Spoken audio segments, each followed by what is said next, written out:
Chapter 1. The school bell comes knocking, demanding snacks. Repository of thoughts. Enhancement of the kidney. Encountering the place. Health and prosperity.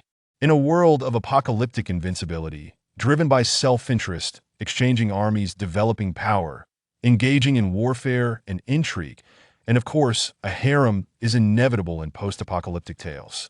A word of caution. Please refrain from criticism after the fact if you dislike it. Do not proceed. Knock, knock, knock. Zzz. As the door swung open, a visage of ethereal beauty, with exquisite features and skin as pale as snow, appeared before Luo Chen's eyes. The girl donned a black pleated skirt and a high-waisted square-collared blouse, perfectly accentuating her graceful form, with a delicate waist and enticing curves.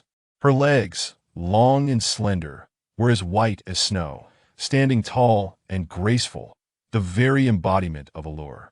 Su Muyu, for reference, primarily focusing on the text.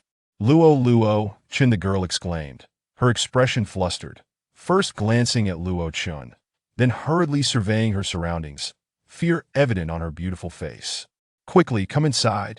Luo Chen merely cast a brief glance before his eyes sparkled, promptly pulling the girl into the room and shutting the door with a soft thud. Roar, roar, roar. In that fleeting moment, from afar, a series of sharp, piercing roars suddenly echoed, yet they were muffled beyond the door. The door was soundproofed remarkably well. After all, it was a special installation. Only faint, indistinct sounds could be heard.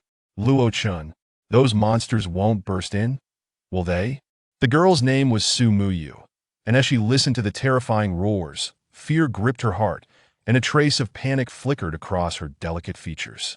What should we do? The numbers seem considerable. How am I supposed to return? Regret welled up within Su Muyu. How had she been lured by Luo Chen to come here? Now, she truly found herself in a situation where turning back was impossible. However, Su Muyu's beautiful eyes darted towards Luo Chen, and she swallowed hard. Pouting her delicate, rosy lips, she bit her pearly teeth and extended her dainty, jade-like hands. Hand it over, Luo Chen. A glimmer of urgency flashed in Su Muyu's eyes as she gazed at Luo Chen. What? Luo Chen replied with a smile, feigning ignorance. What? Luo Chen, what time is it? Can you please stop joking? Su Muyu retorted, her pink lips slightly pouting, her lovely eyes now tinged with frost. I've been starving for nearly 2 days. Didn't you say you had plenty of snacks here? I came over, and now you're still playing games? Quickly bring out the snacks once this matter settles down. I promise to repay you double. Su Muyu urged Luo Chen, her tone carrying a hint of arrogance, as if she were offering him an opportunity. Repay me double once things settle? Luo Chen countered, amusement flickering in his eyes. I say, Su Muyu, are you perhaps overestimating the simplicity of the situation? We've been trapped for 3 days. How many classmates have perished at the hands of those monsters? Now, the entire resort is teeming with wandering beasts. Perhaps the whole world is in chaos. What makes you think you will be saved? Luo Chen scoffed, continuing his analytical discourse. The internet is down, and we are completely cut off from the outside world.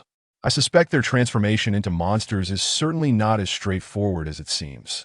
This resort is a new project, thriving for 3 days. If there hasn't been chaos in the outside world, someone should have noticed something amiss and come to rescue us. So I suggest you abandon any illusions. And as for the snacks you mentioned, I possess them all, but do you truly think I would let you take them for free? Luo Chen retorted, observing Su Muyu's gradual transformation into a state of uncertainty, her pale visage betraying her discomfort, the corners of his mouth subtly curling upwards. What do you want? Su Muyu involuntarily took a step back, her heart swelling with fear as she regarded Luo Chen. It's not about what I want, it's about what you are willing to do, Luo Chen articulated clearly, watching Su Muyu's shifting expressions, and continued. We are classmates. I do not wish to make things difficult for you. Everything must be based on mutual consent. If you are unwilling, I will not force you. Luo Chen found her reaction amusing, having made his insinuations quite clear. You, what is it that you truly desire? Do you want money? My father is a shareholder in a publicly listed company. I can have him give you a considerable amount. Luo Chen, I beg you. Not an option. My fiancé hasn't even laid a finger on me yet. At this juncture, Su Muyu discerned Luo Chen's intentions. Her expression flustered as she retreated, feigning ignorance, while offering hefty rewards in hopes of swaying his thoughts. You have a fiancé? He hasn't touched you? Luo Chen was taken aback at her words, then chuckled. An inexplicable surge of emotion coursed through him. His gaze upon Su Muyu intensified with fervor. This woman appeared even more intriguing now. Yet, seeing her retreating posture, he shook his head, quenching the flames of desire in his eyes, and coldly stated, I've said I won't force you. In that case, I'm going to have my meal. You may take your leave. With that, Luo Chen disregarded Su Muyu's expression or thoughts and walked over to a nearby table, opening a cabinet beneath it, revealing it crammed full of an abundance of snacks. Chips, chocolates, bread, milk, sausages, instant noodles, compressed biscuits, and even canned meat. Su Muyu, standing not far away, was momentarily taken aback, her mouth agape, frozen in place.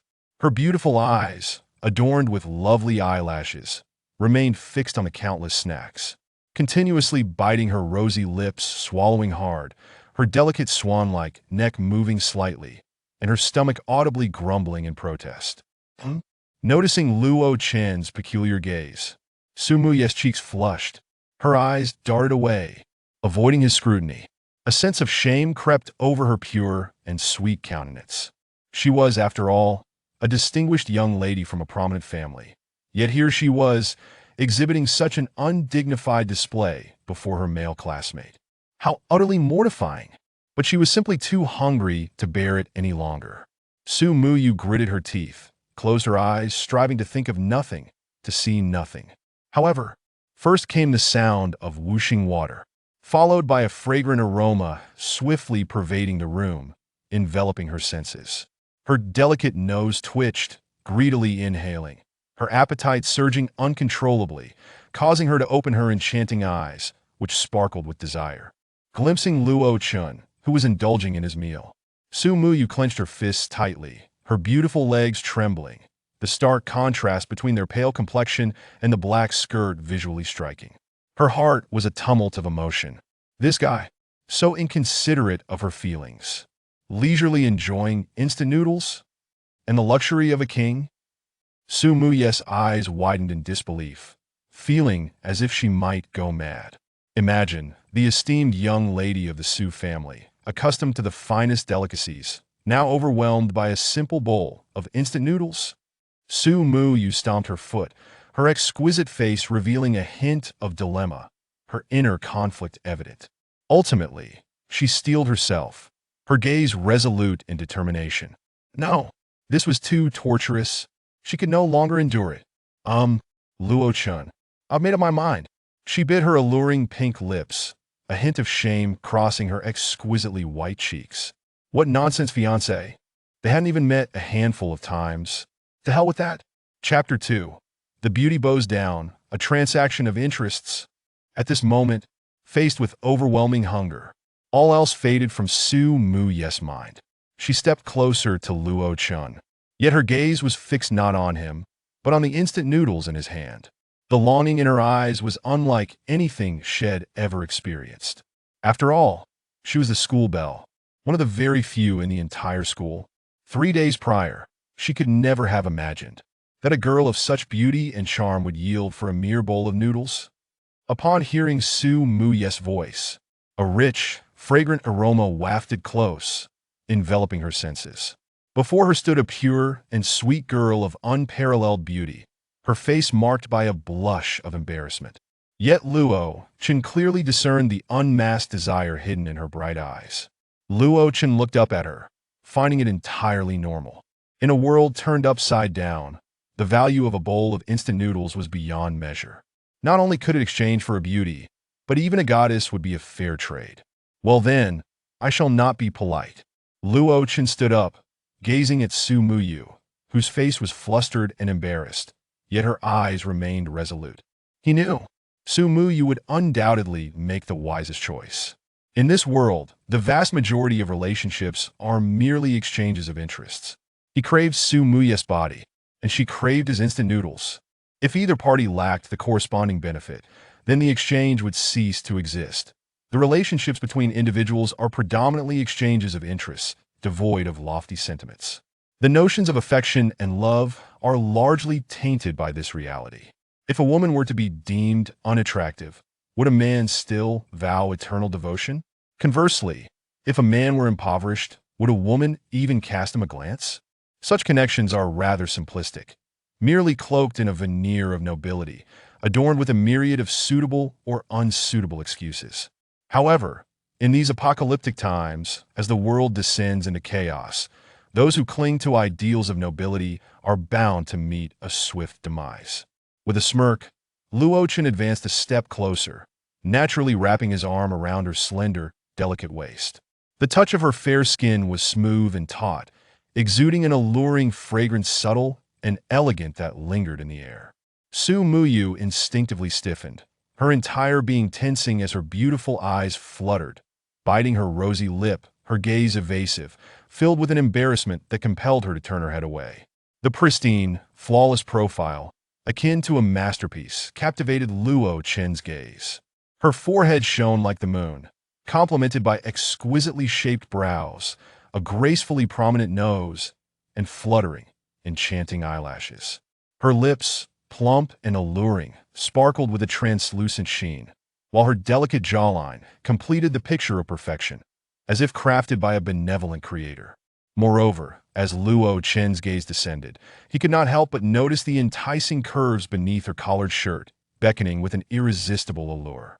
It must be said, Su Muyu truly embodied the essence of a campus beauty, exquisite and ethereal, with a sweet innocence complemented by a tall, graceful figure that was perfectly balanced. Encased in a black pleated skirt, her elegant silhouette was on full display, a vision of unmatched beauty. The contrast between the dark fabric and her snowy white legs was striking, the hem of her skirt teasingly swaying, revealing skin that radiated a pearly glow. It was as if she had been favored by the heavens, possessing the finest attributes a woman could attain. Coupled with her bashful demeanor, eyes averted, hands clutching her dress, a delightful mix of nervousness and shyness, she resembled a blooming rose, vibrant and timid, rendering it nearly impossible for one to remain composed. His gaze grew heated, and without hesitation, he pressed his lips against her alabaster cheeks, delicate and firm, were a testament to youth and vitality. The tantalizing softness of her lips, now nearly transformed with desire, beckoned him further. As the hem of her skirt fluttered, Su Muyu's fair legs instinctively came together. The smoothness of her thighs and the graceful lines of her legs were captivating. Yet, at that moment, a faint blush spread from the bottom upwards, gradually enveloping her. A soft whimper escaped her lips as her entire body trembled slightly, her lashes quivering, eyes downcast. Her face, a canvas of conflicting emotions, softened and furrowed in turn, while her elegant neck, firm collarbones, and alluring shoulders glowed with a rosy hue, rendering her irresistibly enchanting. Never before had Su Muyu experienced such sensations. Overwhelmed by the intoxicating scent of raw desire that invaded her senses, her heart racing wildly. Simultaneously, her anxiety surged, her mind clouded, instinctively responding to the moment, oblivious to her actions. Her legs quaked, her body yielding to a softness. Seeing that the moment was ripe, Luo Chen wasted no time, one arm securing her waist while the other lifted her long, fair leg. With swift strides, he transported them to a new battlefield where destiny awaited. Not long after, a unique sound resonated, heralding the arrival of a new chapter. Amidst a field of blooming flowers, yet another stunning maiden had shed her past, embracing a fresh beginning. Congratulations, host! You have successfully redeemed a beauty with a score exceeding 90, earning the additional skill Tao of Creation. You have gained 100 points. The Tao of Creation allows one to absorb the essence of sun and moon, harnessing it for one's own use, aiming to balance yin and yang, with the pure yin power providing abundant nourishment. It has automatically guided the host into the realm of initiation. At that moment, Luo Chen was too preoccupied to ponder further. He felt a remarkable force within him, autonomously circulating, forming a wondrous energy exchange with Su Muyu. An exquisite energy flowed through yin and yang, continuously revitalizing him, his strength surging at an astonishing pace. Breaking through to the first layer of the Tao of creation, Luo Chun felt his power reach a zenith, entering a new realm where even a casual strike could unleash immense force. Suddenly, Su Muye's eyes widened in disbelief, her clear, streamlike gaze fixating on Luo Chun, her eyes reflecting a myriad of emotions that could only be described as indescribable joy. Chapter 3. The Treatise on the Creation of Heaven and Earth. Heart full of satisfaction? As time progressed, Luo Chun's internal organs, limbs, and bones underwent a profound transformation. His very essence, including his blood and spirit, experienced a complete metamorphosis. The Treatise on the Creation of Heaven and Earth, which brings forth all things, allows one to cultivate to the utmost realm, to evolve yin and yang, to wield life and death, and even to manipulate fate and fortune, can be regarded as the most extraordinary scripture in the world. All things are born of nature, with yin and yang as the foundation. The path of yin and yang is the great way of heaven. I am starving. After Su Muyu tidied up, she took a moment to rest, when suddenly something seemed to occur to her. Her beautiful eyes widened, and she sprang to her feet, her long, graceful legs moving like a swallow, swiftly reaching the table. She rummaged through the cabinets and began to feast heartily. This stunning school beauty, at that moment, paid no heed to her image, having already invested her labor in cleaning up the scattered clothes and rubbish, transforming the entire room into a state of pristine order. Especially with Luo Chun glowing anew, brimming with vitality, concealing the truth from others, you understand. She too deserved her due reward. After all this effort, was it not merely to make a living? Was it so easy for her? Su Muyu munched on the canned food without a care, and in her heart, she felt immensely grateful to Luo Chun. After all, aside from her manual labor, she had contributed nothing else, not even demanding money. After finishing the can, she moved on to bread, and once the bread was gone, she prepared instant noodles, consuming 2 entire bowls in succession. She caressed her slightly rounded, smooth abdomen, a satisfied smile finally gracing her exquisitely beautiful face. Yet at the same time, it seemed she remembered something, her expression turning to one of embarrassment as she glanced at Luo Chun, who was reclining on the bed, arms crossed, observing her with a half-smile. "Have you finished eating?" Luo Chun inquired. Su Muyu, clutching her alluring shoulder, felt a flush of embarrassment, barely responding in a voice as soft as a whisper. Too shy to meet Luo Chun's gaze. Once her hunger had dissipated, she suddenly recalled that there was a boy beside her. The modesty of a girl made her feel quite bashful. Oh dear, Su Muyu, how can you be so shameless? Eating like this, with no grace, devouring your food like a wolf. How could you be so unrefined? What would Luo Chun think of you? At this moment, Su Muyu was unaware that, apart from her embarrassment, her immediate concern was indeed how Luo Chun perceived her. Luo Chun couldn't help but chuckle at this scene. "That it's nothing. We are classmates after all," he said generously, a flicker of something unusual passing through his eyes. Taking in Su Muyu was not merely a matter of his infatuation with beauty. It was part of fulfilling a system task to earn points and alter fate. In his eyes, his career was paramount. As for women, once his career flourished, would he not have the means to attract them? The rice in the pot would eventually find its way to the bowl. However, the treatise on the creation of heaven and earth was indeed profoundly mysterious, significantly enhancing his strength. That it seemed he needed to rescue more lonely girls in this apocalyptic world. On one hand, this could be seen as an act of kindness, helping a classmate and promoting traditional virtues. On the other hand, the main motive was undoubtedly the rewards from the system. All the previous banter was merely jest. Luo Chun was, after all, a refined egoist. He would not engage in unprofitable endeavors. His principle was to assess actions based on interests and risks. "Thank you." Looking at Luo Chun, who was radiating warmth and smiles, Su Muyu felt a tinge of shyness and immense gratitude for his generosity towards her. Deep within, she resolved to repay Luo Chun well in the future whenever the opportunity arose. Chapter 4. Points Mall. Exquisite Tang Dao. The following morning, Luo Chun had yet to open his eyes. Sensing that something was amiss, his heightened vigilance compelled him to immediately widen his gaze. However, his tense expression soon relaxed. It turned out that Su Muyu was nestled in his embrace. Her delicate, snowy arms wrapped around his waist, her small face pressed against his chest, exhaling gently like a fragrant orchid. Utterly adorable, having slept soundly until now. Her pure, sweet visage bore the remnants of dried tears, and her two snow-white legs were partially exposed, perfectly proportioned and visually striking. This girl has no sense of propriety whatsoever. Luo Chen rubbed his face, feeling quite speechless. Nowadays, girls could be as reckless as boys, if not more so. However, Luo Chen quickly altered his perspective. Observing the serene smile on Su Muyu's face, he surmised that she must have been anxious and fatigued in recent days, having found a relatively safe haven. She could finally rest soundly. Luo Chen scrutinized her. Indeed, Su Muyu was a beauty of the highest order, a natural goddess. Moreover, she hailed from a well-off family, raised in a life of luxury, untouched by hardship. A true heiress, with her stunning beauty and affluent background, she epitomized the quintessential rich girl, with suitors flocking to her like a tide at Zhanghai University. Yet, she remained indifferent to their advances.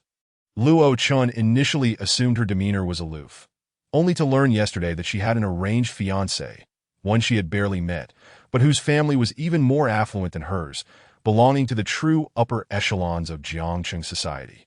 However, all of this became inconsequential with the onset of the apocalypse. With the arrival of doomsday, zombies roamed freely, humanity's essence faded, and morality deteriorated. Order would be re-established, and in such chaotic times, strength alone would reign supreme. Only true power could secure all that is beautiful. Just like the exquisite girl lying beside him, one of the most sought-after beauties at Zhanghai University.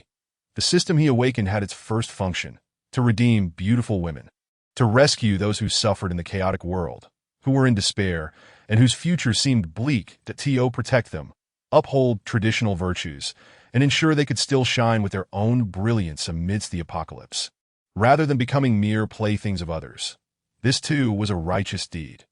Although his motivations were primarily self-serving, the outcome was indeed commendable, saving a beautiful girl who was alone in the world. Was there anyone better than him in this regard? A smile played on Luo Chen's lips, for in truth, it was all a matter of mutual benefit, each fulfilling their own needs. That it was only because of the system that he took Su Muyu under his wing. In this apocalyptic world, he placed his trust solely in himself, for only in this manner could he prolong his existence to that moment. Su Muyu also couldn't help but stretch, her eyes slowly fluttering open, revealing a pair of enchanting orbs. The hazy, dreamlike scene before her gradually solidified into reality. Dada startled, still groggy from sleep. She saw Luo Chun beside her. Her natural modesty caused her to instinctively pale, her expression turning frantic. Only when she noticed the teasing glint in Luo Chen's eyes, lacking any overstepping demeanor, did she regain her composure, breaking into a radiant smile.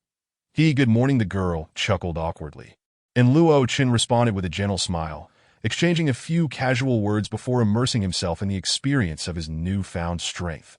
However, the girl hesitated, torn between her thoughts, before finally speaking up. Luo Chen, you will always shelter and protect me, right?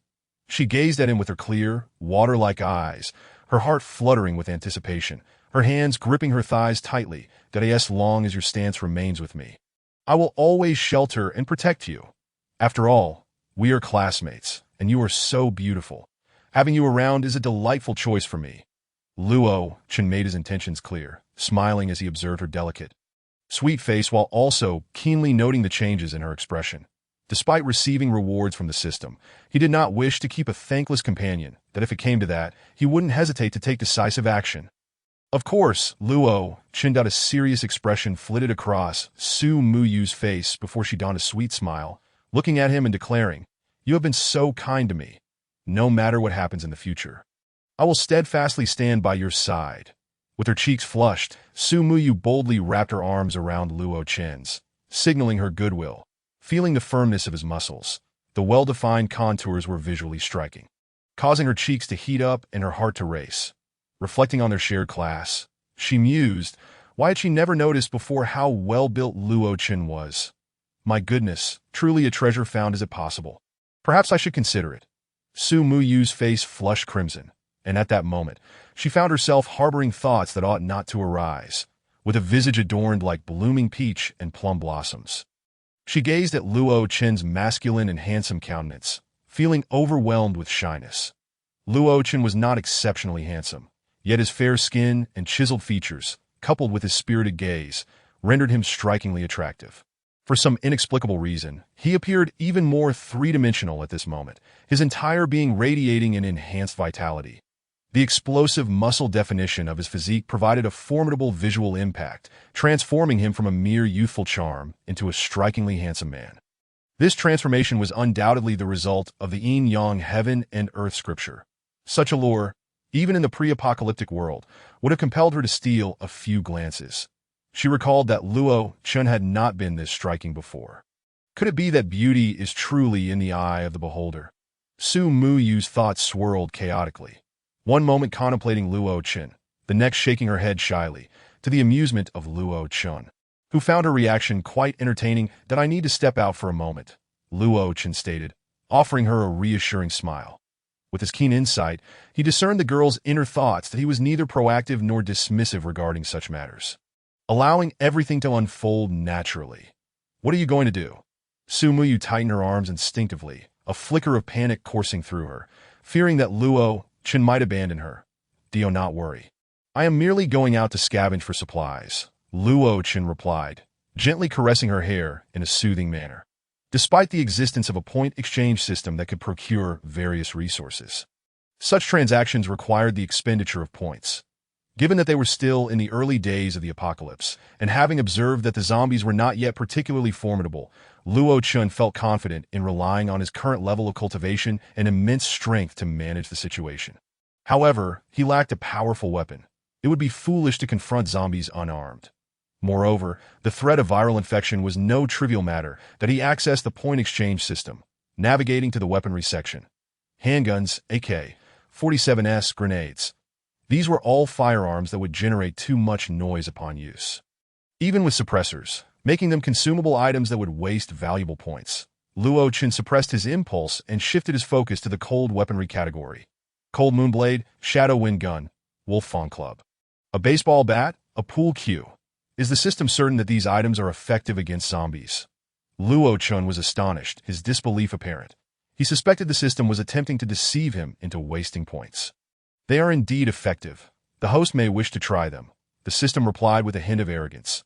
Though Luo Chen sensed a mischievous undertone beneath the surface. "Perhaps not," Luo Chen dismissed the suggestion with a shake of his head, remaining impervious to the system's temptations. That he then zeroed in on a Tang Dao and selected it. Ordinary Tang Dao, 1 point.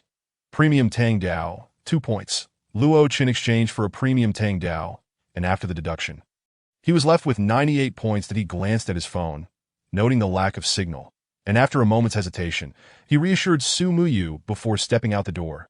Chapter 5. Slaying Zombies. An impossibility.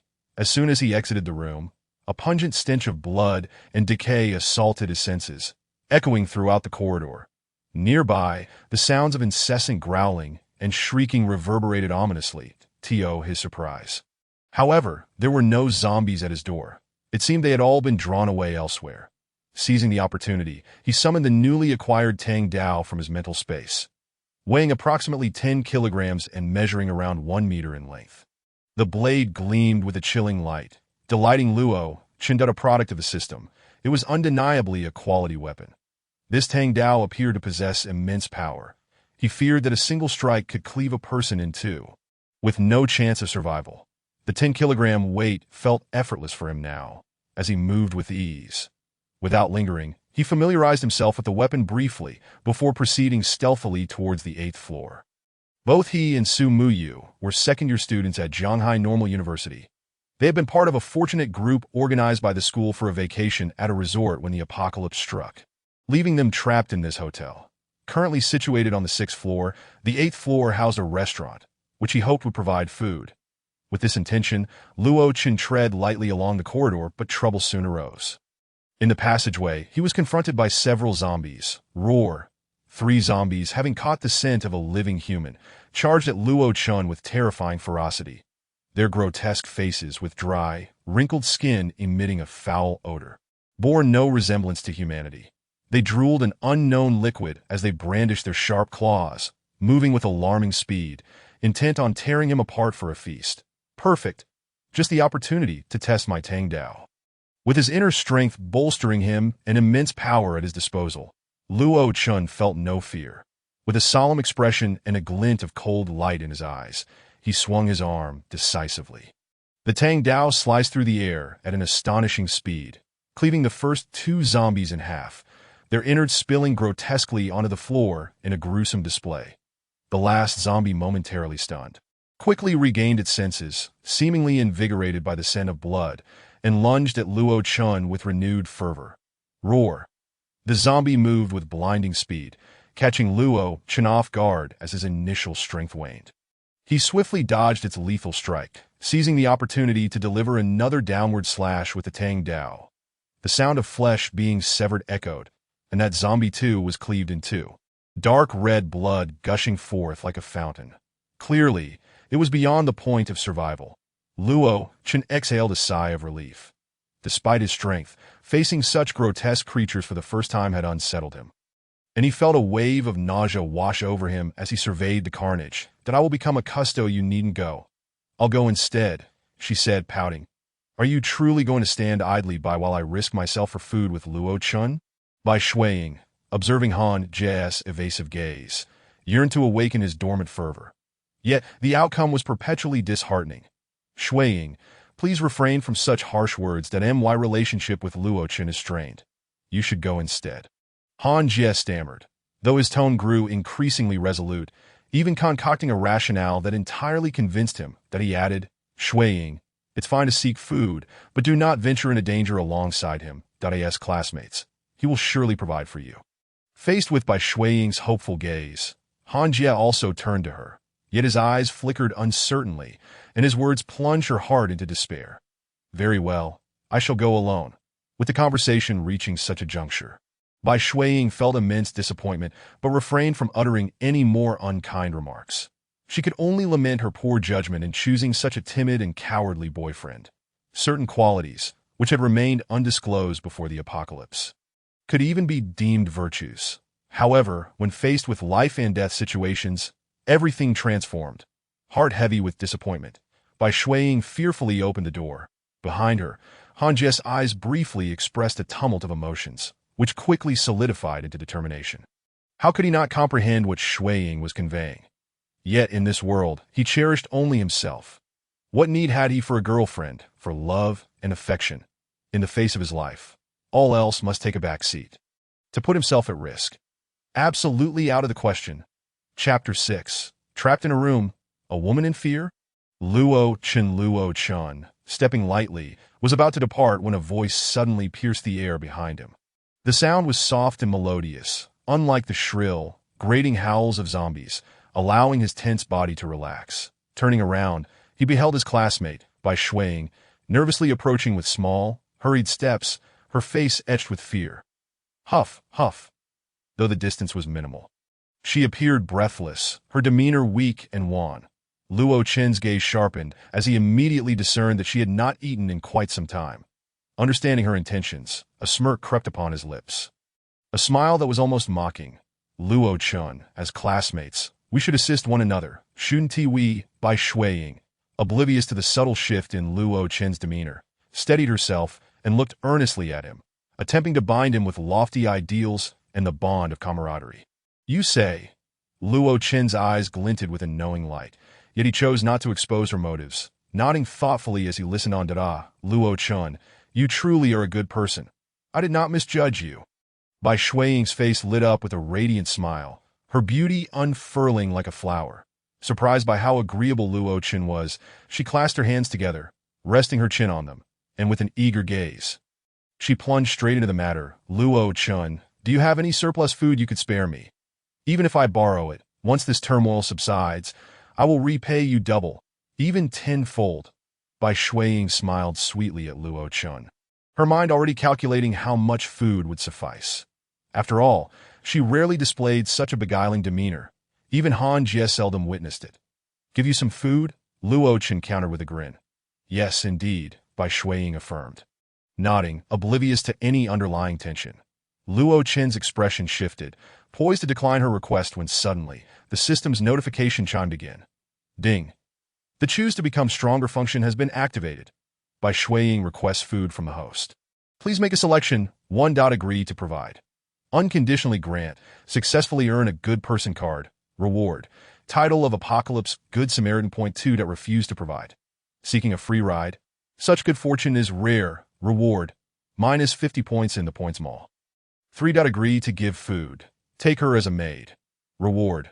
100 points. The system's haughty prompt filled Luo Chun with delight. He originally believed the system only had a function for beautiful rescues. But it appeared another opportunity had arisen. What a stroke of fortune. Instantly, he burst into laughter. Seeing Luo Chun beam with joy, Bai Shuiying felt her tension dissipate entirely. Unaware of the underlying implications, she assumed the matter was settled, her longing gaze betraying her eagerness.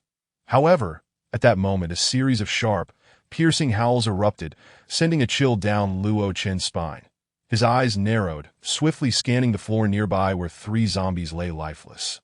It dawned on him that the pungent scent of their blood had attracted more zombies from the vicinity. Initially, he had planned to leave swiftly, but Bai Shuiying's presence had delayed him, causing him to momentarily forget. A cacophony of terrifying shrieks surged from all directions, growing ever closer. His eyes sharpened as he noticed dozens of zombies converging from both sides of the corridor, a sight that was nothing short of horrifying. With such a horde of zombies, even he might not escape unscathed. It was prudent to avoid confrontation. Luo Chen's gaze hardened as he surveyed the area. Oh my! Meanwhile, Bai Shuiying, having never encountered such a frightening scene, screamed in terror, inadvertently provoking the zombies, who surged forward with renewed vigor, their grotesque faces twisted in rage. Run! In a moment of urgency, Luo Chen seized the panic Bai Shuiying, propelling her forward as they dashed into an open room. Swiftly slamming the door, shut behind them, bang. The door crashed shut, followed by a chorus of horrifying shrieks and the sound of relentless banging against the door, sending shivers down their spines that Bai Shuiying shrieked in terror. Clutching her head with her hands and retreating in a state of panic, collapsing onto the floor, her trembling fingers pointing ahead. There are zombies here too, Luo Chun. Upon entering the unclaimed room, they were met with 2 zombies that lunged at them the moment they crossed the threshold. This sight nearly terrified Bai Shuiying to death. Monsters perish. Luo Chun remained composed, his eyes narrowing as he swung his tang knife, the blade glinting ominously. With a whoosh, the knife sliced through the air, and with a swift motion, he cleaved the 2 zombies in half. You scoundrel. Who would have known that Bai Shuiying was not frightened at all, nor did she comprehend the situation. She abruptly shoved Luo Chen aside, seated herself on the floor, a mixture of shame, anger, and trepidation flitting across her face, her hands instinctively retreating until she found herself pressed against the door. A chilling, terrifying roar erupted, a hoarse and dreadful sound that echoed like a demon from the depths of hell, reverberating in Bai Shuiying's ears. Startled, she cried out and darted forward, only to find herself enveloped in a broad and warm embrace, experiencing an unprecedented sense of security. Instinctively, she nestled closer. Zombies! The zombies are coming in. Bai Shuiying was significantly alarmed, compounded by the relentless sound of the door being battered, each impact resonating within her heart, awakening her innate fear, causing her to cling tighter. Do not panic. They are merely at the door.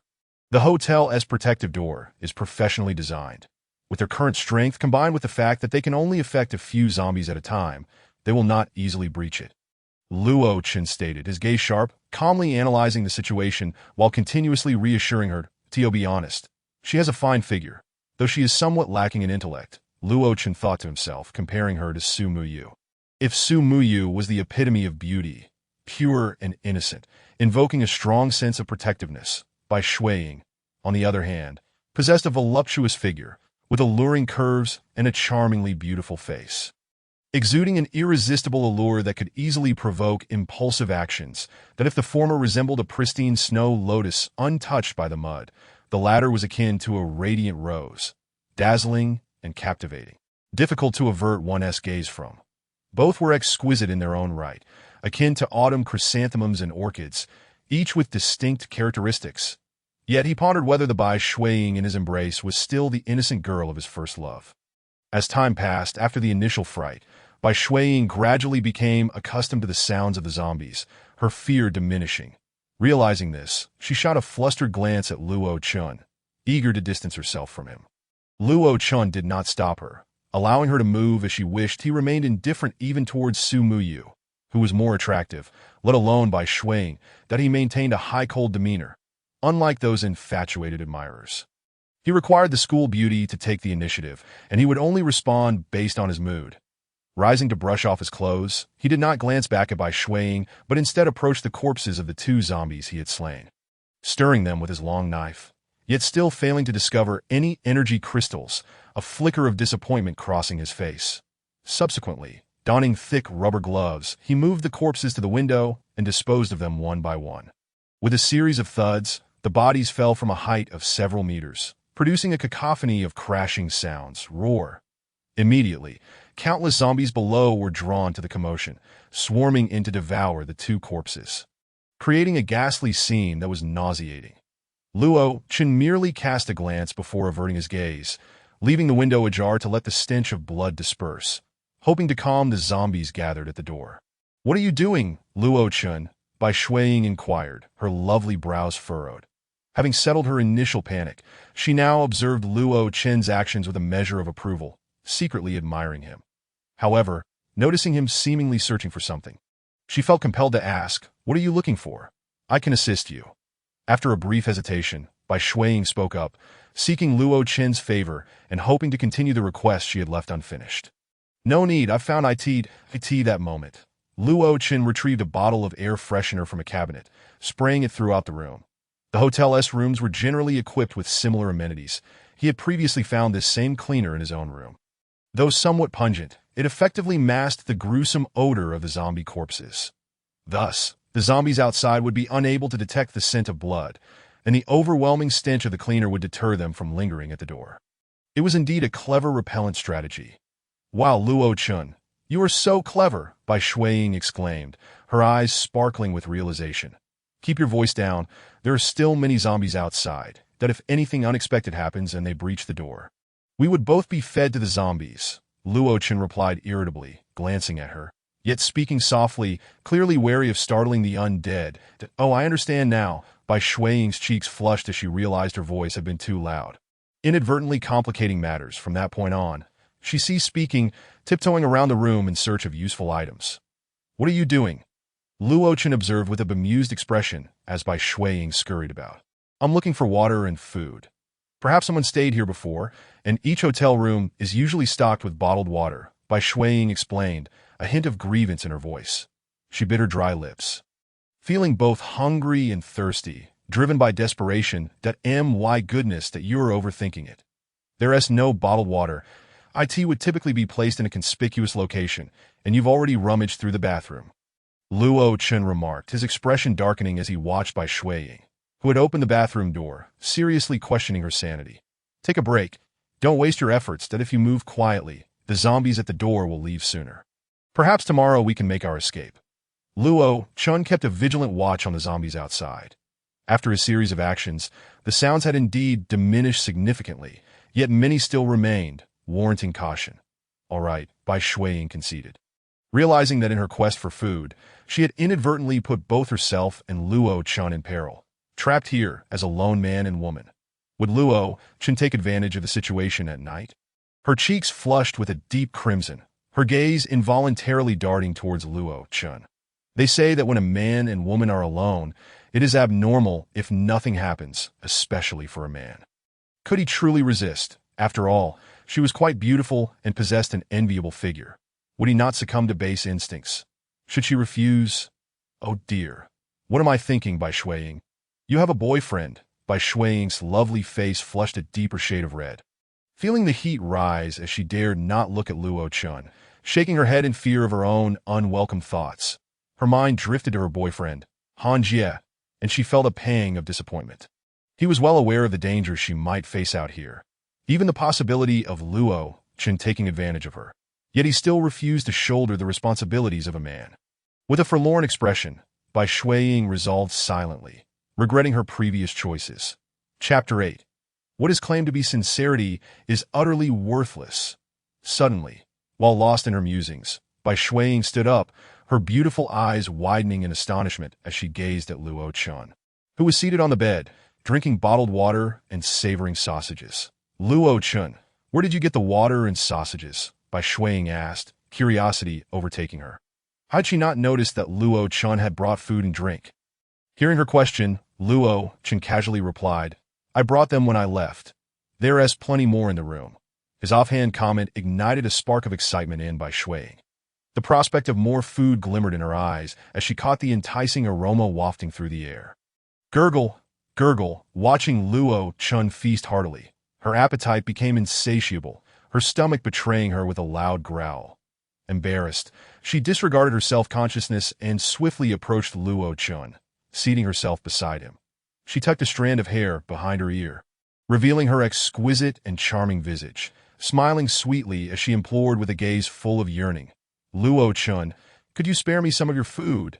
This time, Bai Shuiying's voice was unusually soft and melodious, imbued with a hint of charm that made it all the more captivating. Luo Chun finished a sausage, took a sip of water, and turned to meet Bai Shuiying's hopeful gaze. How could he possibly refuse such a beautiful girl? Sweetly appealing to him, a smile flickered across Luo Chun's face as he looked at Bai Shuiying, teasingly replying, we are classmates and can certainly help each other, but even among brothers, one must keep accounts clear. I do not favor those who seek to gain without effort. As he spoke, he leaned a little closer to Bai Shuiying, their proximity increasing as he wore only a pair of loose shorts. To obtain good food, some price must be paid. What do you think, Bai Shuiying? The intoxicating fragrance wafted into his nostrils, a few strands of her hair brushing against his nose, the rich aroma lingering in the air. What did you just say, Luo Chun? I am unable to. Bai Shuiying's eyes widened in disbelief as she gazed at Luo Chun, enveloped by an alluring masculine aura that stirred her heartstrings, causing her body to tense up and her heart to race like a frightened deer. A flush of embarrassment crossed her face. Before she could respond, Luo Chun altered the rhythm of their conversation. Stop it, Luo Chun, we are classmates. You cannot, come on. What are you thinking, you silly girl? I simply want you to be a maid, to cook and clean occasionally. Where did your thoughts wander? Luo Chun exclaimed, astonished, utterly dumbfounded. What has become of today's girls? Their minds are filled with lewd thoughts. Does he seem like the type who would demand such things? Does he truly believe that with the apocalypse upon us, possessing strength and resources, he would lack for companionship? This is merely an opportunity, granted out of respect for our status as classmates, to enjoy food and drink together. Cooking and cleaning, Bai Shuiying asked, her innocent eyes wide with disbelief. Of course, can there be any pretense in that? Luo Chun replied, somewhat irritated. Where else could you find someone as generous as me? If it were anyone else, they would. Oh yes, I am willing. Thank you, Luo Chun. You are truly a good person. Shame tinged Bai Shuiying's cheeks, her skin flushed a delicate pink, her face resembling a blooming flower. The modesty that initially compelled her to reject Luo Chun melted away as she shyly acquiesced, for she understood that to refuse him was tantamount to rejecting sustenance, a denial of the hope for survival. And one wishes to confront death in the prime of their youth, especially not a beautiful woman like her. She deserved a life filled with beauty, and death was a fate she could not bear to face. And on the bed lay a segment of exquisite delicacy, emitting an irresistible aroma that shattered her remaining clarity. Observing Bai Shuiying gradually relax, Luo Chun smirked, feeling no urgency, deeming it necessary to clarify. It is precisely because we are classmates that I offer you this chance. When the apocalypse strikes, I care little for the fate of others that I have previously stated that I disdain unearned gains. Furthermore, your loyalty must align with mine. Should you betray this, I will hunt you down without mercy. Regardless of distance, or rather, Luo Chun's expression turned cold, his tone laced with disdain. Why doesn't he, your boyfriend, Han Jie, seek me out? Why must you come instead? You are stunning, with an enviable figure, in such circumstances. Seeking food is akin to walking into a tiger's den. Do you truly believe Han Jie is unprepared? He merely fears for his own life, unwilling to take risks, entirely self-serving. As for you, his girlfriend, you will be cast aside without a second thought. No, it's not like that. He is not like that, Bai Shuiying retorted, urgency tinging her voice as she sought to defend Han Jie's character. unwilling to let Luo Chen diminish her boyfriend's worth, that he loves me. Don't you know? To win my affection, he hired a band at a Western restaurant, arranged dozens of heart-shaped floral displays, and gifted me a crystal necklace. You understand nothing. He has sacrificed so much for me, promising to love me for eternity. As Bai Shuiying spoke, her voice grew hoarse with emotion. Those gestures can easily be achieved with money. Any wealthy individual can do the same. For a second-generation rich kid, it is not a difficult feat. You are foolish to believe in such things. Luo Chen scoffed, dismissing her notion of sincerity. Only naive schoolgirls cling to such beliefs, just as there are those who spend their last penny on extravagant gifts for you, only to be disregarded, while those with vast fortunes offer you mere trinkets and have you believing they are true love. Your perception as women is indeed laughable. You ought to judge not by what he gives you, but by what he possesses to give. Luo Chen continued. From what I know, Han Jie comes from wealth. Those gifts are but a drop in the ocean for him. Even if he were to lose them, it would amount to nothing more than the cost of a night out at an upscale club. You must open your eyes wider. Luo Chen's words left her momentarily speechless. She opened her mouth to speak but hesitated, tears glistening in her eyes, a picture of vulnerability and hurt that no further words were exchanged. It was clear she comprehended his point, yet struggled to accept it. Such is human nature. The disparity between one's expectations and the reality of their choices can be a bitter pill to swallow. Chapter 9. A Sleepless Night, Jin Warriors. This night was destined to be sleepless. Unbeknownst to Luo Chen, in a nearby room, Su Muyu also found herself wide awake, gazing at the now darkened night. Su Muyu donned a delicate floral camisole that revealed her alluring shoulders and exquisite collarbone, paired with pink shorts that showcased her long, slender legs, glistening like jade in the darkness, performing a captivating visual spectacle amidst the night. Damn Luo Chen, why isn't he back yet? Su Muyu bit her luscious pink lips, a playful pout gracing her innocent face, her bright, crystalline eyes betraying her concern. Could he have been devoured by zombies? No, he surely wouldn't be that unfortunate. As she closed her eyes, her thoughts were consumed by Luo Chen's domineering, cold demeanor. A blush crept across her cheeks, and her body shifted restlessly, unable to find sleep. Plagued by thoughts of him, with such a stunning beauty awaiting him at home, how could he not care? Su Muyu mused, sitting up and hugging her fair, enticing legs, staring dreamily at the moon outside. A flicker of uncertainty and fear tugged at her heart, making her appear utterly endearing. She secretly prayed, Luo Chen, please be safe. Meanwhile, Luo Chen, basked in the moonlight, underwent a new awakening. His heavenly creation scripture practiced autonomously. Amidst his training, curiosity and boredom led him to observe the visibly anxious girl beside him. However, as he inquired further, he stumbled upon a startling revelation. Are you and Han Jie not together? Luo Chen's curiosity piqued. Perplexed that such an enchanting beauty, a flower of the school, could resist the advances of Han Jie. How strange. He just started pursuing me, but my family is very strict, Bai Shuiying pouted, her expression a blend of grievance and sweetness. You can't say I'm playing coy. A hint of reproach flitted across her face, as she wrestled with feelings of relief, fear, insecurity, and sweetness. Observing Luo Chen's demeanor, she thought perhaps he could be a suitable partner for her. What do you mean, playing coy? What are these girls even thinking? Luo Chen sighed, utterly exasperated. The following morning, Luo Chen awoke early, having once again surpassed his limits. His physical strength had reached a staggering 1,500 pounds. Yet compared to the initial 1,000 pounds he had acquired, he found the process increasingly arduous. Nevertheless, even so, he had transcended the limitations of the average modern individual, comparable to the legendary Xiang Yu, who could bear 1,000 pounds. Ding, congratulations, host, for completing a challenge to become stronger. Random task reward. 100 points. Total points. 198. What? Bai Shuiying's beauty doesn't even score a 90 on the system scale? Luo Chen initially believed he would receive extra points for saving a beauty, yet was taken aback to find that even Bai Shuiying's allure fell short of the system standards. Pray tell, what kind of past life did you lead to have such lofty standards? It is merely that the host's expectations are too low to as a man destined to reign supreme. You should unleash your imagination. The system retorted dismissively. Come on, Luo Chun groaned, utterly at a loss for words. Fortunately, through the task of becoming stronger, he had gained 100 points. Speaking of which, he had yet to thoroughly explore the items available in the point shop. With that thought, Luo Chun immersed himself in the point shop, discovering an array of enticing items that piqued his interest. Gene Serum, 100 points enhances physique, increasing strength by 300 pounds. Note, this is a prerequisite for becoming a superhuman. Superhuman Seed D-Class Enhancement, 1,000 points localized enhancement, upgradable to full-body enhancement, impervious to blades and bullets. Superhuman Seed A-Class Space, 10,000 points manipulate space. Capable of soaring through the air, tearing apart the void. Growth-type Gene Warriors, 10 points possessing autonomous consciousness, absolute loyalty to their host, sharing flesh and blood with humanity, yet far more powerful, capable of upgrading by hunting zombies. Humans, monsters, and all energy-bearing beings. Initially at the black iron pattern level, divided into 10 minor stages, each ascension results in increased strength.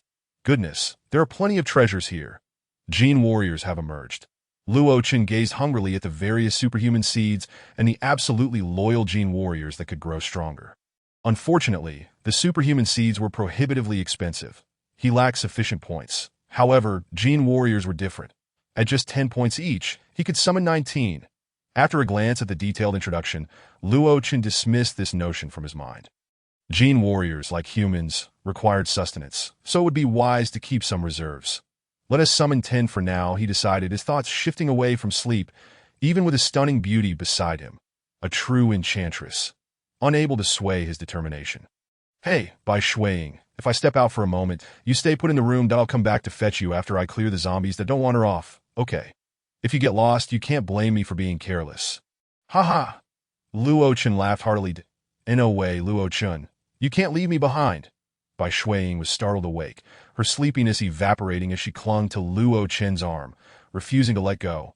All right, let go quickly or I won't be able to leave. Luo Chun playfully swatted her well-endowed figure. Hey, you bad person! Bai Shuiying blushed, quickly grabbing the blanket beside her, casting a shy glance at him. Watching Luo Chun polish his Tang Dao, she resolutely stepped outside. In that instant, Luo Chun resembled an ancient warrior, brave and unyielding, exuding an air of nobility that was utterly captivating, far surpassing Han Jie. Chapter 10. The Shock of the Military Major and the Enchanting Beauty. The moment Luo Chun opened the door, he swiftly closed it behind him, swinging his sword with a swift motion, the wind howling around him. The razor-sharp Tang Dao cleaved a zombie in two. Red and white matter splattering across the ground. Roar. Two more zombies lunged forward, but Luo Chun remained unfazed as a glint of sharpness flashed in his eyes as he brandished the Tang Dao, his form a blur, transforming into two streaks of white light. The two zombies were effortlessly sliced in half, their remaining halves flailing on the ground, causing Luo Chun a moment of nausea. He swiftly dispatched them with two more strikes, severing their heads. Roar, roar, roar. However, luck was not on his side this time. The corridor was filled with a multitude of zombies, 7 or 8 terrifying creatures. Hearing the commotion, they surged forward, claws bared and howling menacingly. A truly horrifying sight. System. Exchange for 10 Gene Warriors. Luo Chun gripped his sword and commanded the system. Ding. Exchange successful. The host can summon them to a designated location. Right here. A surge of joy filled Luo Chun's heart as he thought. Buzz, buzz. In the next moment, a black void appeared in the air, distorting the space around it. 10 towering young men stepped out, each standing around 185 centimeters tall, robustly built, with distinct features, clad in well-tailored dark blue military uniforms. Their eyes shone with vitality, brimming with spirit. They bore small satchels, equipped with assault rifles loaded with 30 rounds, a spare magazine, and silenced handguns with 10 rounds strapped to their waists. Additionally, they carried concealed daggers on their thighs. Fully armed and exuding the aura of a regular army. Commander. The 10 Gene Warriors immediately saluted Luo Chun with utmost respect upon their emergence. Eliminate those 8 zombies quietly, and we must avoid drawing more attention. Luo Chun instructed, if we make too much noise, no matter how many of us there are, it won't be enough to contend with these monsters. Understood. The Gene Warriors swiftly transitioned into combat mode. Roar, roar. At that moment, the 8 zombies charged forward, thick, viscous liquid dripping from their mouths, accompanied by a nauseating stench. Swish, swish, swish. The Gene Warriors opted for their handguns, utilizing the silencers. Swish, swish, swish. With pinpoint precision, the Gene Warriors fired, each bullet striking true into the brains of the zombies, effectively obliterating their heads. Luo Chen observed as 8 of the Gene Warriors, after dispatching the zombies, emanated an even more terrifying aura. His gaze shifted to their status, revealing levels, experience points, names, and other data. Black Iron Pattern Level 1. Slay 10 zombies to upgrade to Level 2, and so forth. The Gene Warriors could continuously grow stronger. Excellent. Continue to clear the zombies on this floor, and then we'll head to the cafeteria on the 8th floor. Luo Chen issued his command, and the Gene Warriors sprang into action, that he turned and knocked on Bai Shuiying's door. Luo Chen, you're back so soon? Bai Shuiying was taken aback upon seeing Luo Chen through the peephole. Hastily opening the door, her surprise evident. Luo Chen had only been gone for less than 10 minutes, and she had just finished putting on her clothes. With a blush, Bai Shuiying's expression changed as she caught sight of the Gene Warriors behind Luo Chen. Her heart racing, did I end their formal military attire, armed with weapons and radiating a solemn, icy demeanor. It was hard not to associate them with the regular army. Are they the official military? Are they here to rescue us? Bai Shuiying's heart soared with hope, tears of joy welling up as she clutched Luo Chen's arm, nearly overwhelmed with happiness. Yet, Luo Chen's words struck her like a cold splash of water, quickly awakening her from her blissful reverie. They are not the official military, Luo Chen spoke calmly. What? How can that be? Who are they then? Bai Shuiying was momentarily stunned, unable to fathom the implications, a flicker of fear regarding the unknown creeping into her heart. Luo Chen soon provided her with an answer that, while easing her worries, left her utterly shocked. They are my loyal army. Luo Chen, you must be joking. Bai Shuiying's words stumbled as she struggled to comprehend. Had they not been classmates for 2 years?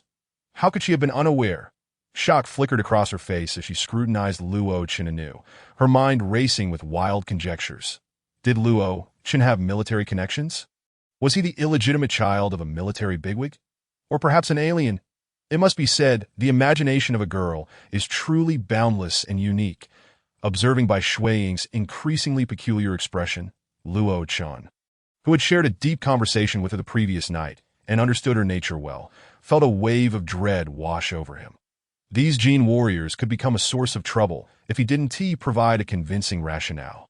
With that thought in mind, Luo Chen suddenly adopted a serious demeanor and declared, I'll stop pretending and lay my cards on the table.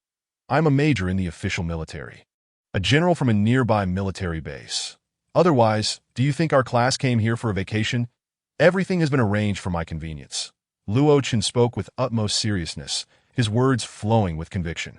Though it sounded far-fetched in the face of undeniable evidence, Bai Shuiying had no choice but to believe. Heavens, Luo Chen is a major in the Dragon Country military. No, he should be my man. He's a major in the Dragon Country military. That's how it should be. Bai Shuiying's mind was in a state of bewilderment, her heart shaken by an overwhelming influx of information. However, she quickly regained her composure, and a wave of intense joy swept across her face. A major from the Dragon Nation. No wonder Luo Chen's skills were so formidable, and his physique as well. Now, even if the world descends into chaos with Luo Chen around, there is no need to worry. As Bai Shuiying reflected on Luo Chen's myriad of unique traits, it dawned on her that he had been playing the role of a pig to eat the tiger. Indeed, military bases like theirs must have confidentiality regulations. But now that the apocalypse had arrived, they were compelled to reveal their secrets. How astute I am! Bai Shuiying thought with excitement, a newfound sense of hope and anticipation for the future igniting within her. Filling her with vitality, she clung to one of Luo Chen's arms, reluctant to let go. Yet in the next moment, the appearance of a figure left her momentarily frozen, her expression stiffening into one of discomfort. Chapter 11. Strength is King, Ruthless in Action. Bai Shuiying, Luo Chen, why are you two so close? Let go of her immediately. Do you not know who her boyfriend is? Luo Chen, you scoundrel. How dare you entice my girlfriend? Let her go this instant, or I swear I will make you regret it when I return. Han Jie, clad in a t-shirt and shorts, unleashed a verbal barrage at Luo Chen, observing the Gene Warriors around him. He mistakenly assumed they were Dragon Nation's official troops come to rescue them, and he stepped out boldly. Indeed, Luo Chun, release our department's flower. This is not something you can aspire to. He laughed. Finally, we are returning. I am starving. Once back, I will feast to my heart's content. Even if I gain 10 pounds, it will be worth it. The official response is too delayed. Is there no compensation for our mental anguish? This is simply unacceptable. Who will bear the responsibility for the lives that could have perished here if the military had arrived a day later? Not only Han Jie burst forth, but many students who had glimpsed the Jin warriors through the peephole also stepped out. Some welcoming, others complaining, seeking comfort, demanding reparations, and even crying. All at once, they vented their grievances, transforming the 6th floor of the resort hotel into a cacophony reminiscent of a return to civilization, filled with passionate voices and a lively atmosphere. What fools! Luo Chen regarded them with a frigid gaze, fearing that their commotion might attract zombies. Hey, Luo Chen, did you hear what I said? Let go of my girlfriend. Do you wish to die? Han Jie, seeing Luo Chen's lack of response, approached menacingly, intent on pushing him aside. You scoundrel! At that moment, a voice rang out. Bai Shuiying, her face cold, acted first, shoving Han Jie away, sending him stumbling backward to the ground in disarray. How could this woman be so strong? Han Jie was utterly taken aback, staring blankly at Bai Shuiying, unable to comprehend her sudden display of power. Bai Shuiying herself was equally bewildered, not understanding how she had summoned such strength. Luo Chun, however, was acutely aware that the yin-yang scripture had enhanced Bai Shuiying's physique. Now, her strength and speed surpassed those of ordinary individuals. After a night of nourishment in his embrace, her combat prowess was indeed formidable. Though startled, Bai Shuiying began to piece together the reason, her cheeks flushing as thoughts of the warm, flowing energy from last night coursed through her mind. She looked at Han Jie, who was now weakly seated on the ground, and then at Luo Chun, who radiated confidence and composure, creating a stark contrast. How could I have ever found Han Jie appealing? A wave of regret washed over her, and she resolved to clarify matters with Han Jie to prevent Luo Chun from misunderstanding her intentions. With this thought, her expression turned frosty as she glared at Han Jie, remarking coldly, Han Jie, you allowed me, a mere girl, to venture out to ask Luo Chun for food. Disregarding my safety, do you not fear being devoured by zombies? No, Shuiying, listen to me. It's not what you think. Han Jie, sensing trouble, attempted to explain, but Bai Shuiying had no interest in hearing him out. She waved dismissively. You need not say anything further.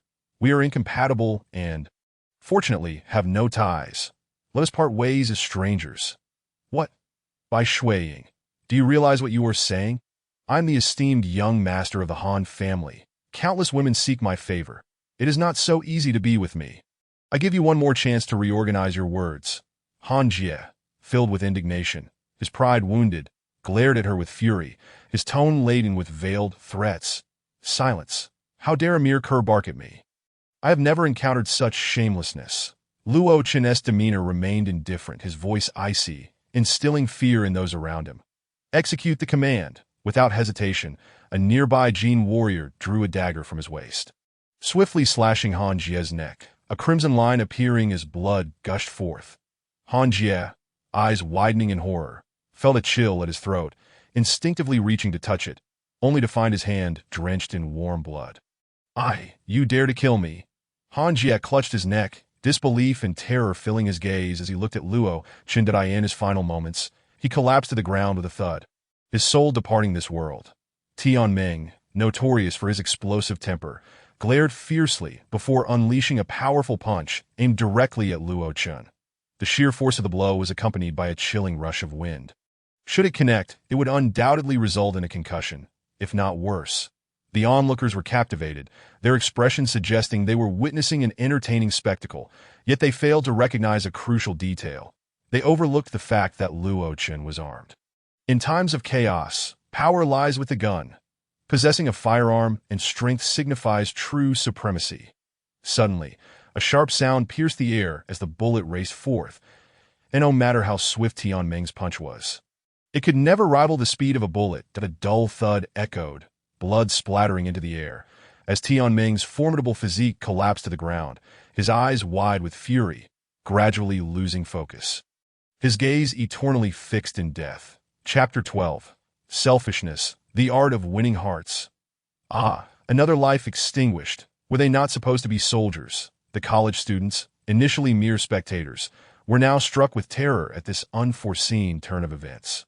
Their spirits shaken, with several young women screaming in fright. All were left in a state of panic, realizing the grim truth. This was not the military of Long Kingdom.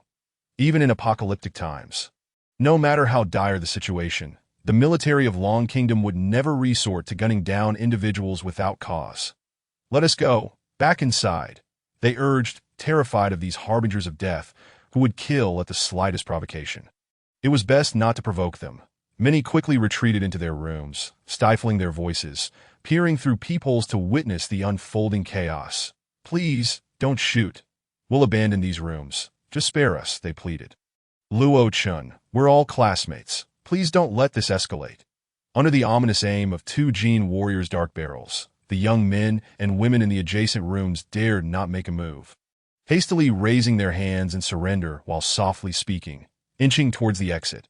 After all, they were university students who would challenge the speed of a bullet. With no chance for negotiation, they were forcibly ejected from their own quarters. The 6 nearby rooms were swiftly claimed as Luo Chen's territory. That moment, Sumiyu caught sight of Luo Chun through a peephole and promptly flung open her door, rushing out. "Luo Chun, where have you been?" "I've been worried sick," she exclaimed, throwing herself into his embrace, pouring out her worries and grievances, oblivious to the slightly stiff expression on Bai Shui Ying's face beside them. "Don't worry, I'm back now that if luck is on our side today, we might dine in the presidential suite on the top floor," Luo Chen replied, a smirk playing on his lips as he held Su Muyu close. This was merely a contingency plan he had prepared for unforeseen circumstances. He had long wished to change locations, as the current room was too cramped for a one-on-two scenario. The top floor? The presidential suite? Su Muyu and Bai Shui exchanged glances, realization dawning upon them. A flicker of anticipation crossing their faces, particularly for Bai Shui, who felt a tinge of awkwardness. After all, she was the latecomer, unsure of how Su Muyu would perceive her. Did she hold a more significant position in Luo Chen's heart than Su Muyu? Gazing at Su Muyu's angelic and sweet demeanor, Bai Shui couldn't help but feel a pang of jealousy, though she took solace in her own superior physique. Straightening her impressive form, the alluring curves outlined beneath her pink t-shirt could not be concealed, and a confident smile graced her face. Thus, an angelic beauty and a devilishly attractive woman stood on either side of Luo Chun, a sight that left many young men peering through peepholes utterly envious, their eyes nearly popping out of their heads. That Su Muyu too, noticed Bai Shui clinging to Luo Chen's left arm, that a glance at the latter's impressive figure beneath her pink t-shirt elicited an instinctive discomfort. But she quickly averted her gaze. Being an astute individual from a prominent family, Su Muyu understood well that a man of considerable power, standing atop the social hierarchy, could never be truly bound by one woman. Strength often correlates with desire. Those at the pinnacle, the heads of esteemed families, often had multiple wives, albeit married in different lands. Merely a change in terminology. This did not account for the numerous mistresses. As a university student, she was oblivious to the exact number of women her father had in his life, that in this post-apocalyptic world, wealth was as good as worthless. What truly reigned supreme was raw power.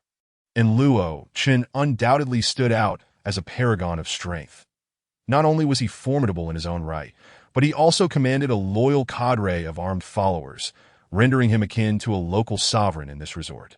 Acquiring another woman was hardly unusual. It was now a test of emotional intelligence for the women involved. Clever as she was, Su Muyu would never openly contradict Luo Chun, for that would only serve to alienate her most crucial support. Instead, it would be wiser to showcase her magnanimity, demonstrating warmth, understanding, and empathy. Such an approach would likely elevate her standing in Luo Chen's eyes, fostering his affection for her. Yet despite her intelligence, she was still a young woman, a novice in love. It would be unthinkable for her heart to remain unaffected. Even the most rational of minds cannot entirely suppress their feelings. She was, after all, just a blossoming maiden of 18 or 19 years. With a forced smile and a facade of nonchalance, Su Muyu grasped Luo Chen's arm with increasing intensity, whether out of anxiety or an unvoiced expression of discontent. Luo Chun, perceptive as always, noted the subtle dynamics between Su Muyu and Bai Shuiying. His right arm was gripped tightly, as if ensnared by a binding spell, while his left quivered, reminiscent of a spring. That it was truly a convoluted situation. Although Luo Chen adhered to a principle of emotional detachment from women, this was primarily evident during critical moments that he was, above all, a staunch individualist, yet he also valued the women in his life, provided they did not compromise his interests. Faced with a campus beauty and a department darling, he was willing to invest time in soothing their feelings. After all, to prevent betrayal, some emotional reciprocation was essential. Reducing them to mere tools for his own pleasure, while maintaining an icy demeanor, would only make it difficult to retain their loyalty. Understanding the intricacies of human emotions, Luo Chen sought to engage with Bai Shuiying playfully while offering Su Muyu tender emotional support. In that moment, he embraced both women, eliciting joyous smiles from them. Before the apocalypse, such a trifling approach would have met with disdain from either of these exceptional women. However, the circumstances had changed. In this new world, strength reigned supreme, and the powerful could dictate their own fate, wielding an irresistible charm capable of altering circumstances. Now, a mere acknowledgement from him was sufficient to bring smiles to the faces of these two extraordinary women. Chapter 13. The 8th-floor dining hall, storage room. As Luo Chen comforted Su Muyu and Bai Shuiying, they rapidly advanced through the corridor. With the efforts of 10 Jin warriors, the zombies that obstructed their path were swiftly dispatched. The presence of firearms made this endeavor surprisingly effortless. They ascended from the 6th floor to the 7th, and then crossed over to the 8th floor. This level housed a vast dining hall, the only one in the hotel. Inside, numerous zombies roamed, and the ground was stained with crimson blood, remnants of dismembered bodies scattered about. The scene was grimly evident. Many had succumbed to hunger, venturing into the dining hall only to become victims of the undead, their fate sealed in a gruesome demise. Kill. Luo Chen's cold gaze fixed upon the Jin warriors, issuing his command, and in the face of the encroaching horde, there was but one solution: extermination. 2 warriors remained at Luo Chen and Bai Shuiying's side for protection, while the remaining 8, armed with silenced pistols, took formation, readying themselves for combat as they unleashed a barrage of bullets. This is precisely the kind of woman who can compel him to expend some effort in words and thought. I understand now that Su Muyu and Bai Shuiying were momentarily taken aback, nodding in unison, their exquisitely beautiful faces revealing a firm resolve. They struggled to suppress their inner fears and the terror induced by the visual assault. Observing as the Jin warriors exterminated the zombies, continuously observing, learning, and comprehending, Luo Chen was indeed correct. If they could not confront this reality, they would find themselves mired in difficulties in this apocalyptic world. Moreover, Luo Chen could not remain by their side indefinitely. Reliance on others has never been a tenable option. One can only depend on oneself. Excellent. Luo Chen cast an appreciative glance at the 2 young women. After all, they were the campus beauties and top scholars, and their acceptance of this situation was swifter than that of ordinary individuals. In no time, within the cafeteria, a dozen zombies had been entirely dispatched by the Jin warriors. Luo Chen promptly issued the command to scavenge for food. The 8 Jin warriors busied themselves, bringing the gathered provisions before Luo Chen. Unhurried, and in the astonished gaze of Su Muyu and Bai Shuiying, he waved his hand as if performing a magic trick, making all the food vanish. The 2 women stood there, momentarily stunned. The Dio not be overly astonished. This is merely my awakened spatial ability. Luo Chen waved his hand dismissively, casually fabricating an excuse for his spatial prowess. Only then did Su Muyu and Bai Shuiying feel reassured, yet their expressions remained filled with wonder and admiration. Wow. Luo Chen, you have awakened a superpower? Can we also? Su Muyu and Bai Shuiying's eyes sparkled with excitement, their faces alight with curiosity as they turned to Luo Chen. It seemed this world was far more thrilling than they had ever imagined. The scene of Luo Chen whisking away a cloud left them utterly enchanted, their hearts racing at the thought of possessing extraordinary abilities and a myriad of incredible powers. You cannot awaken. Luo Chen shook his head in response to their hopeful gazes. Why not? Su Muyu inquired with curiosity, and Bai Shuiying echoed her question, her gaze fixed intently on Luo Chen. Because the time has not yet come. Luo Chen replied earnestly, spinning a tale that that's so. In an instant, disappointment washed over the faces of Su Muyu and Bai Shuang. Commander, we've found a food storage room. Just then, a Jin warrior sprinted over to report to Luo Chen. Good, let us head over, Luo Chen said, his eyes lighting up that a food storage room should contain a significant amount of supplies, right? Beside him, Su Muyu and Bai Shuang also displayed expressions of joy. A food storage room filled with provisions would undoubtedly be astonishing. At the very least, it could sustain dozens of them for a considerable period. The storage room was fortified with a steel door, secured by a lock that was no match for bullets. The Jin warriors had already used a silenced pistol to destroy the lock, swinging the iron door open. The group filed in, and the vast room revealed an overwhelming variety of food, far too numerous to count. Frozen meats, pasta, seafood, fruits and vegetables, exquisite pastries and cookies, fine wines, and an array of condiments were all present, meticulously organized on tiered shelves, with a frozen meat storage area stacked high. Dazzling the onlookers that my heavens, so much food! Su Muyu exclaimed, a smile blooming on her face. Indeed, we need not worry about sustenance anymore. Even if 100 people were to eat, it would last us quite some time. Bai Shuang's face mirrored her joy. With so much food, they were set for the foreseeable future. The two women gazed at Luo Chen with admiration and affection. Indeed, following Luo Chen meant they would have plenty to eat. They felt fortunate to have him as a companion, especially Bai Shuang, who mused silently that had she been with Han Jie, she would never have encountered such a bounty. She might have starved by now, likely to the point of collapse, facing life-threatening danger. Very well, Luo Chen noted with a slight smirk, swiftly approaching the shelves laden with food. As he moved, the provisions, along with the shelves, vanished one by one into his spatial realm. Finally, he reached the cold storage room, where bags of frozen beef and lamb were collected and absorbed into his mental space. His mental realm was boundless. In comparison, these items were but a drop in the ocean, perfectly suitable for preservation. Although it could only store inanimate objects, it was ideal for keeping food fresh. Soon, thanks to Luo Chen's actions, the food storage room was completely cleared out. Rats have come, and they are sharpening their teeth. Chapter 14. The Presidential Suite, the Qin family's dog. Currently, the only thing lacking was drinking water. The water we had scavenged was merely 2 bottles of mineral water provided in the hotel rooms. The water source in this storage room was also limited. Luo Chen's expression shifted slightly, yet he found no viable solutions that in this apocalyptic landscape. Resources were scarce, many items irretrievable, and one could only proceed step by step. Let us continue our sweep upstairs. Our target is the Presidential Suite, Luo Chen announced. Understood. The 8 Jin warriors forged ahead, while Luo Chen, flanked by Bai Shuang on one side and Su Muyu on the other, strode confidently through the apocalypse, relishing the moment in leisurely ease, quite content that in a world of chaos, possessing firearms was exhilarating. The sounds of gunfire echoed as they ascended from the 12th floor to the 14th and finally to the 18th floor. The Jin warriors led the way, their silenced pistols firing with precision, bullets whizzing out at a speed imperceptible to the naked eye, toppling zombies as effortlessly as slicing through ripe melons. Luo Chen noted that the higher they ascended, the fewer zombies there were.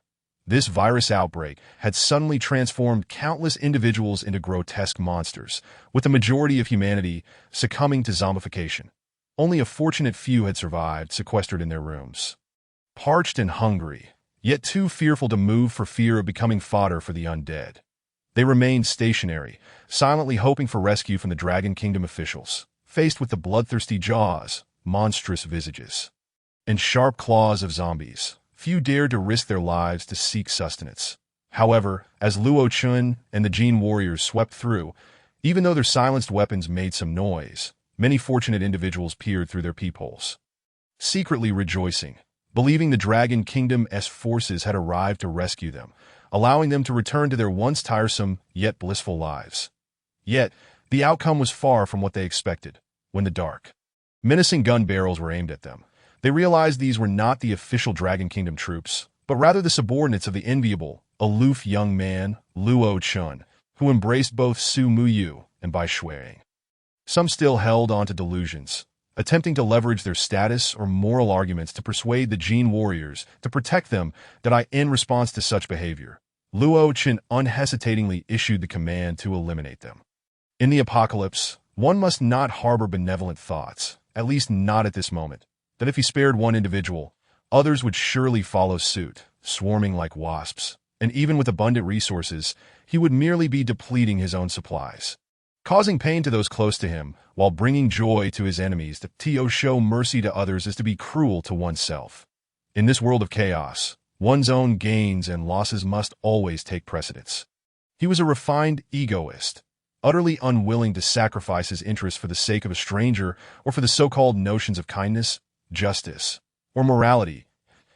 Burn oneself to illuminate others. Luo Chen aspired to be a tyrant in these turbulent times. Better to betray the world than to allow the world to betray him. Of course, there were a few foolish souls, but they were evidently rare. People were, on the whole, quite astute and, like now, would not foolishly charge forward when confronted with gun barrels. Such naive individuals had long been nurtured by a peaceful society, entirely subjective in their reasoning, having lost basic judgment. They were the first to be eliminated in the face of the apocalypse. The vacation hotel on the top floor of the 18th floor housed the presidential suite. The vast upper floor technically contained only one suite, resplendent in its opulence. The door, inlaid with silver floral patterns on rosewood, exuded both extravagance and a classical charm. Inside, the grand hall was immense, featuring crystal-clear, transparent partitions that radiated a dreamlike array of colors. The chandelier above, reminiscent of diamonds, cast a soft, bluish glow, reflecting the silhouettes of 3 individuals. One of them, donned in gold-rimmed glasses, sported a Korean-style haircut with brownish-black hair and a fair complexion, exuding a serene demeanor. His black eyes shimmered with wisdom, clad in a perfectly tailored black suit and bow tie. Embodying the essence of a business elite, behind him stood 2 imposing figures clad in suits and black trousers, their faces stern and expressions cold, emanating an aura that instilled fear, reminiscent of bodyguards. Yet their demeanor suggested they were far from ordinary protectors. Likely elite special forces. What was perplexing, however, was that despite their striking presence, the trio remained motionless in the center of the presidential suite's living room, as if awaiting someone. Qin Xiao, please don't, there are still so many people outside, what is there to fear? They are all mere dogs raised by the Qin family. If I command them to go east, they wouldn't dare venture west. If I order them to leap from a building, they would comply without hesitation. They are merely pretending to be deaf and mute, blind and dumb. You little enchantress, let me indulge myself first. Qin Xiao, that place is breaking apart. An array of sultry sounds echoed intermittently from an unknown direction, piercing the air with clarity. Yet the 3 individuals in the living room remained unervingly calm, betraying no emotion apart from the flickering glints in their eyes that hinted at their inner turmoil. After a brief moment, a tall, sharply featured young man, seemingly handsome yet cold in demeanor, emerged from within, dressed in a black velvet robe. His presence exuded a sense of arrogance and domination. As he moved, delicate crystal barriers dissipated upon contact with him, only to reconstitute as he passed, a fantastical display of responsive magic. In his arms lay a stunningly beautiful woman, clad in a revealing black bikini that accentuated her voluptuous curves. Her fair skin contrasting starkly with the dark fabric, creating an arresting visual impact. However, the only blemish on her otherwise perfect appearance were the bruises that marred her skin, indicating her less than joyous reality. The trio, led by the young man with golden-rimmed glasses, paid no heed to the scene unfolding before them, maintaining their gaze downward in silence. The brooding young man seated himself on the plush bed before them, his attention fixated on the disconcerted beauty in his arms, whose discomfort was evident as he relentlessly toyed with her, unrestrained by any sense of decorum, the sounds of his revelry filling the air without a hint of shame. For they were nothing more than the dogs of the Qin family. Chapter 15. The Power of the Qin Family, second son Qin Jun. The brooding young man was none other than Qin Jun, the second son of Governor Qin Tianxiong of Fujian Province. Qin Tianxiong, a formidable regional authority, wielded immense power, and the Qin family was a renowned lineage in Longhua, steeped in tradition and influence, with deep connections in business, military, and politics, holding high positions across the board. Even within the highest echelons of the government, one of the 7 top officials bore the surname Qin, a testament to their long-standing dominance and influence. Having witnessed the rise and fall of dynasties for over a millennium, this vacation hotel was his, as was the entire hillside and surrounding area. Zhonghai Normal University's largest shareholder was also the Qin family. On this occasion, he had purposefully chosen the 4 classes with the most beautiful girls, calling it a lucky class, merely an excuse to satiate his own desires. Despite being the governor's son, he had to exercise a modicum of discretion. Did he not? Qin Jun's expression was one of disdain, a flicker of boredom crossing his eyes as he regarded the woman in his arms, a campus beauty from her senior year. Initially demure, she had succumbed to his overwhelming power and the allure of wealth, transforming into a docile pet eager to please. However, after days of indulgence, even he grew weary. His usual practice was to change partners every 3 days, as easily as one changes clothes. He had sought out 4 of the most fortunate classes, anticipating a whirlwind of pleasure, among which were 2 who were campus goddesses. Originally 4, but one had been deemed unworthy and gifted to his elder brother, Qin Mubai, while another had been discarded for her lack of cooperation, discarded like refuse. Among the remaining 2 were Su Muyu and Chu Qianair, both renowned beauties at the university, whom he had long coveted, waiting for the perfect moment to indulge. Yet fate had conspired against him. Qin Jun's expression soured. Had it not been for the zombie outbreak, Su Muyu and Chu Qianair would have long since been in his bed. Damn it, Fan Wenjie, tell me when this zombie crisis will end. When will the old man send someone to retrieve me back to Jiangdu? Qin Jun voiced his dissatisfaction with a scowl, his fierce gaze fixed on the trio with golden-rimmed glasses. The pressure of his grip on the beauty intensified, causing her to let out a small whimper, drawing his ferocious glare. Startled, she quickly stifled her sounds, biting her swollen lips, too terrified to utter a word. The stunning beauty's eyes glistened with unshed tears, her expression filled with fear. Once a celebrated campus flower, admired and pursued by countless young masters of prominent families, she now found herself reduced to a mere vessel for Qin Jun's unbridled desires. Tears of indignation welled in her eyes, yet she remained powerless, haunted by memories of her murdered companions, trembling with dread and forced to comply with his whims. Upon hearing the inquiry, Fan Wenjie discerned the discontent in Qin Jun's tone. Meeting his piercing gaze, he felt a chill run down his spine, quickly wiping the cold sweat from his forehead. Second young master, please calm your anger, that we are currently affected by an inexplicable magnetic field. The resort has lost all signal, and even satellite phones are inoperative, making it impossible to contact the master or the eldest young master, that in our estimation, with zombies rampant and the apocalypse upon us globally. The Qin family possesses profound resources, and several high-ranking officials in the military will surely respond swiftly to facilitate your return to Jiangdu. Fan Wenjie's eyes flickered as he rapidly assessed the situation. Nonsense. Does this young master not already know that? Qin Jun slammed the bed, his expression fierce. What I want to know is, how long must I wait? How long? Am I to wait until I am devoured by zombies? Qin Jun's words brought no joy, only a deepening scowl, his gaze seething with hostility directed at Fan Wenjie, as if he intended to devour him whole. Please, second young master, bear with it a little longer. I have procured a gift for you, hoping it will soothe your temper and grant you more patience. Fan Wenjie, sensing the imminent rage of Qin Jun, broke into a sweat, his voice trembling. Fortunately, he had prepared in advance. With a swift motion, he clapped his hands that once, a black-clad bodyguard entered, restraining a beautiful young girl whose hands were bound, her youthful face etched with fear and panic, dressed in a red princess dress. Her fair skin and long, straight, pristine legs created a striking contrast, enhancing her flawless complexion. The girl's alluring S-curve was captivating, her delicate features accentuated by a subtle touch of makeup, her natural beauty radiating charm, her oval face. Willow-like brows and captivatingly rosy eyes drew one in, showcasing her enchanting allure with every expression. Chu Qianair, Qin Jun, initially wearing a sullen expression that appeared ready to explode, was momentarily taken aback upon seeing the young woman in the red dress before him. Just like the unpredictable weather, his demeanor shifted in an instant, a wicked smile gracing his lips, and admiration gleaming in his eyes. Indeed, Wenjie understands my thoughts. While conversing with Fan Wenjie, Qin Jun's gaze remained fixated on Chu Qianair, his wolfish eyes scrutinizing her intently, instinctively licking his dry lips, a cruel glint flickering within. This was precisely what Wenjie ought to do. Fan Wenjie adjusted his gold-rimmed glasses, a sycophantic smile adorning his face. Observing Qin Jun's eager demeanor, he silently lamented, to ensure that the young Master Qin could indulge himself. They, as bodyguards, had first braved the terrifying dangers of zombies to seize the beautiful woman from the bed. Not long ago, they had exerted tremendous effort, sacrificing several lives to capture Chu Qin'er for Qin Jun's amusement.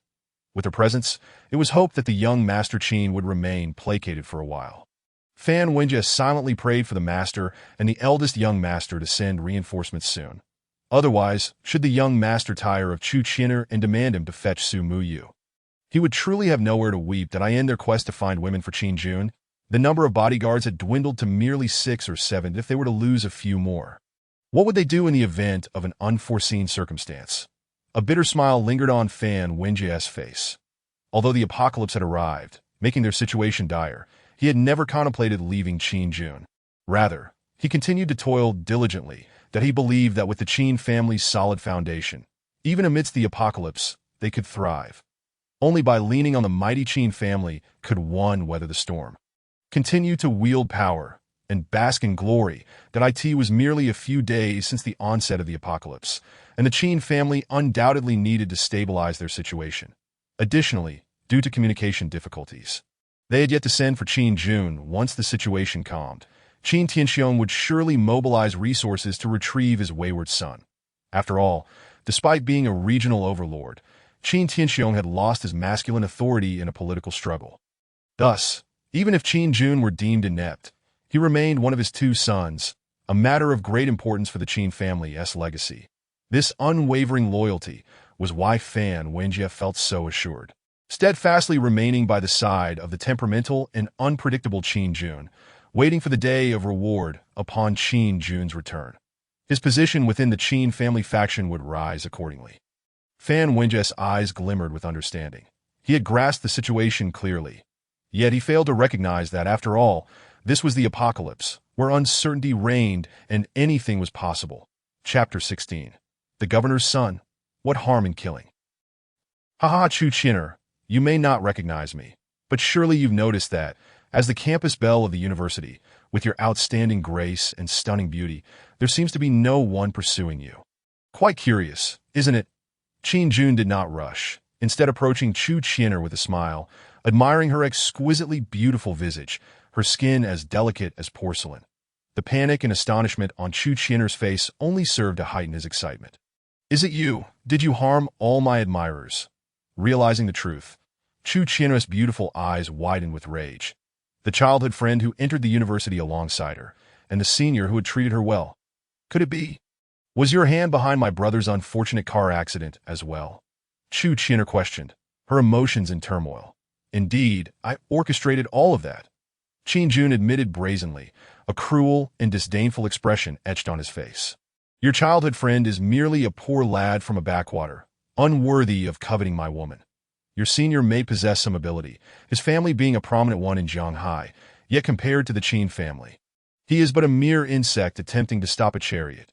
Qin Jun's cold voice resonated, his eyes indifferent and mocking, his words dripping with contempt, treating lives as if they were worthless. And my brother? Even if you desire me, what does that have to do with him? Upon realizing her friends had met their tragic ends at Qin Jun's hands, the truth hitting her hard, Chu Qin'er could not help but question him further. Memories of her brother surfaced, confusion clouding her sweet face as she confronted Qin Jun, suspecting him of being responsible for her brother's demise. Your brother? Ha! Qin Jun was first taken aback, then burst into manic laughter. Coldly admitting, indeed, I killed your dear brother. Who asked him to be so close to you? From the moment you caught my eye, you became my possession. Any man who dares to approach you closely can only blame their ill fortune. Ha ha! Your brother's kindness towards you was his original sin. Qin Jun laughed heartily, reaching out to grasp Chu Qin'er's tear-streaked, beautiful face. You bastard. You're nothing but a devil. I never imagined it would be my fault that my brother is gone. She shouted at Qin Jun, her heart heavy with grief for her deceased brother. Oh dear. Why are you crying? Observing the large teardrops cascading down her cheeks, Qin Jun feigned concern while excitement surged within him, his blood boiling as he advanced closer. "You beast! I will never let you have your way!" Chu Chinner cried, her eyes glistening with tears, shimmering droplets cascading down her fair, moist cheeks, eventually falling on her delicate swan-like neck, creating an artistic tableau reminiscent of flowing mountains and rivers. A portrait of beauty in tears. "Brother! Xiao Chong, Sr. It was I who caused your demise." Chu Chinner sobbed uncontrollably, her voice choked with grief, her heart torn as she faced the relentless advance of the demonic Qin Jun. Panic and fear reflected in her eyes as despair enveloped her. She stumbled backward, finally falling to the ground, resembling a defeated princess, desperately pushing herself away with her small white shoes, her fair legs beneath her red dress, moving backward incessantly. In stark contrast, Qin Jun towered above, observing her retreat like a frightened lamb, pure and enchanting, panic-stricken and fearful that a morbid sense of satisfaction surged within him, his madness intensifying as he reveled in this exquisite moment. "Ha ha ha! Go ahead and cry. Even if you scream until your throat is raw, no one will come to your rescue. This resort belongs to me. Qin Jun Jianghai University is mine, and so are you. In this frenzy of zombies, I shall use your voice as their accompaniment, that I can only imagine how delightful that will be." Qin Jun's words were filled with arrogance, and he laughed triumphantly, his face alight with insanity. Yet, he did not anticipate that in the next moment he would be mercilessly struck down. With a resounding bang, the door to the presidential suite swung open, and 10 armed genetic warriors entered. Escorting the striking figure of Luo Chun, who was surrounded by admirers like a star amongst planets, Luo Chun and his entourage burst in. Everyone froze in place. Fan Wenjie, who had been watching the scene unfold, wore an expression of exhilaration.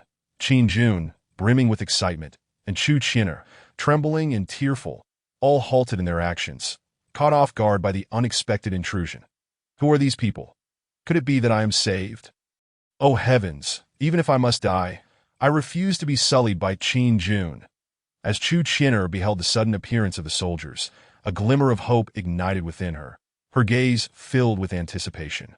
Meanwhile, the excitement on Qin Jun's face faltered momentarily upon seeing the genetic warriors, but then transformed into delight, growing even more jubilant. "You were sent by the old master, right? Who is in charge?" "I am Qin Jun, the second son of the Qin family."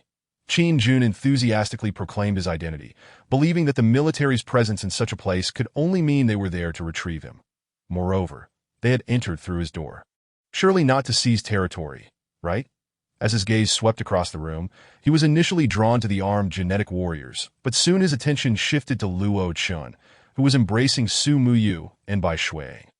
"What the hell? Who the hell are you? More impressive than me." Qin Jun rubbed his eyes in disbelief. Aside from his elder brother, Qin Mu Bei, was there truly another who dared to embrace multiple women before him?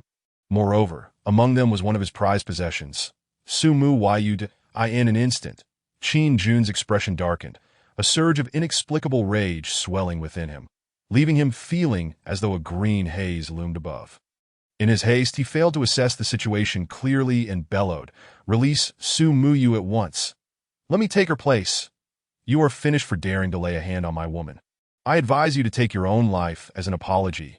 Qin Jun, exasperated, trembled as he pointed at Luo Chun, resembling an imperious master commanding his subordinates, exuding arrogance and a sense of entitlement. "Young master, these individuals are not." Fan Wenjie, keenly observant, quickly sensed something amiss. These people were certainly not from the Qin family. His expression shifted, intending to alert Qin Jun, but was interrupted by an eerily calm voice that reverberated throughout the suite and within everyone's ears, causing their hearts to tremble. "Kill them!" The chilling command fell, and the atmosphere turned eerily silent, that in response to Qin Jun's vitriol. Luo Chen regarded him with disdain, unwilling to waste breath on him. Merely uttering 3 words, the Jin warriors beside him promptly aimed their silenced pistols at Qin Jun. "Wait. What are you saying? Do you know who I am?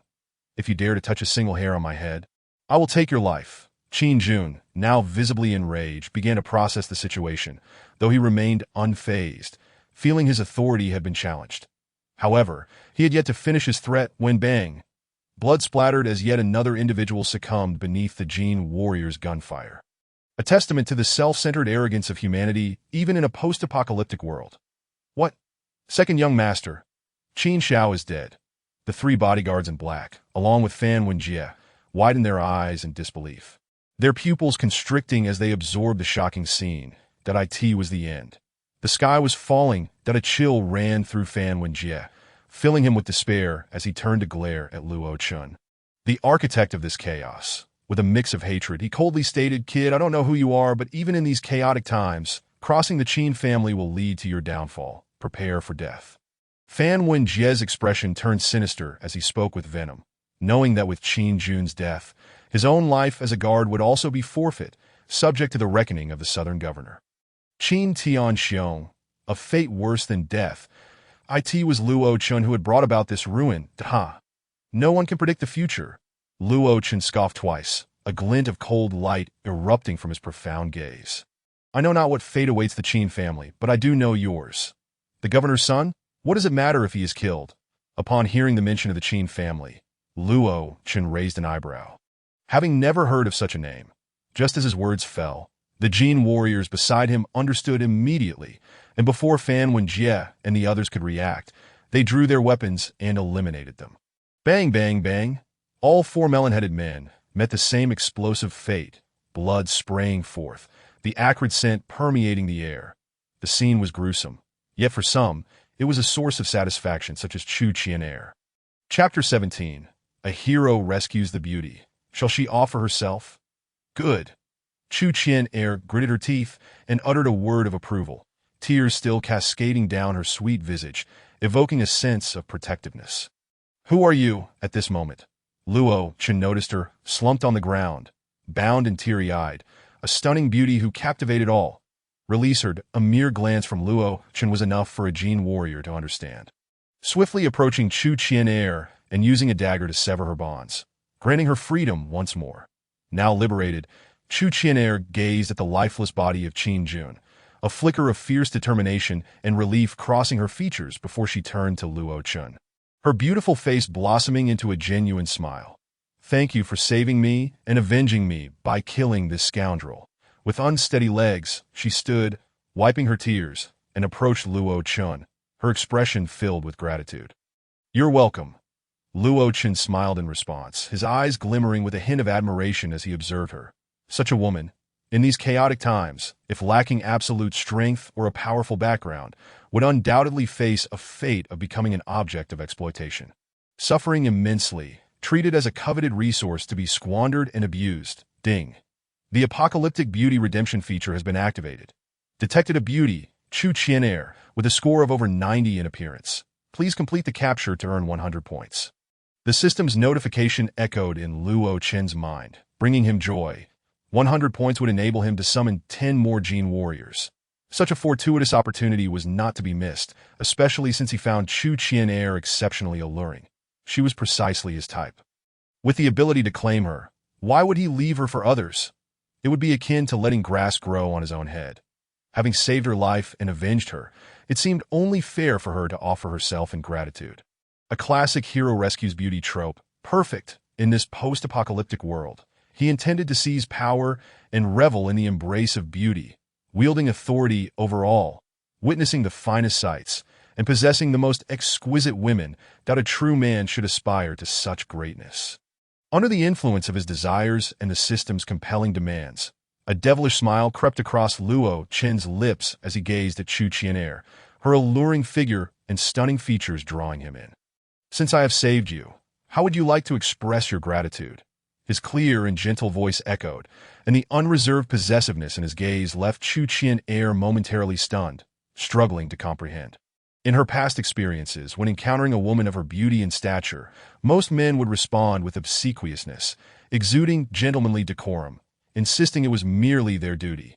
Yet Luo Chun was strikingly direct. But we are in an apocalypse. With zombies rampant, I have nothing to offer you. How do you expect me to repay you?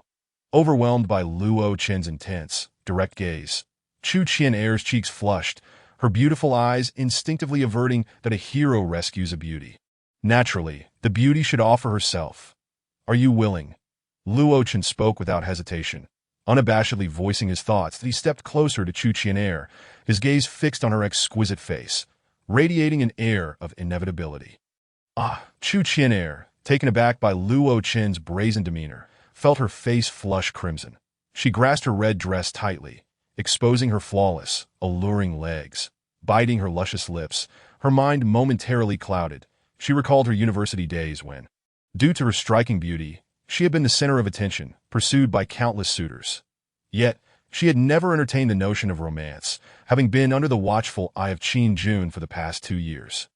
Experiencing such exhilarating feelings once again, despite being somewhat direct, she couldn't help but appreciate Luo Chen's first impression that he was strikingly handsome and decisive, commanding a following, a formidable presence in this apocalyptic world, and had rescued her from the clutches of the scoundrel Qin Jun, avenging her in the process.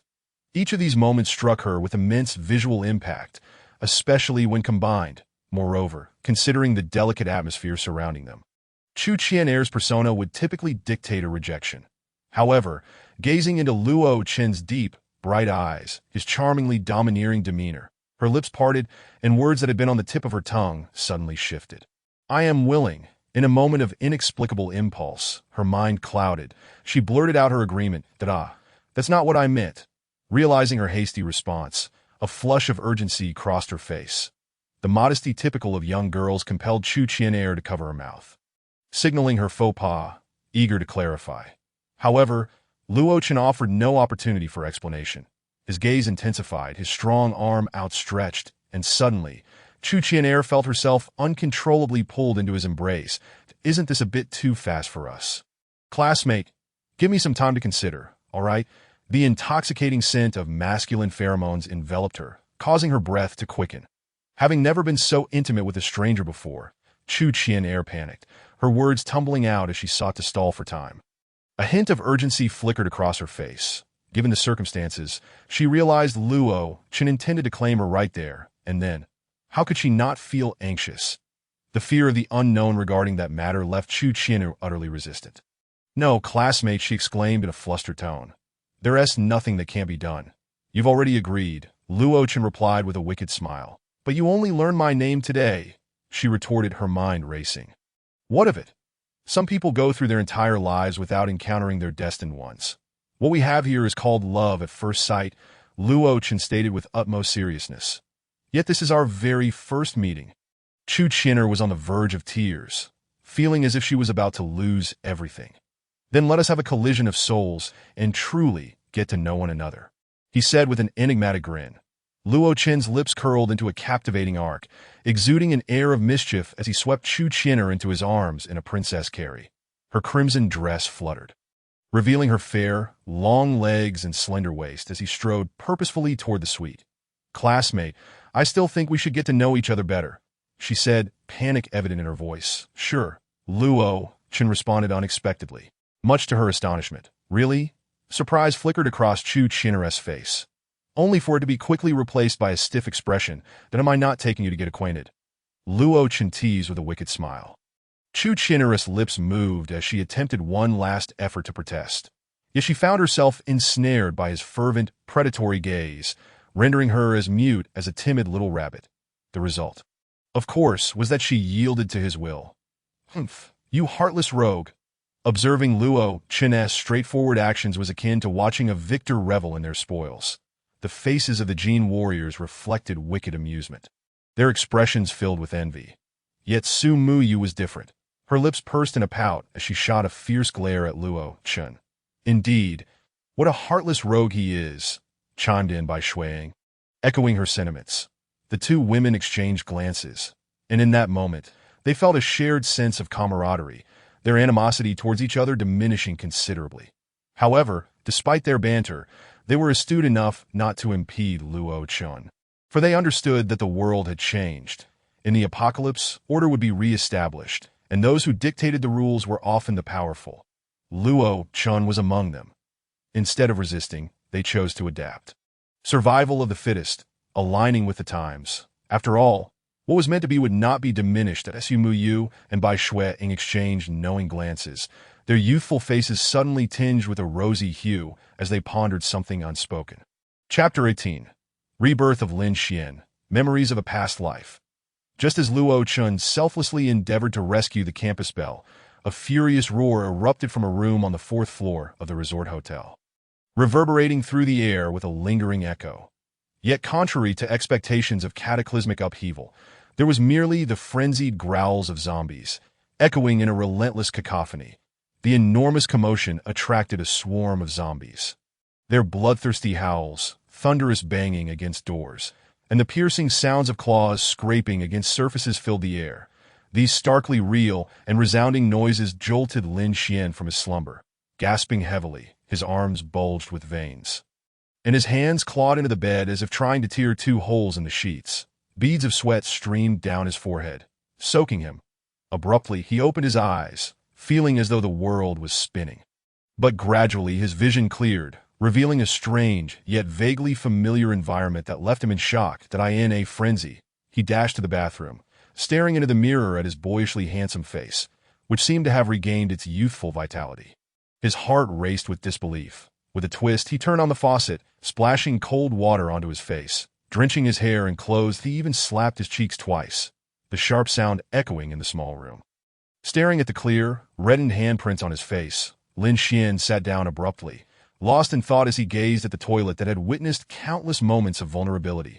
His eyes glazed over, as if his soul had drifted elsewhere, before he snapped back to reality, bursting into a fit of laughter akin to that of a wild boar. "Haha, I'm back. I've actually returned to the beginning of the apocalypse. Oh, heavens, grant me this chance once more. In this life, I will eradicate all my enemies and make all beautiful women bow before me." Lin Xian lifted his head from the toilet, his laughter frenzied, face contorted with madness, his eyes bloodshot. His surname was Lin, and his name was Xian. He was a fortunate survivor who had lived for decades amidst the chaos of zombies and the erosion of humanity. Over the past 10 years, he had witnessed countless sieges by the undead, the rise of numerous powerful factions, and the betrayal of brothers, lovers, and mothers driven by greed, an unending cycle of treachery and the decay of human nature. All of this began at this very moment, at the dawn of the apocalypse. That I am currently at the Qin family's resort, one of the selected fortunate classes from the 4 years at the university. Although labeled a fortunate class, the truth behind it all was rooted in the desires of Qin Jun, the second son of the Qin family. Lin Xian shook himself from his reverie, a flicker of hatred crossing his gaze. In his previous life, it was Qin Jun who seized control of the resort, subjecting every beautiful woman within to his whims, discarding them within 3 days at most. Most of those women were given to his loyal subordinates, living lives worse than death, and some even met their demise at his hands. This included his childhood sweetheart, Li Siki. Though not the campus belle, Li Siki was stunningly beautiful and a popular online host, cherished by many. They had grown up together, dreaming of a bright future as they entered Jiang University together, only to be met with the apocalypse. Tragically, she caught the eye of the debauched Qin Jun, who ultimately discarded her after tiring of her, leading her to take her own life in despair. This became one of Lin Xian's greatest regrets. That I end this new life. Siki, I will ensure this does not happen again. I swear it. Clenching his fists, his expression resolute, his knuckles turned white from the pressure. Tio protects Siki and emulate the powerful of his past life. Possessing multiple wives and dominating a realm, he needed strength. Only with absolute power could he acquire everything he desired, both in plunder and protection. Lin Xian's face reflected a nostalgic expression. Although Qin Jun was the son of the southern governor Qin Tianxiong, the apocalypse was an unexpected event, and he had not brought many followers with him. Initially, he ruled with arrogance and tyranny, but lacked the power to dominate the entire resort. It wasn't until the blood rain that the world inexplicably filled with luminous orbs, some containing supplies, weapons and food, and others, worthless currency, alongside bizarre items such as stockings and umbrellas. As Lin Xian recalled, his expression turned odd, and he shook his head vigorously. None of that mattered. What was crucial was that among those luminous orbs, there could be genetic potions and even seeds of supernatural abilities. That was of utmost importance, a vital resource that could enhance one's strength and elevate one above others in the apocalypse. Genetic potions could augment one's physical strength, comprehensively improving one's constitution, granting powers beyond the ordinary. Meanwhile, supernatural seeds were even more terrifying, if those enhanced by genetic potions still belonged to the realm of humanity. Those who consumed supernatural seeds would gain extraordinary abilities beyond human comprehension. That it was now the 5th day since the apocalypse began. Lin Xian murmured to himself, his eyes sparkling with determination, that in just 2 days, the world would be engulfed in blood rain, lasting a full day. This blood rain would alter the very essence of the world, empowering the undead and demons. Afterward, the zombies would become even more formidable.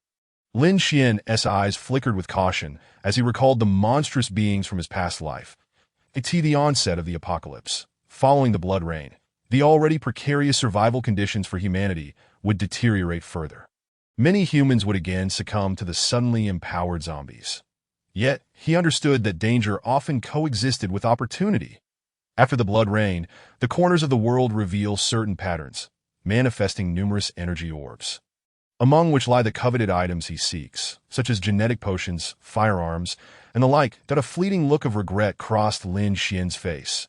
At the onset of the apocalypse, the emergence of such treasures as the ability seeds was still a distant prospect.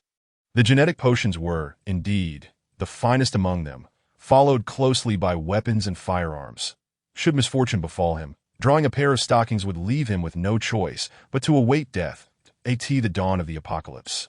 Even genetic potions were exceedingly scarce. Lin Xian's gaze sharpened. However, endowed with memories from his past life, he distinctly recalled that after this blood rain, for genetic potions would emerge within this resort, an extraordinary boon at the beginning of the end times. In many areas, a 10,000-meter radius might not yield a single genetic potion. Yet this resort held 4 in abundance. That in his previous life, 3 of these potions were claimed by the Qin family, led by Qin Jun, allowing them to dominate the resort. Later, they were even taken away by troops dispatched by Qin Tianxiong, the governor of Jiangnan, becoming formidable figures amidst the chaos of the apocalypse. This time, I shall not grant you any opportunities. Qin Jun, a flicker of animosity flashed across Lin Xian's face. That in this life, I intend to leverage my foreknowledge to acquire all 4 genetic potions. Each potion can augment my strength by 300 pounds. Thus, with all 4 combined with my existing power, I could unleash a staggering force approaching 1,400 pounds with a mere punch. Terrifying indeed. Comparable to the ancient overlords. At that moment, even Qin Jun would be beneath my notice. That a glint of coldness shone in Lin Xian's eyes. Having been granted a second chance at life, he would leave no opportunities for Qin Jun unchallenged. Resolutely determined to eradicate the roots of his rivals. That for Siki, this time, I must rectify my regrets. My thoughts cleared. Lin Xian shall ascend step by step to the pinnacle, becoming the sovereign of this apocalypse. Wielding unparalleled power and embracing the most beautiful women. Waking, I shall command the world. Intoxicated, I shall recline upon the knees of lovely ladies. This is the shared emblem of the powerful in the apocalypse. Chapter 19. The Child of Fortune, Villain Points. In the resort hotel, on the 18th floor, in the luxurious presidential suite, Luo Chen had entered a sage-like state, reclining upon a sumptuous bed crafted from an unknown velvet. A satisfied smile gracing his features. In his left hand, he leisurely savored red wine, while his right arm encircled a tantalizingly exposed shoulder. The flawless, fair skin glimmered coyly, the exquisitely sculpted abdomen beneath sheer lavender fabric exuding a subtle allure. Beneath the pristine down blanket, a slender, snow-white leg inadvertently slipped out, perfectly straight, neither too much nor too little, an epitome of elegance, captivatingly beautiful with a striking visual impact. The porcelain-like complexion, smooth and radiant, possessed a delicate softness akin to jade. Firm yet elastic. Without question, the subtle fragrance, mingled with an unknown scent, pervaded the air, a potent blend of hormones intoxicating pure-hearted maidens one after another. Chu China, her cheeks flushed, revealed a sweet, bashful smile reminiscent of a flower bud in bloom. Vibrant and alluring, yet shy and hesitant. Even after a considerable time had passed, she remained unable to acclimate to the sensations. Instinctively, she wrapped her alabaster arms around Luo Chun, utterly unconcerned about the overwhelming pressure on her bosom. As she gazed at the smoke-emitting Luo Chun, a sweet smile graced her face. one that rivaled the beauty of flowers, radiating happiness in gentle waves, a stark contrast to her initial expectations of discomfort. To her surprise, not only was it not painful, but it felt rather splendid that a rosy hue crept across Chu Chinera's fair cheeks, her skin a healthy blush, a hint of embarrassment sweeping over her. Yet, she could not deny that Luo Chun was indeed remarkable. Her gaze, once innocent, now held a depth of meaning filled with sweetness and subtle surprises. She sensed a noticeable enhancement in her own vitality. And the source of this transformation was undeniably Luo Chun. Initially believing herself to be the disadvantaged party, she discovered instead that she had stumbled upon a treasure. With her cheeks aflame, joy bubbled within her heart, emboldening her to plant a soft kiss upon Luo Chun's lips, tender and sweet, akin to jelly. Surely he would appreciate it. After all, he had been so impulsive earlier. He must truly cherish me. Chu Chinner felt a mix of hope and anxiety. A typical sentiment for a young girl. Before receiving affection, she hesitated. After, she was consumed by doubt, fretting over this and that, wishing to remain intertwined at all times, at least, such is the norm, for it is human nature unless the allure is insufficient. Undoubtedly, Luo Chen's charm was perfect in every aspect, akin to that of an ideal reader. With their fates intertwined, Chu Chinner had wholly surrendered her heart to Luo Chun, her emotions tethered tightly to his every movement. Meanwhile, Luo Chun showered her with tender reassurances. However, an icy voice abruptly interrupted his thoughts. Ding! Congratulations, host, on successfully charming the stunning beauty Chu Chinner, scoring over 90 points in attractiveness, receiving a reward of 100 points. Ding! The system's automatic detection function has been activated, identifying the presence of a child of fortune within a kilometer radius, named Lin Xian, a first-year student at Zhanghai Normal University, with the ability of reincarnation. The host may choose to directly hunt him or extract his value before killing him. The system recommends the latter. During the extraction process, villain points can be earned, which can be exchanged for an equivalent number of points. The point shop has introduced a villain acquisition feature, refreshing every 7 days. Successfully hunting the child of fortune grants a reward of 5,000 points. Luo Chun was utterly astounded by the system's notifications. Such generous rewards.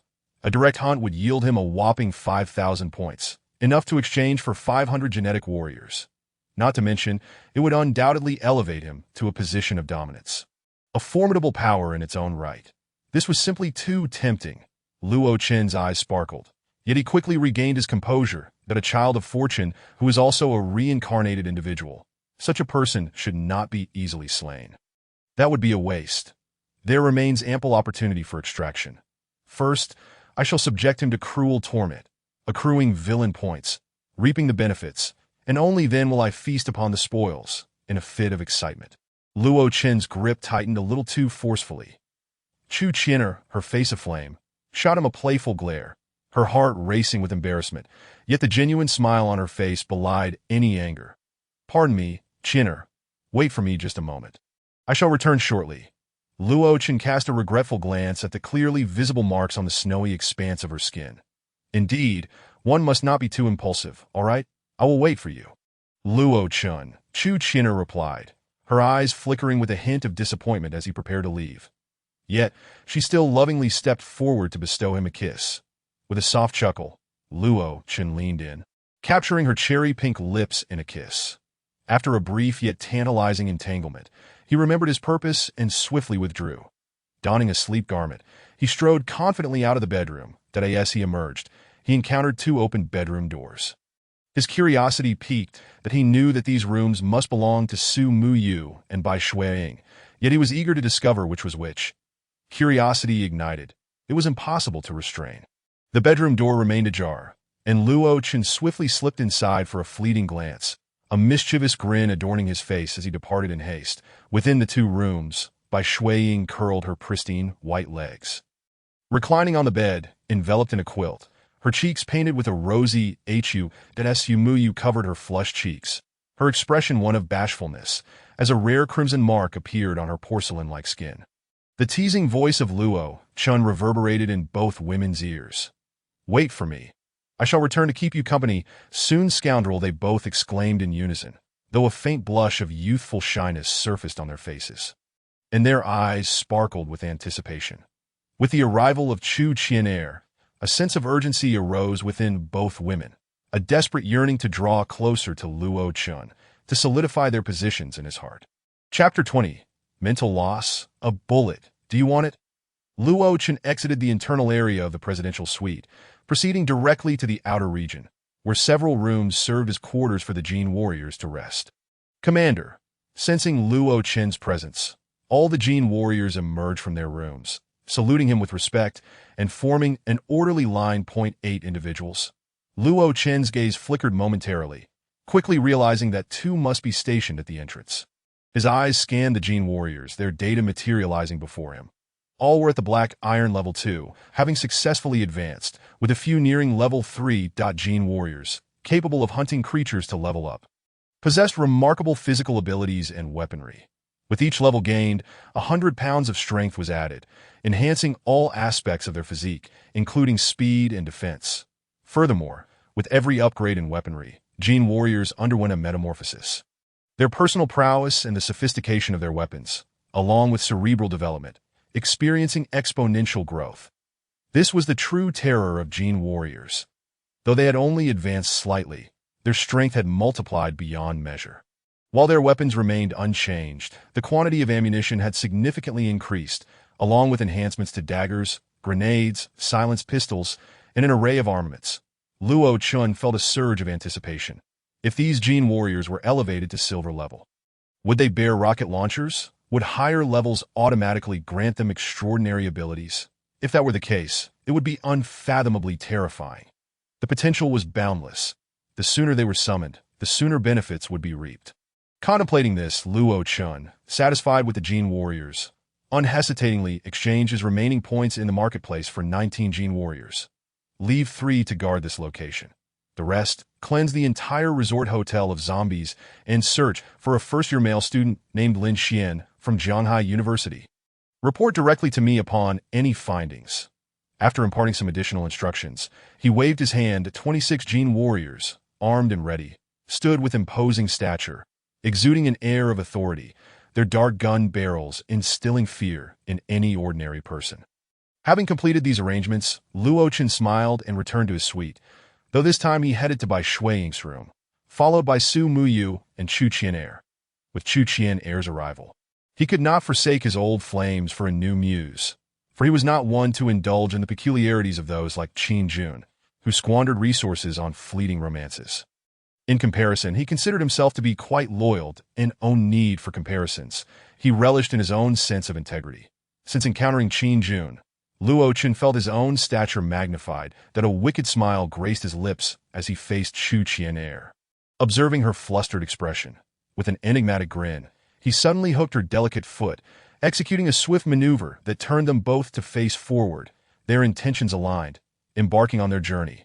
Luo Chen supported Chu Qian'er's slender, perfect waist, the visual delight of her snow-white skin, and the exquisite touch of her velvety, supple flesh leaving him utterly captivated. With nearly 30 Jin warriors at his command, all armed and formidable, what need was there for him to engage directly? He summoned them precisely to alleviate his burdens. Why should he personally wield a Tang Dao against zombies in a bloody melee? That would be foolish, if not outright daft. Any task could be entrusted to his subordinates. His acquaintance with Chu Qian'er still lacked depth. With many uncharted avenues yet to be explored, he cherished the allure of innocence embodied in her. A quintessential maiden, the campus belle, the epitome of beauty and wealth. A muse for him and a coveted treasure for all men. Like a blank canvas, she presented an opportunity for him to paint his desires upon, with the final outcome dictated solely by his whim. This offered an exhilarating sense of accomplishment that at this moment, Luo Chen reveled in his pursuits, invigorated by the novelty of it all. Meanwhile, the 26 Jin warriors, armed and formidable, swept through the resort hotel like a tempest, leaving chaos in their wake. Zombies toppled as watermelon juice splattered, a river of blood flowed. After previous purges, the upper floors were devoid of zombies. The true battlegrounds were limited to the 6th and 7th floors, with the number of Jin warriors multiplied several times over and their combat prowess significantly enhanced. Their strength was not merely additive. Bang, bang, bang. As they fired in unison, in wide pathways, at least a dozen or 20 zombies fell beneath their silenced pistols. The commotion went unnoticed by the zombies outside the hotel, yet nearby Zhonghai University students observed the scene through peepholes. Many students, akin to those on the upper floors, believed that the Dragon Kingdom's military had dispatched troops for their rescue. Numerous individuals flung open their doors, cheering as they rushed out, pleading for the armed Jin warriors to lead them from this infernal purgatory. Some, much like Han Jie before, immersed in their delusional fantasies, naively demanded this and that, seeking food, water, and even expressing discontent at what they perceived as a delayed arrival, requesting compensation for mental distress. The Jin warriors merely chuckled at such absurdity. They had not anticipated encountering such deluded individuals. Bang! One shot rang out, silencing a fool demanding compensation, blood and gore splattering everywhere, a display of ruthless decisiveness that instilled terror. As they observed the panicked screams of students, teachers, and business elites, the Jin warriors exchanged incredulous glances. Did I ask this it? One Jin warrior, his expression devoid of emotion, coldly addressed the crowd. Dare you demand mental compensation? Would you like a bullet? If you want it, come collect. We have as many as you desire. One for each. We are not the Dragon Kingdom military. Your lives are of no concern to us. Anyone who obstructs our mission shall be dealt with mercilessly. His icy voice echoed in their ears. These individuals, whether students or business elites, reacted swiftly. Coupled with the earlier scene of live executions, they fell silent, many trembling in fear, hastily retreating to their rooms. The Jin warriors couldn't help but smirk coldly, continuing their purge of zombies, knocking on doors in search of Lin Xian. Should any doors remain closed, they would forcibly enter and eliminate threats. Such iron-fisted measures serve as a warning, and all complied willingly. There was no need to offend these soldiers over something as trivial as a closed door, only to end up with a bullet in the head. A true case of losing more than one gained. Several others trailed behind the Jin warriors, not out of malice but desperation. The apocalypse had persisted for 4 or 5 days. Many had run out of food, and those with compromised health had perished. Humans could not survive beyond 7 days without sustenance. But were they still normal? The rapid advancements of modern society had resulted in severe repercussions. The health of individuals today paled in comparison to those centuries past. All suffered from suboptimal health. Those who survived 5 days were considered fortunate, that in such dire circumstances, they could only await death. The appearance of the Jin warriors, cleansing the hotel of zombies, offered them a sliver of hope, a chance to venture out in search of food. In essence, Luo Chen had unwittingly saved their lives. Chapter 21.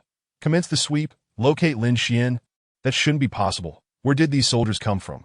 Could they be from Qin Tianxiong, the governor of Jiangnan? Lin Xian stroked his chin, a look of doubt crossing his face. This situation is not in accordance with my memories. Qin Tianxiong's men should arrive a month later, in a room on the 4th floor of the resort hotel.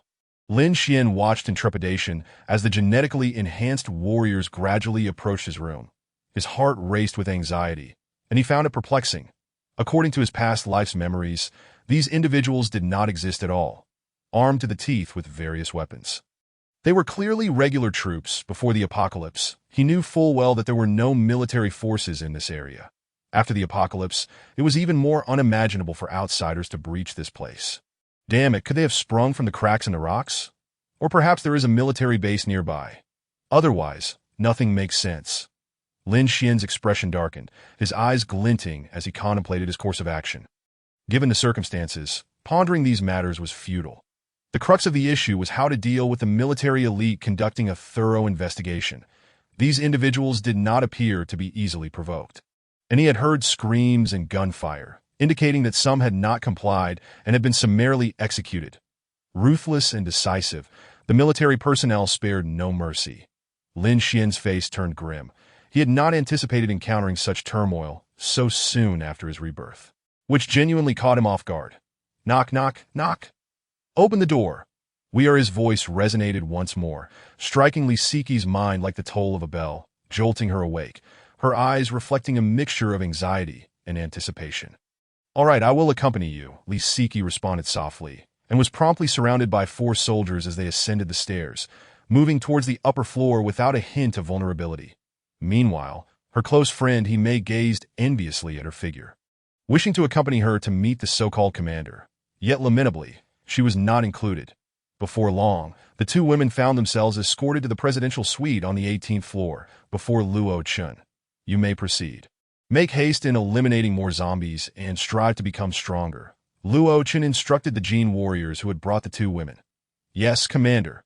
The four Gene warriors saluted with utmost respect before departing the presidential suite to join the main forces in their hunt for zombies and to level up.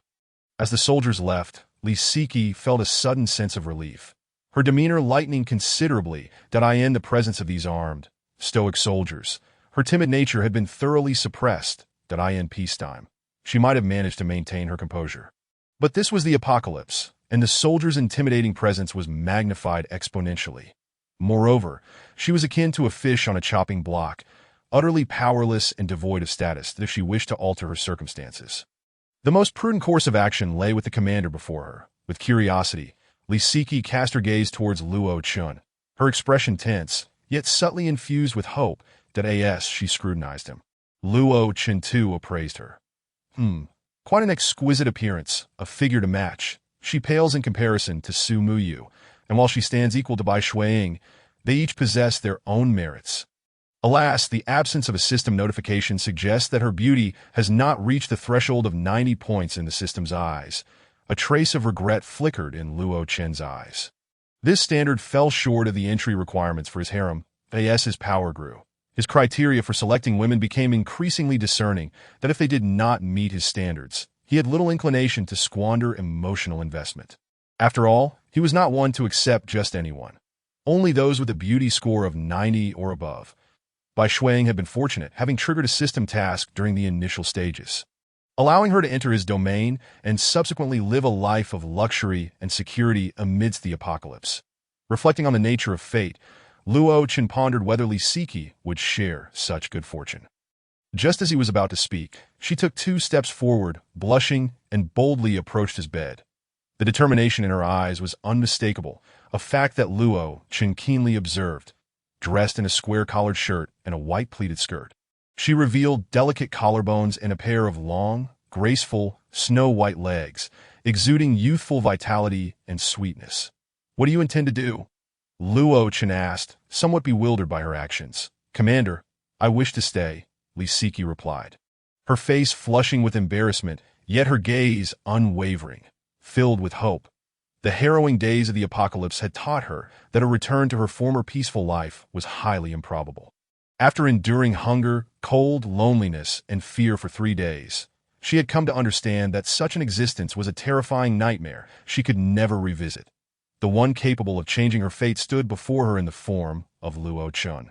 For the sake of sustenance, safety, and a better life, she was willing to transcend all boundaries. Moreover, she found him quite handsome, a fact that further fueled her boldness. With a bashful smile, she looked at Luo Chun with a mix of anxiety and expectation. Confident in her beauty, she believed that even the most affluent and esteemed gentleman would find it difficult to refuse her. Ding. The Become Strong system has been activated. The system detected the presence of Lisiki, a child of destiny and his childhood sweetheart, signaling her unique status and sending out a plea for comfort. The host was presented with the following choices. 1. Decline. The host has principles and will not accept anyone below the pinnacle of beauty. Reward. 100 points. 2. Accept. A free beauty should not be overlooked. It is better to indulge than to remain a paragon of virtue. Reward. 100 points. 3. True love trial. The female lead does not meet the criteria. To join the harem, she must complete a test of true love set by the host. Failure results in annihilation. Note: only upon successful completion will the host receive rewards, and the better the female lead performs, the greater the rewards. As the system's prompt resounded, Luo Chun was taken aback. What the hell, system? Is this a game of true love trials? Are you suggesting I play around? A mischievous smile crept across his face. Indeed, host, feel free to indulge. Life is fleeting. One must seize the pleasures of the moment, the system affirmed with a hint of pride. How intriguing. This is quite the delightful surprise, Luo Chun mused, stroking his chin. His eyes glimmering with mischief, the corners of his mouth curling into an enigmatic smile to Lisiki, observing the wicked grin spreading across Luo Chun's face, felt a jolt of apprehension, her resolve wavering. She wondered if this handsome young commander might harbor a darker side. A shiver ran down her spine as her anxiety intensified, regretting her impulsiveness. While she sought to gain without effort, she would prefer death over being with a pervert. But Isiki's gaze shifted to one of caution, and the expectation in her eyes gradually faded. Just then, Luo-chan spoke, his expression turning serious as he looked intently at Lisiki, extending his arm towards her. His deep, penetrating gaze felt like a vortex, drawing her in, momentarily rendering her motionless as she became lost in the brilliance of his eyes, which seemed to contain an entire universe, a vast and magnificent spectacle of mountains, rivers, and celestial bodies. System, I choose the third option. True love trial, Luo-chan declared inwardly. Ding. Host choice successful. We await your performance, the system responded eagerly. Chapter 23. Lisiki's desires and Lin Xian's ignorance. Lisiki's face flushed crimson, a rosy hue spreading from her cheeks to her earlobes, an exquisite sight. Her large, watery eyes glistened with emotion, reflecting a mix of longing and hesitation. Do you understand what to do? Luo-chan exhaled a puff of smoke. Lisiki's eyes flickered with complexity as she hesitated. Luo-chan's brow furrowed, his sharp gaze fixed on her evasive demeanor. Feeling flustered under his scrutiny, she quickly whispered, I understand. She reassured herself that merely staring at Lin Xian would not lead to any inappropriate actions. Lisiki's beautiful eyes sparkled. After all, Lin Xian was her childhood sweetheart, and she had considered him before.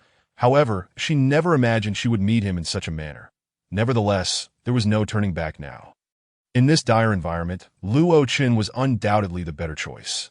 Having a military force in the apocalypse signified power, a fact she had come to comprehend more clearly in recent days, especially when the soldiers had barged into her and her classmates' rooms.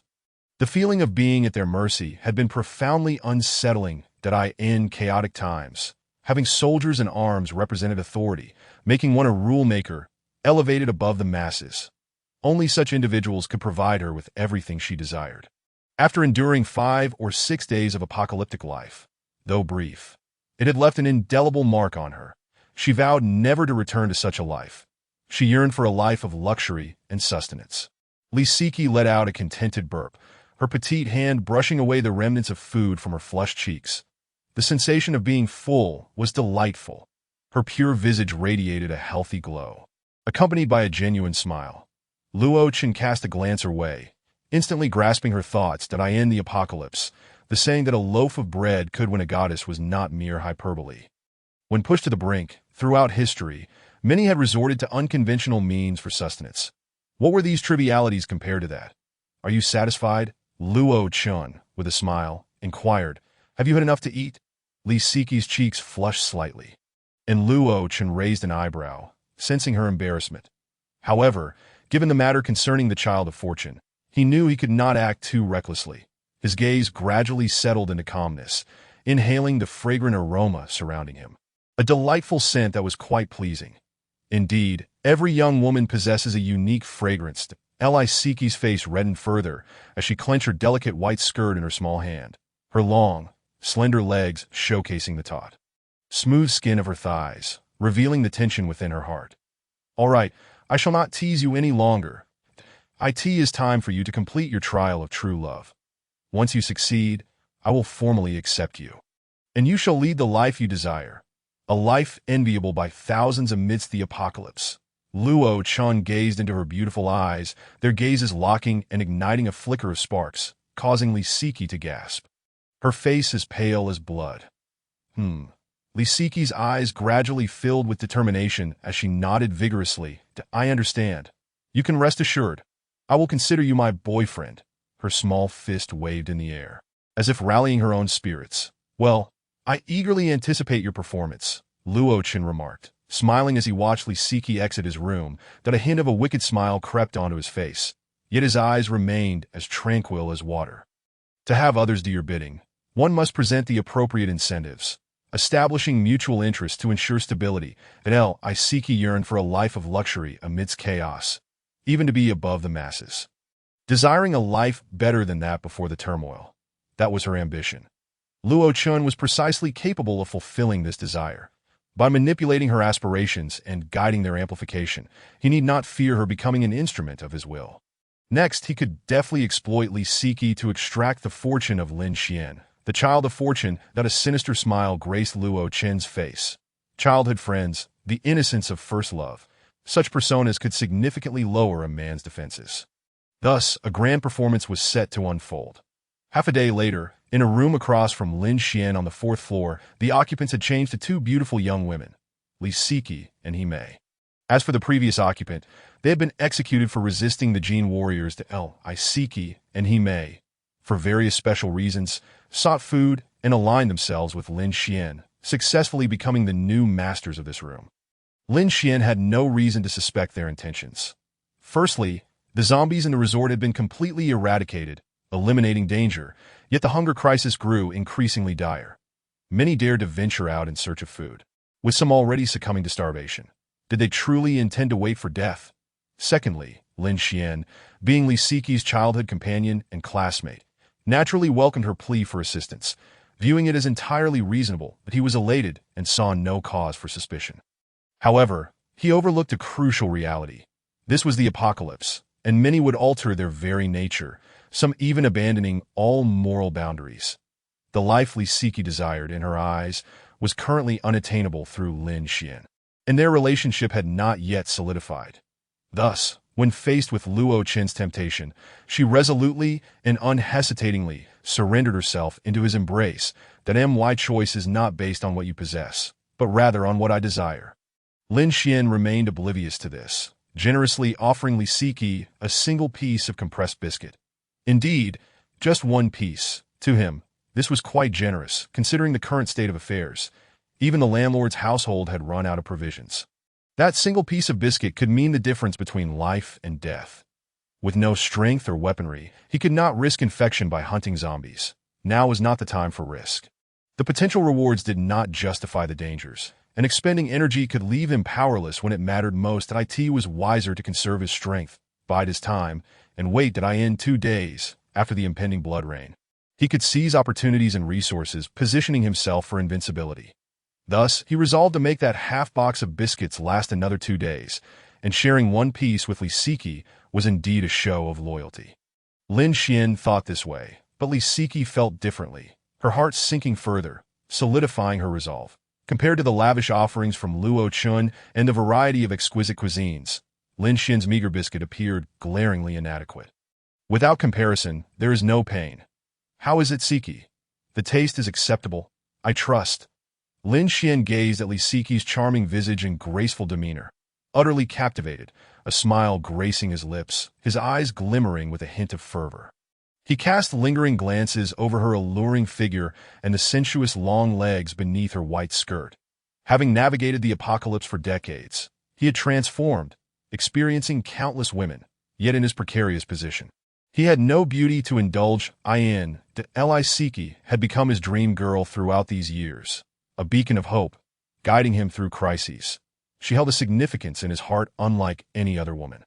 Siki, in this life, you shall be mine. You will certainly be mine.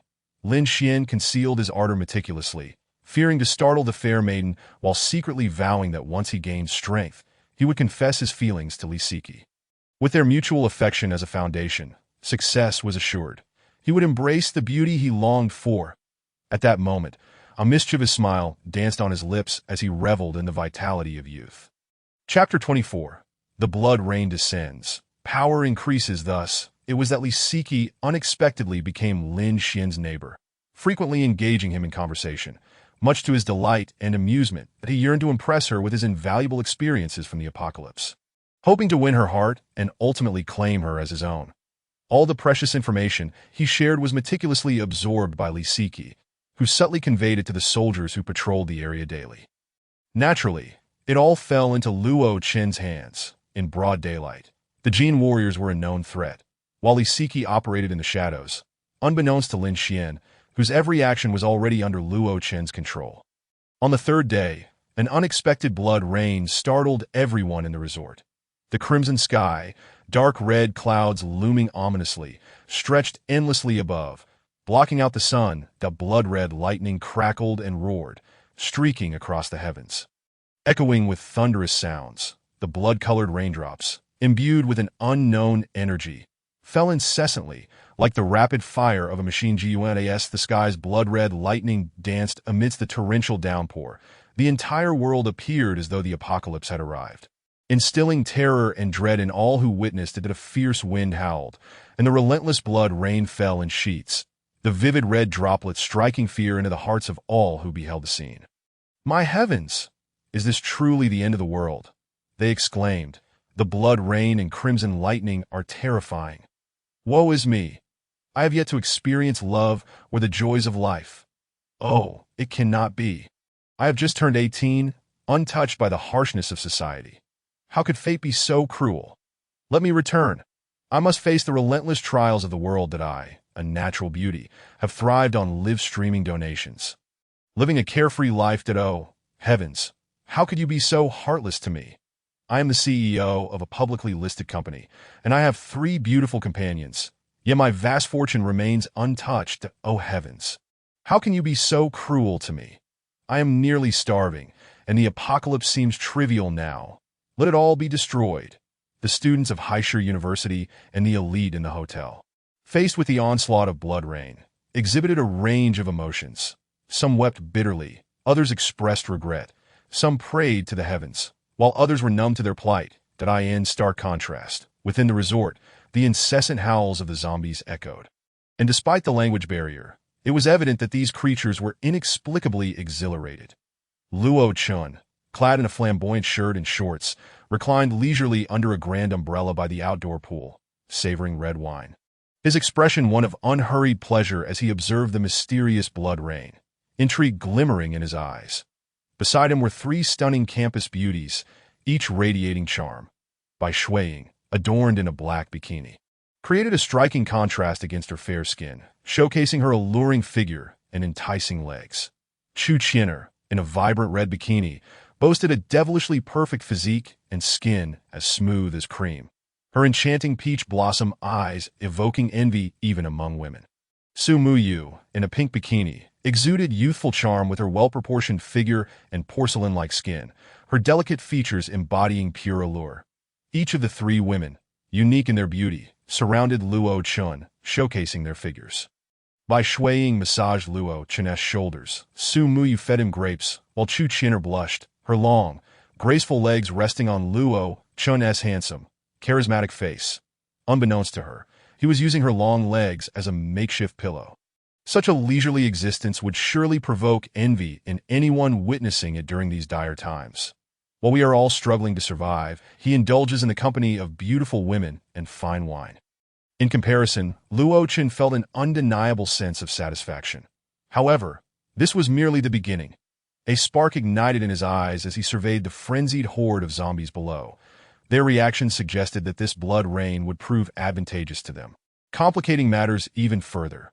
Luo Chun murmured to himself, recalling that he had tested this blood rain on a small white mouse at the outset, but regrettably, it seemed to have no effect on humans.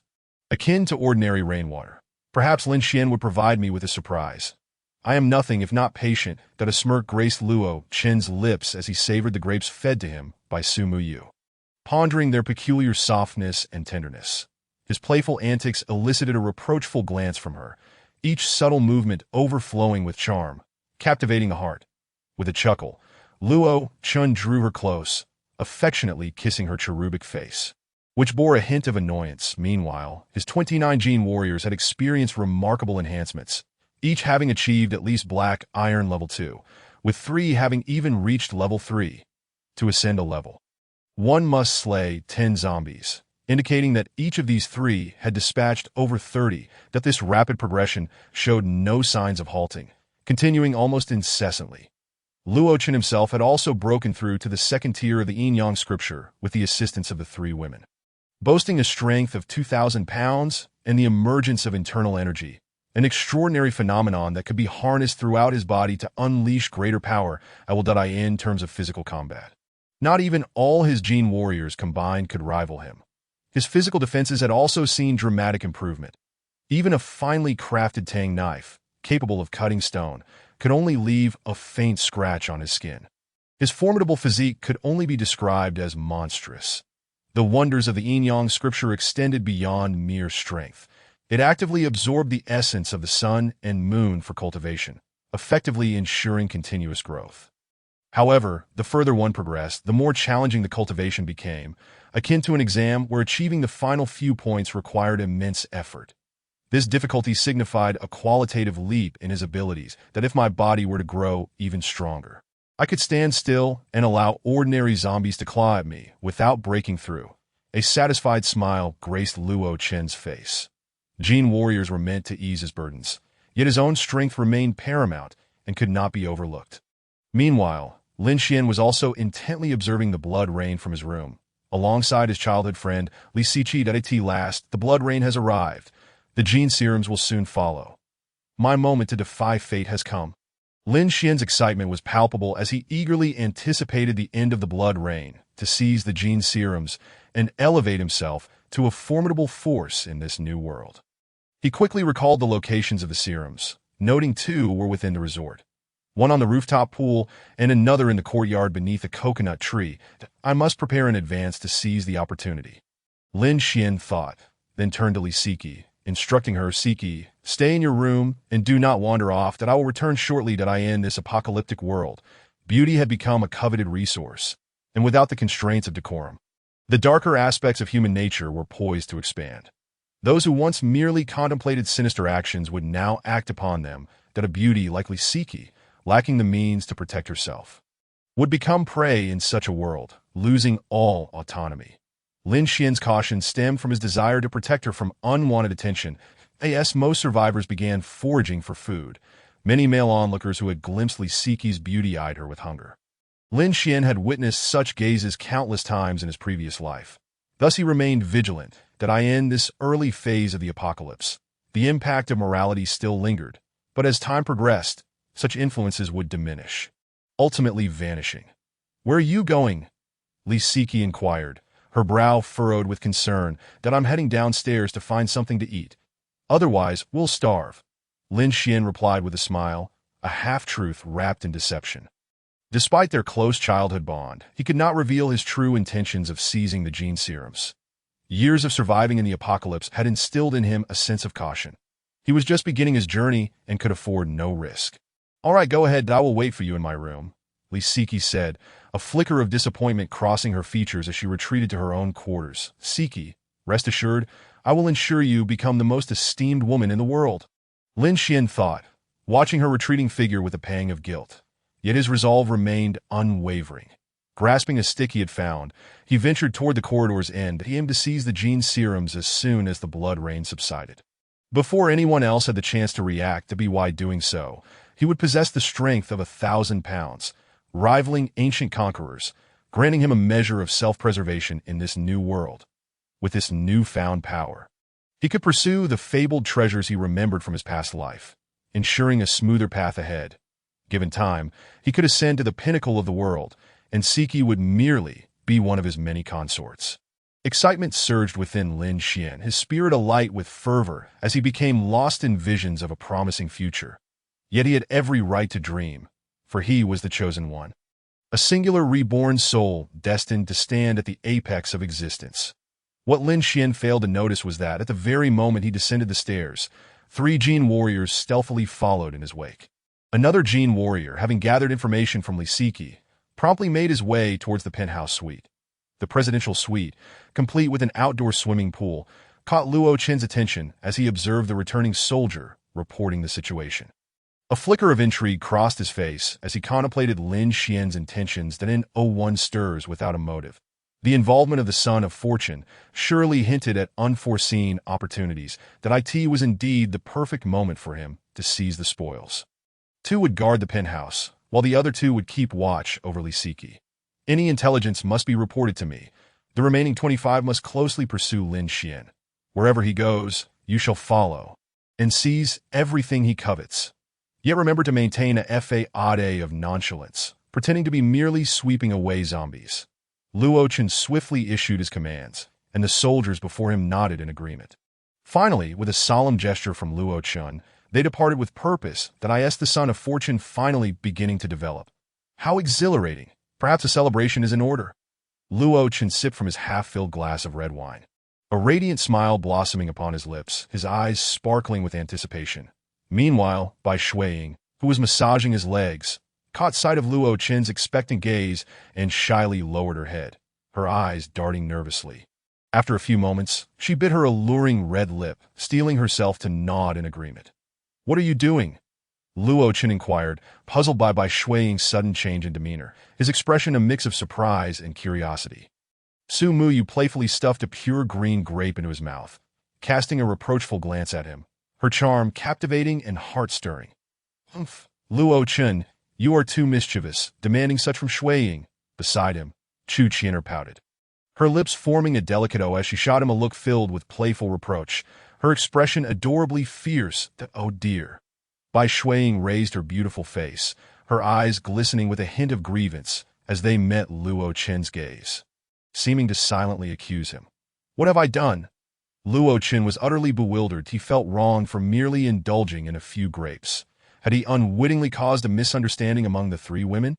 He was at a loss, truly feeling like he had jumped into the Yellow River and could not clear his name, observing the mixture of shame and anger in the eyes of the three women.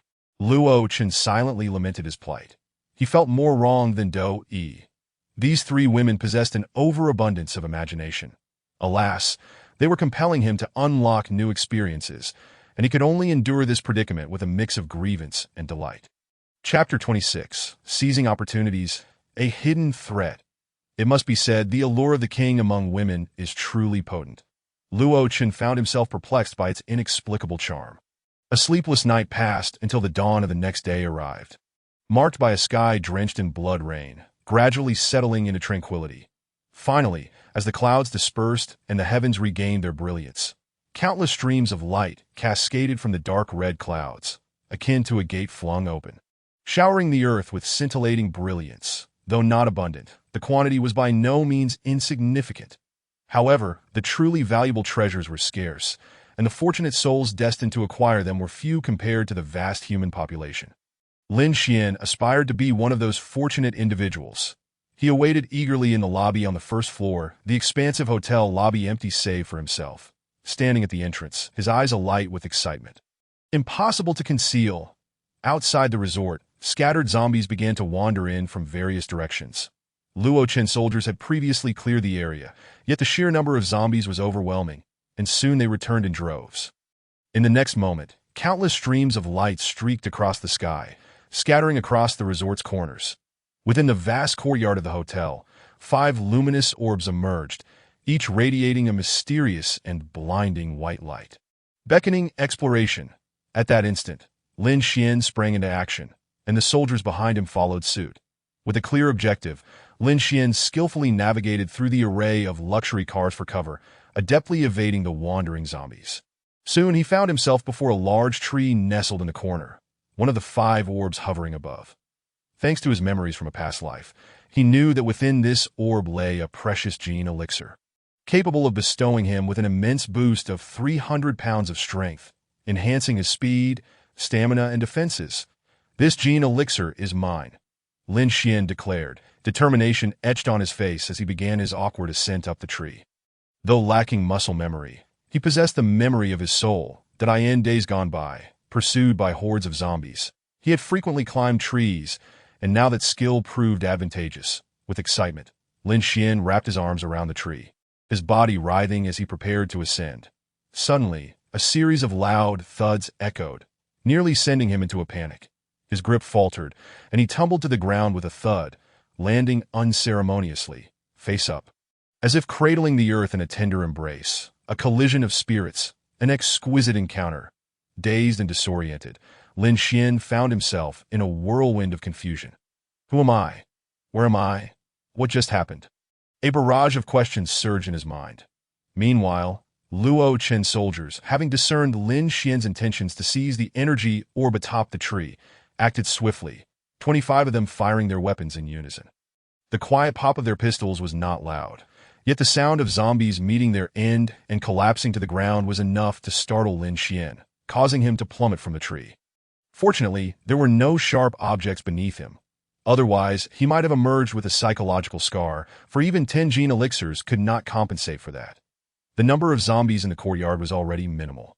With 25 soldiers armed and ready, it took merely a couple of shots and a few breaths to clear the area of all remaining zombies. Though some zombies, drawn by the commotion, approached from outside. Their numbers were few and inconsequential. A significant portion of the resort's population had gathered within the hotel, and among them, the most mutated zombies had recently been eradicated by Luo Chen's gene warriors. Thus, a considerable number of zombies had already been dispatched, leaving only the desolate wilderness beyond, where mutations occurred only if there were individuals to transform.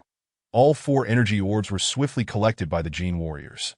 Once touched by humans, these orbs lost their blinding brilliance, revealing their true forms. Within them lay 4 items: a baseball bat, a bucket of instant noodles, a bottle of infection serum, and a pair of alluring black stockings. However, there was one final revelation. As Lin Xian staggered to his feet, he found himself surrounded by armed soldiers, their expressions cold and exuding an aura of ironclad resolve that a chill ran down Lin Xian's spine as he glanced back at the tree. No, my gene elixir! How could it be that this band of soldiers had intercepted him? Staring incredulously at a robust soldier who had descended from the tree, Lin Xian's eyes widened in disbelief. He had never anticipated such an outcome. Was this a case of the mantis stalking the cicada, with the yellow sparrow waiting in the wings? Was this truly how it would unfold? Frustrated, he mentally cursed the soldier's ancestors. Yet his face bore a forced smile, not daring to utter a word. Without a weapon, he could only feign humility. Had he acquired 3 gene elixirs, he might have stood a chance against them. But now, he had to play the part. Even if it meant acting subservient, to endure and adapt is the hallmark of a true gentleman. When he ascends to power, he would ensure these insufferable soldiers would meet their demise at the hands of the zombies. Lin Xian thought with a fierce determination. Though he felt a twinge of discontent, he harbored no suspicions. The soldiers appeared merely to be conducting a routine sweep, fortuitously uncovering the secrets of the white orbs before him.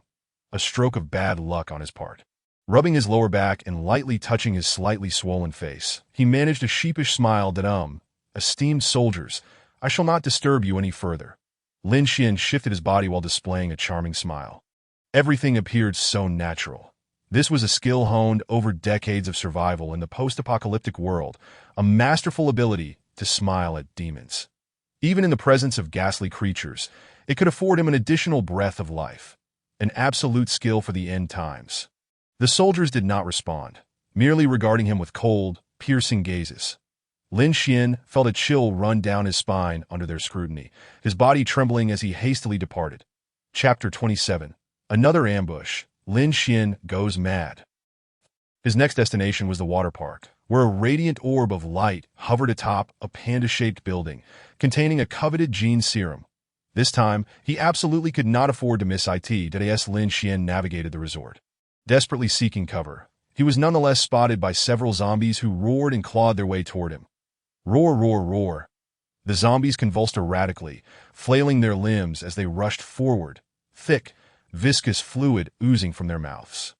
Their grotesque visages sending shivers down one's spine at a mere glance. Damn you, just wait until I secure that gene serum. Then I'll play with you properly. Lin Xian's expression shifted slightly. Yet he remained composed. He had faced the relentless pursuit of zombies too many times to panic, as long as he was not cornered.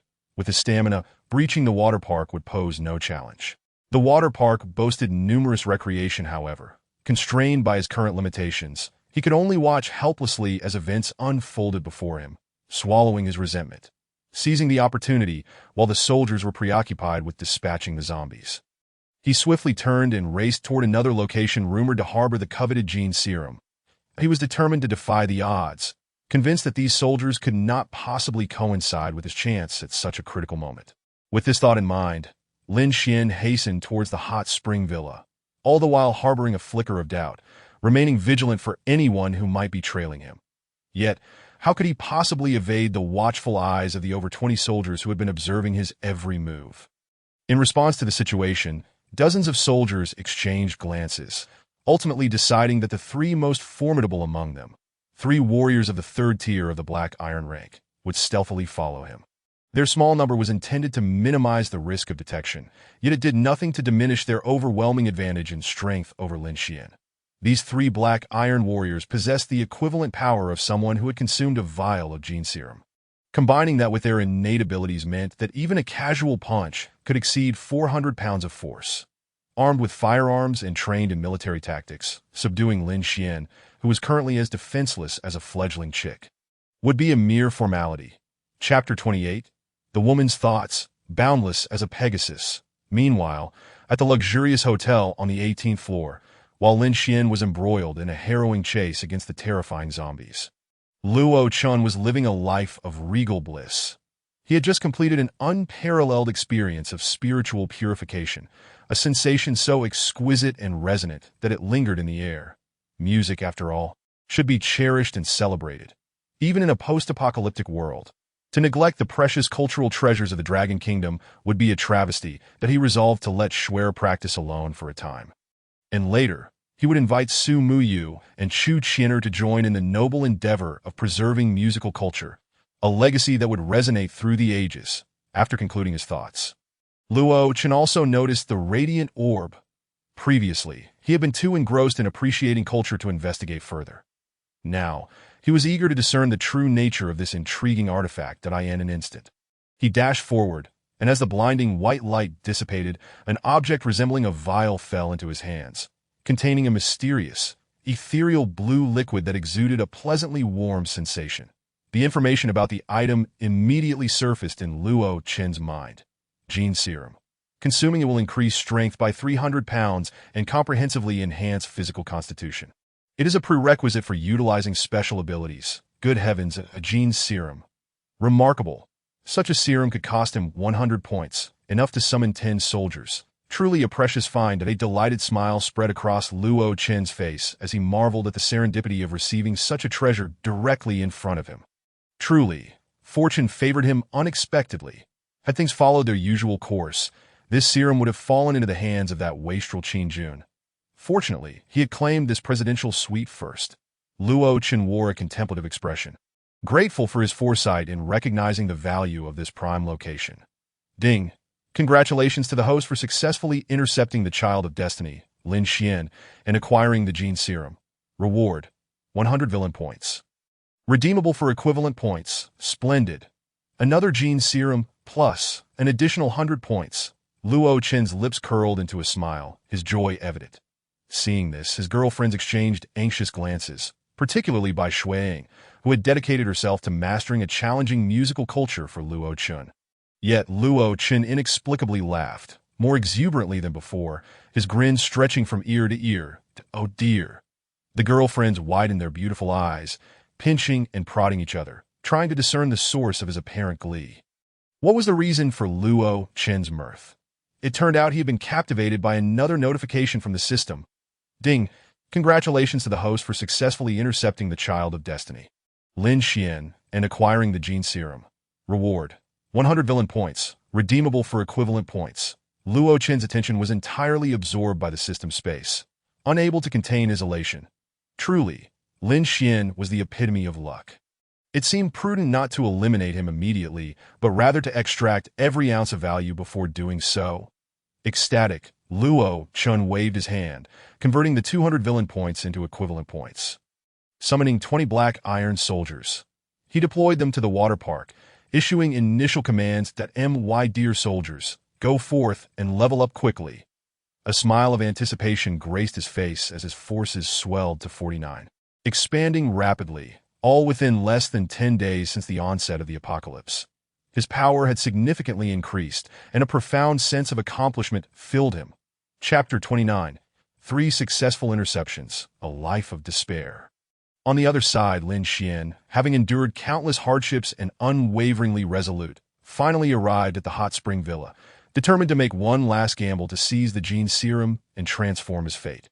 Embarking on a resplendent and illustrious journey, this time he was bound to succeed. Upon reaching the entrance of the villa, Lin Xian maintained a composed demeanor. Suddenly, he turned to scan his surroundings with vigilance, finding no suspicious presence. Only behind him, 3 zombies lurched forward, their eyes glinting as they lunged at him with outstretched claws. Roar! The zombies seemed to have detected him, their excitement palpable as they emitted guttural growls. Saliva dripping from their jaws. "What the hell? What are you roaring about? I'll turn your zombie heads into watermelon juice." Lin Xian, already unnerved by the interceptions, felt his spirits dampen as he glanced back at the rapidly approaching zombies. Cursing under his breath before turning to flee, his abdomen rose and fell rhythmically, a result of a breathing technique he had acquired in his previous life, which required immense stamina but allowed for a temporary surge of power far beyond his usual capabilities. However, after this burst, he would fall into a state of weakness, as vulnerable as a child. Yet Lin Xian recognized that getting past these zombies in his current famished condition was no small feat. It was only natural to pay a price for his ambitions. As long as he could secure the gene serum, his strength would surge, and all sacrifices would yield exponential rewards. Unbeknownst to him, as he entered, 3 fully armed soldiers in military attire emerged from behind towering trees, exchanging glances before stealthily following Lin Xian into the hot spring villa. Damn it. These accursed zombies. A curse escaped his lips. The hot spring villa comprised a series of independent suites, each featuring hot springs and a serene environment, where one could soak while listening to the soothing sounds of flowing water. However, in the aftermath of the apocalypse, many had succumbed to the zombie virus, joining the ranks of the undead.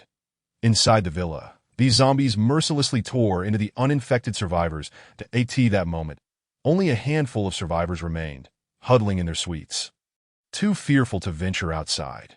Many had perished from starvation, while the fortunate few were utterly exhausted. The majority were the terrifying zombies, and upon Lin Xian's entrance, they were roused from their stupor. Roar! The zombies in the corridor sensed the fresh scent of human flesh and turned their attention to Lin Xian, their excitement escalating into madness as they shrieked and lunged towards him, clawing frantically as if under the influence of a stimulant. Crap! Lin Xian cursed. Realizing the path ahead was blocked, he swiftly darted towards the stairs, swinging the iron rod in his grasp with all his might as he ascended. His actions immediately drew a horde of zombies in pursuit that a significant number followed him, roaring with the intent to tear him apart. Several times, Lin Xian narrowly escaped their grasp, his luck defying the odds, evading death by the skin of his teeth. Had it been anyone else, even with a miraculous breathing technique, they would have surely met their end. But Lin Xian was different. He was the child of destiny, a favored one of providence, and thus far beyond the realm of ordinary beings. At the very least, in terms of luck, he was undoubtedly a cut above the rest. Regrettably, he encountered Luo Chen as he sprinted towards the summit of the hot spring villa.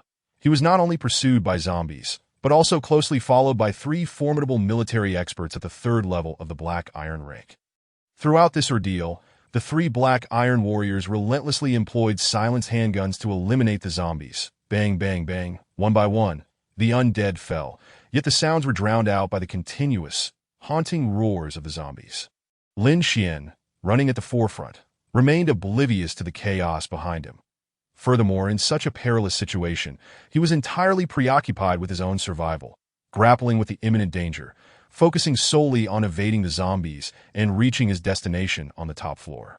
After a series of trials and tribulations and narrowly escaping death, fortune favored the diligent. Gasping for air, Lin Xian finally achieved his goal. With a clang, he forcefully flung open the door to a luxurious private room. He then swiftly secured the door behind him. Breathing heavily, Lin Xian leaned against the door, large beads of sweat cascading down his forehead. Then on a small umbrella-shaped box lay a radiant white orb. Lin Xian realized that this was the final genetic serum available, aside from those on the hotel's top floor. Excellent. A manic smile spread across Lin Xian's face, contorting it in a fervent expression. He hurriedly stepped forward and grasped the orb in his hand, resolutely choosing the latter over the small umbrella. As the white light dissipated, witnessing the rapidly materializing genetic serum, Luo Chen's expression turned ecstatic. His entire being trembling with excitement. That it had been an arduous journey. Truly, it had been exceedingly challenging, but he had finally succeeded to prevent any further complications. Lin Xian immediately attempted to uncork the vial and consume its contents. However, at that moment, with a resounding bang, the door to the private room was violently wrenched open. 3 towering soldiers burst in like ferocious tigers, lunging towards him. Oh no! Stay away! Lin Xian's countenance shifted dramatically, panic setting in as he let out a desperate scream, swiftly attempting to open the vial for one last effort. Yet, all his endeavors proved futile against the three formidable black iron warriors. Two of them, one on each side, expertly restrained Lin Xian's arms, while the third, with astonishing speed, snatched the genetic serum from his grasp with lightning reflexes. The sheer swiftness and imposing pressure of the act rendered Lin Xian aghast. Disbelief etched across his face, his eyes wide with fear and confusion. Had Luo Chen been present, he would have observed that these three black iron warriors had already ascended to the 4th level. And combined with their inherent strength, a single punch from them could unleash an astonishing force of 500 pounds. Their speed and defense far surpassed that of ordinary individuals, even with his breathing techniques. Lin Xian could only lament his helplessness in the face of such an overwhelming disparity. How could it be? The strength of these soldiers surpassed even that of a first-level ability user? Could it be that the 3 genetic serums had been administered to them? As Lin Xian sensed the terrifying pressure emanating from the 3 genetic warriors, shock registered in his eyes, and he immediately associated this with the 3 genetic serums. They must have been consumed by these soldiers before him. Otherwise, even military personnel could not possess such formidable power. One might be excusable, but to encounter 3 warriors of that caliber simultaneously was simply implausible. Thus, he could only rationalize their strength as a result of the genetic serums. How infuriating! Why was it that every time he was so close to success, it slipped through his fingers?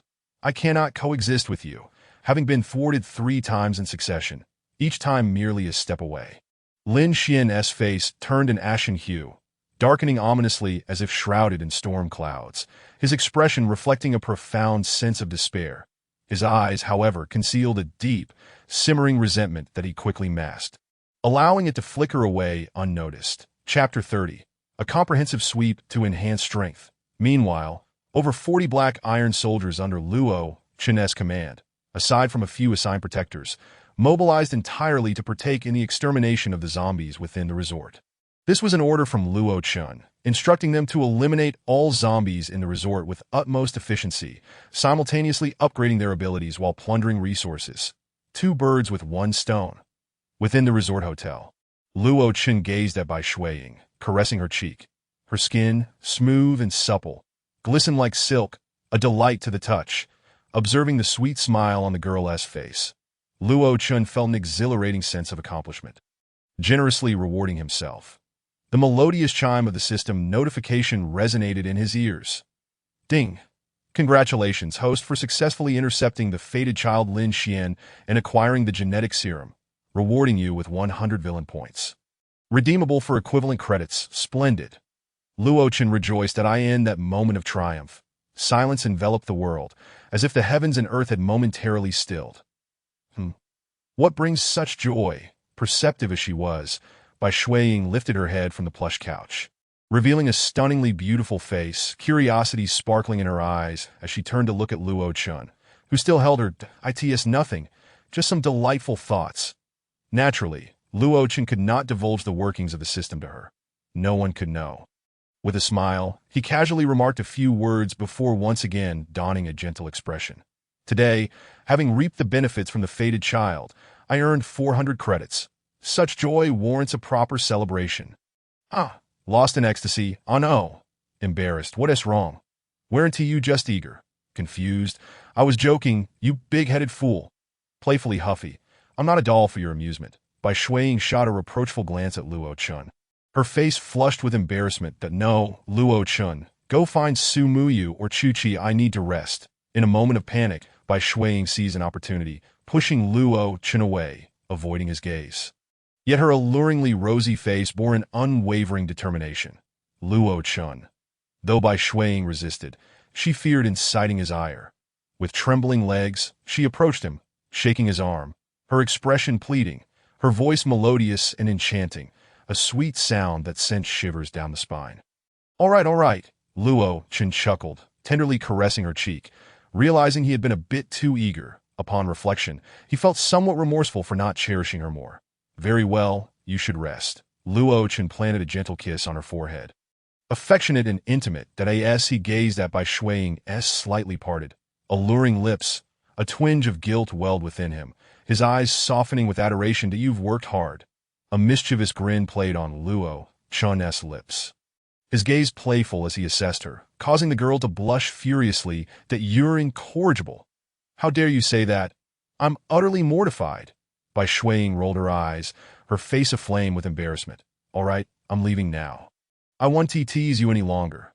Luo Chen chuckled, brushing his nose as he departed, feeling invigorated and at peace. The Yin-Yang Heaven and Earth Sutra was indeed extraordinary, though progress was gradual after the girl's first experience. It was a steady and lasting journey. Moreover, the three girls would also reap substantial benefits. Their current strength surely exceeded that of ordinary individuals by several folds. Watching Luo Chen's retreating figure, Bai Shuiying bit her pristine white teeth, her eyes fixed on the crystal chandelier, a satisfied smile illuminating her fair and rosy complexion, radiating genuine joy. Scenes flashed through her mind like a silver screen, and she couldn't help but feel a tinge of embarrassment. Luo Chen was truly remarkable. Furthermore, each encounter with him seemed to significantly enhance her physique, covering her flushed face with her delicate, jade-like hand.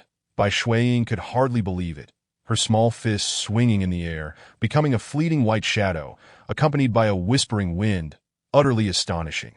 She even regretted letting Luo Chen go. Yet she was utterly exhausted and needed to diffuse the attention. Besides, she couldn't monopolize his affection, that if her two close friends joined forces to isolate her, it would be quite undesirable to— what a dilemma! How embarrassing! After much contemplation, Bai Shuiying ultimately chose to let Luo Chen be. The fear of losing him was palpable, and she found it hard to part with him. That on the other side, Luo Chen returned to his room. Indeed, he had not sought out Su Muyu or Chu Qi. Although doing so could enhance his strength and provide pleasure, he now clearly had a faster and more efficient method. 4 genetic serums were more than sufficient for him to ascend to a higher realm. Luo Chen arranged 4 vials of genetic serums before him, and suddenly, an overwhelming sense of satisfaction washed over him. He realized that he merely needed to sit at home, acting as a clandestine orchestrator, while countless formidable subordinates would suppress the fated children of fortune, plunder resources, and continuously grow stronger. This lifestyle was precisely what he desired, rather than personally engaging in the front line's brutal combat. With this thought in mind, he did not hasten to consume the genetic serums. Instead, he used the points he had just acquired to exchange for 10 genetic warriors, dispatching them to the front lines to hunt zombies, enhance their strength, and scavenge resources. Thus, he now commanded 59 black iron warriors, utterly loyal to him, swiftly clearing out the zombies in the resort.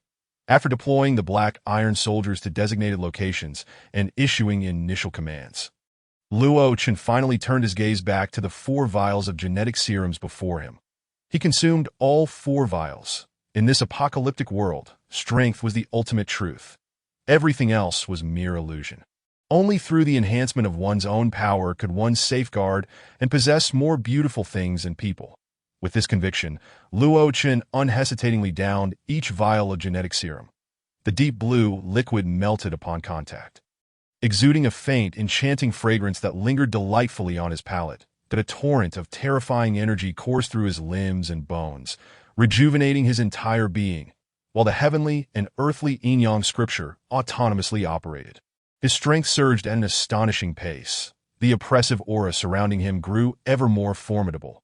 From his statuesque frame, faint purple energy swirled, accentuating his chiseled features and charmingly captivating visage, imbued with a hint of wicked allure, rendering him even more extraordinary and inscrutable, as if a divine progeny had descended from the heavens. That I end this process, Luo Chen successfully broke through to the 3rd level of the heavenly and earthly yin-yang scripture, experiencing a qualitative leap in his overall power. With a mere punch, he could unleash a staggering force of 3,300 pounds, a terrifying feat that fully transcended human limits. His strength, speed, defense, and even mental fortitude, alongside that profoundly mysterious soul power, all underwent significant enhancement. Ordinary zombies could not breach Luo Chen's defenses even if they struck with all their might, barring critical weak points like the eyes. Even so, this was already exceptionally terrifying. Such prodigious power had reached a jaw-dropping level. His speed was equally astounding, allowing him to leap a kilometer with a single breath, perceiving even the slightest disturbances within that distance.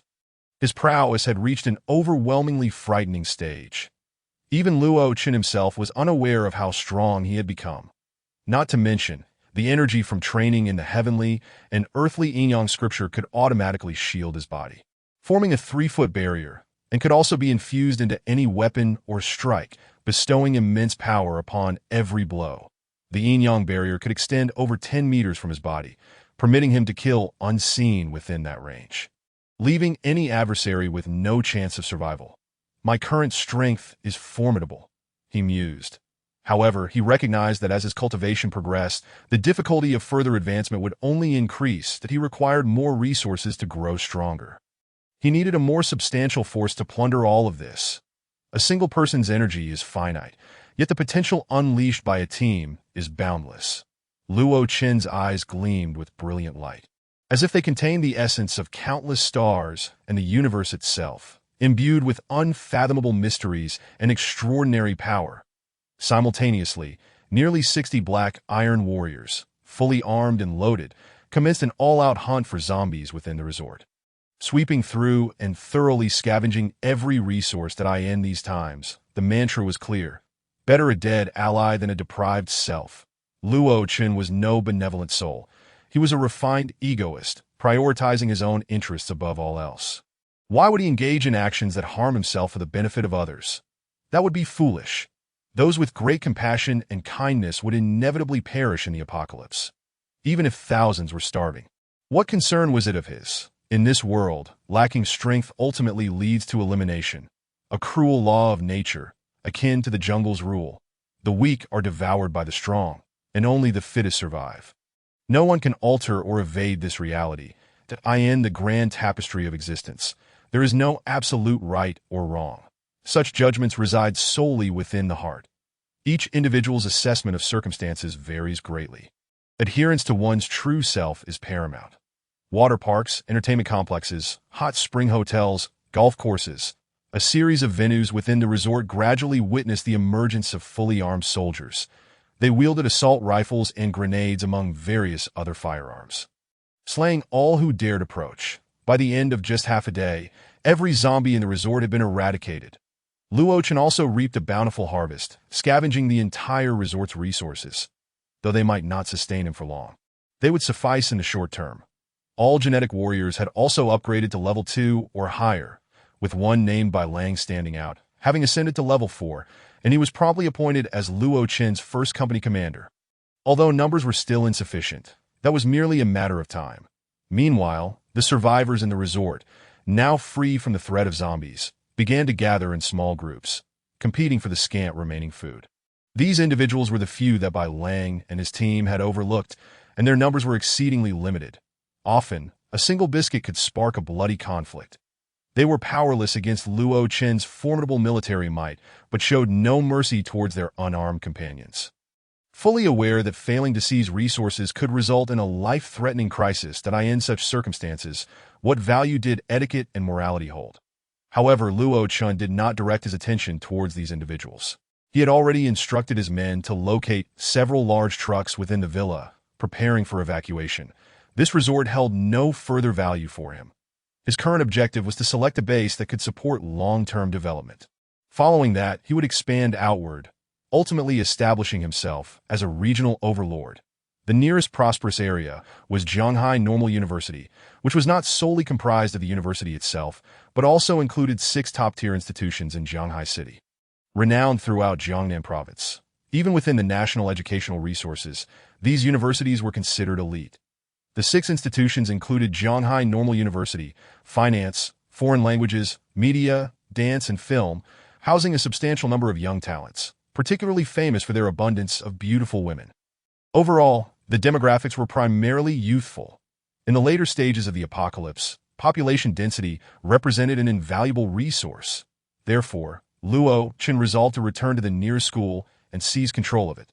That very day, he and his 59 black iron warriors boarded a convoy heading towards the university campus. All the soldiers traveled in large transport trucks, while he himself, with a wave of his hand, expended 3 points to procure a luxurious RV.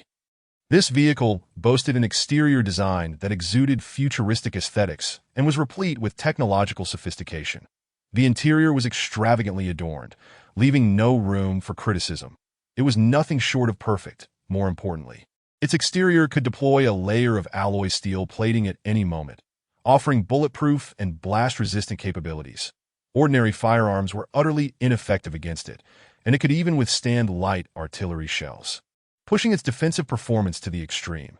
The vehicle was divided into two levels, featuring air conditioning, temperature-controlled flooring, a refrigerator, a projection television, and all the essential amenities of a luxury camper. Additionally, the second level included an open-air observation deck, allowing one to comfortably sit atop, basking in sunlight, catching a gentle breeze, sipping drinks, and enjoying the scenery. That it was a testament to the system's excellence. Naturally, only Luo Chun and his three women, Bai Shuiying, Chu Qian'er, and Su Muyu, could access this RV. As the three women entered the vehicle, they were utterly enthralled by its opulence. Even someone of Su Muyu's stature, as a daughter of a prominent family, could not conceal the surprise gleaming in her beautiful eyes. The three women gazed at Luo Chun with various expressions, their sweet faces radiating intense joy. They had never anticipated that Luo Chun could procure such a luxurious RV in the apocalypse. This treatment, this overwhelming sense of technological sophistication, was something they would have found hard to encounter even before the apocalypse. This undoubtedly highlighted Luo Chun's extraordinary power and uniqueness, causing the three women to become even more devoted to him. Chu Qian'er and Su Muyu's faces flushed with warmth, their eyes flickering with indecision that moment. They even contemplated whether to yield to Luo Chun's unreasonable demands, offering a precious contribution to the musical heritage of Longhua. Women are inherently attracted to strength. It is etched into their very beings. Especially in an apocalypse, only absolute power could invoke genuine submission from women. Luo Chun smiled, observing the three women exuberantly celebrating and bouncing with joy. He could only conclude that they were remarkably easy to please. The true shocks he intended to bring them were merely beginning. Thus, a convoy of over a dozen large trucks, accompanied by a luxurious RV, set forth towards the university campus, located 20 miles away. Luo Chun soldiers utilized 6 of the large trucks, while the remaining vehicles were filled with the survivors from the resort. Among them, the majority are young men and women, primarily university students, along with business elites. As Luo Chun previously mentioned, in the apocalypse, the population itself is an exceedingly valuable resource. Although he currently refrains from providing them with food, this does not prevent him from bringing them along. Who knows, they might even serve an unexpected purpose naturally. Among those he has taken, Lin Xian, the child of destiny, is not overlooked. He has even assigned a dedicated guard to prevent Lin Xian from slipping out of control. Chapter 32. Cast off the burden. Successfully escape. A cacophony of sharp, piercing howls reverberates as they approach the vicinity of the university campus. Numerous infected zombies are wandering nearby, and upon noticing the commotion, they are inevitably drawn to the sound, lunging towards their convoy. Fire! Bang, bang, bang! Under the command of White Wolf, 59 soldiers wielding assault rifles unleash a barrage of gunfire, the dense hail of bullets raining down upon the encroaching zombies, exploding their heads and splattering watermelon-like juice across the ground. The scene is gruesome, enough to induce nausea. They charge through, though taken by surprise, they crash directly into the campus. However, the cacophonous noise also attracts a multitude of zombies. With the thunderous roars of the undead echoing all around, a horde of zombies, like a relentless tide, converges upon them from all directions. They race towards the dormitory building, relying on its structure for defense. Leave all burdens behind, draw the zombies away, and buy us some time. Hurry, hurry, hurry. Yes, Commander. Faced with the frenzied mob of clawing, shrieking zombies, White Wolf remains composed, swiftly devising a countermeasure. The soldiers under his command execute the orders without hesitation. While fending off the zombies with their gunfire, they abandon those who accompanied them from the resort, allowing them to fend for themselves. Indeed, as this decision is made, dozens of trucks, devoid of military protection, are swiftly surrounded by the oncoming horde of zombies, successfully attracting the majority of the undead and providing an indelible contribution to White Wolf and the others' escape. With no military cover, the trucks are encircled by the relentless zombies. trapped and unable to rescue themselves. "Damn it, you soldiers!" A voice curses bitterly, filled with rage. Yet, the only response to his outrage is the furious howling of the zombies that a creature, noticeably larger than the others, lunges with a thud onto the truck, pinning the man beneath it. Its razor-sharp teeth gleam with a sinister light as it sinks its fangs into the man's throat, blood spraying forth. The man's mouth opens in a silent scream. But in a mere breath, his eyes lose focus and gradually dim, leaving only fear and terror etched upon his face. The zombie, unfazed, devours him with the ferocity of a long-starved beast, tearing his body apart within moments. Blood and flesh scattering everywhere, in an instant. As if its bloodthirsty instincts have been triggered, this zombie becomes even more exuberant, roaring as it lunges towards the other occupants of the truck. Among the throng of zombies below, similar monstrous figures emerge, utilizing their superior strength to leap onto the truck, indulging in the feast. The ordinary zombies, not to be outdone, scramble up the truck like monkeys, lunging at the terrified humans. How could they abandon us? Don't they want us to die? The air is filled with cries of despair, wails of anguish, and voices filled with resentment, creating a cacophony of horror. The scene resembles a chaotic melange, a sea of zombies coalescing into a mountain, rapidly engulfing the dozens of trucks. The humans aboard, some face despair and collapse, their eyes glazed over in resignation. Others, filled with frantic fear, attempt to flee but find no escape, with nowhere to hide. Some fight back with all their might, employing every tactic they can muster.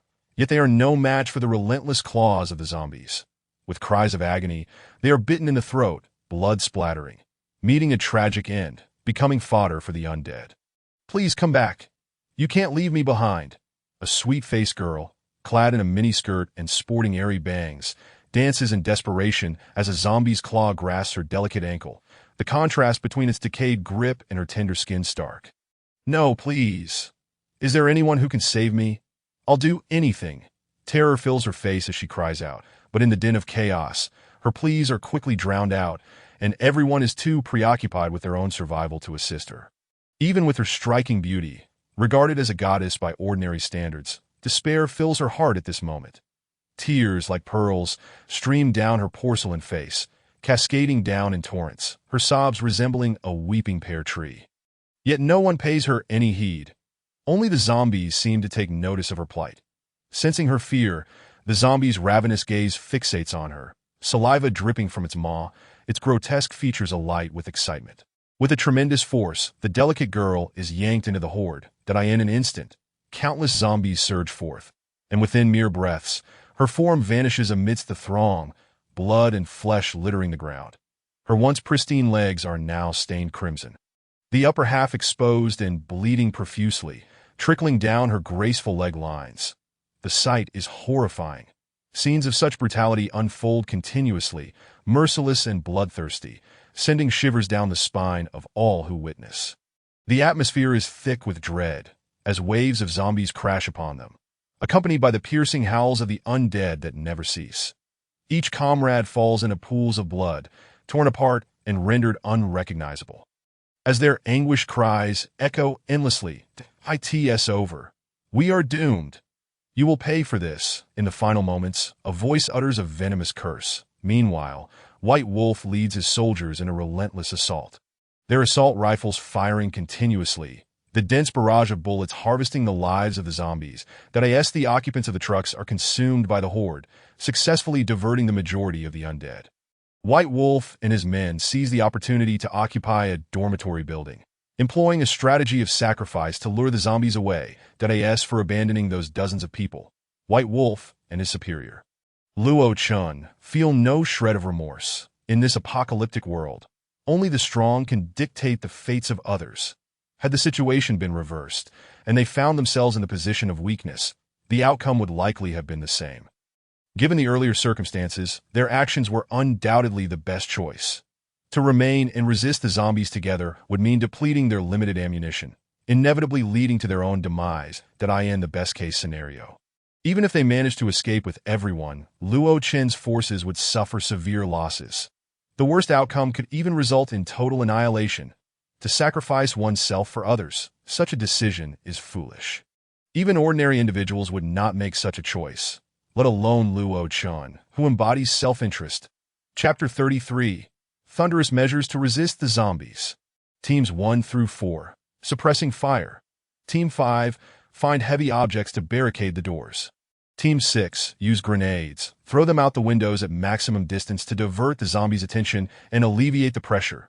Commands are issued as White Wolf and his troops swiftly seize the dormitory. Barricading the doors. After escorting Luo Chun, Bai Shuiying, and a few other survivors inside, they promptly proceed with their assigned tasks. The soldiers move quickly yet methodically, their roles clearly defined, operating with remarkable efficiency. Bang, bang, bang, boom, boom, boom, as they unleashed a barrage of firepower to suppress the encroaching zombies. They simultaneously retrieved grenades, hurling them out of the windows on either side. Soon, with the distant explosions of the grenades, countless zombies were drawn to those locations, charging madly towards them. The horde of zombies surrounding the dormitory began to disperse. Alleviating their pressure, the mindless zombies acted solely on instinct, guided by their hearing and sense of smell. Yet it was not over. Bai Lang glanced at the barricaded door, piled high with debris, and the windows secured with iron and wooden boards. The defenses of the dormitory were rapidly fortified, becoming as impenetrable as a fortress, devoid of any weak points. Only the door continued to be battered, the sounds of impact resounding like thunder. IT was already showing signs of deformation. Fortunately, 5 or 6 soldiers were diligently reinforcing it with found timber and metal sheets. However, this was not a long-term solution. The sheer number of zombies was overwhelming, and if left unchecked, they would inevitably breach their defenses. Bai Lang's expression turned grave, a glimmer of wisdom flashing in his eyes as he issued another command.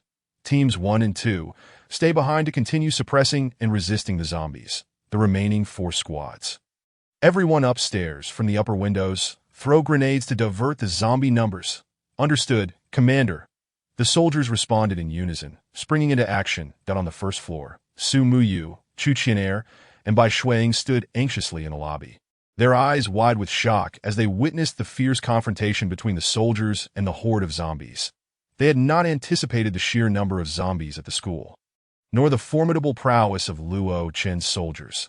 Thousands of zombies surged like an ocean, boundless and terrifying, yet they were gradually being suppressed and controlled under the soldiers' efficient counterattack.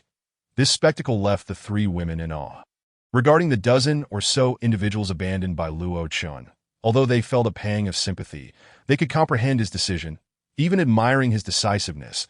If it weren't for such measures, how could they ensure their own escape? The safety of oneself and others took precedence, and they would undoubtedly make the same choice. While Bai Lang led the soldiers in fending off and diverting the zombies, and the 3 women watched this visual spectacle. Luo Chun had already ascended the dormitory alone, brandishing his tang knife to sweep through the zombies. His speed was ghostly and unpredictable. As the knife flashed, crimson and white splatters filled the air.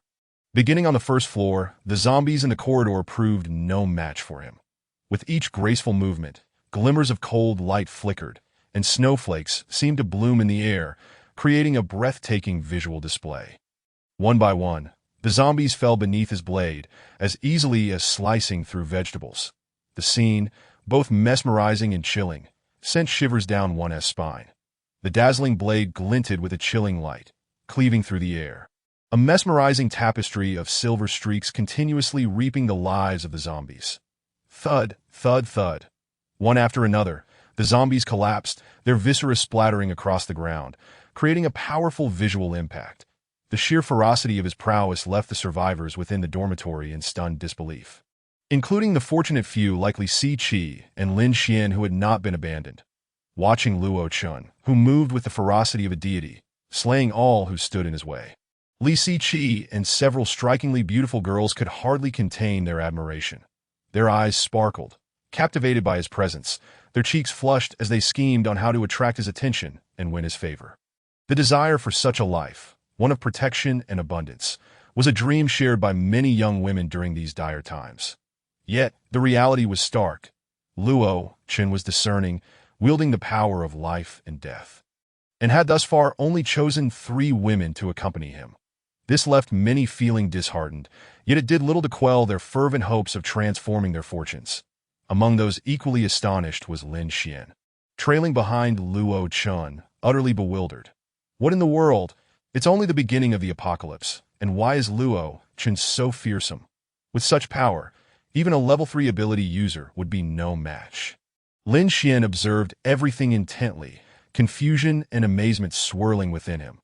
Luo Chen's displayed strength was entirely beyond what one would expect at this stage of the apocalypse.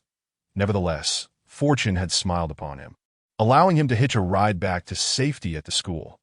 If he recalled correctly, a blood rain was predicted to descend 7 days later, heralding the emergence of ability seeds, a true opportunity. His eyes gleamed with determination as he contemplated the 3 ability seeds rumored to appear across the 6 campuses: fire, water, and the most powerful, lightning. The other 2 were secondary.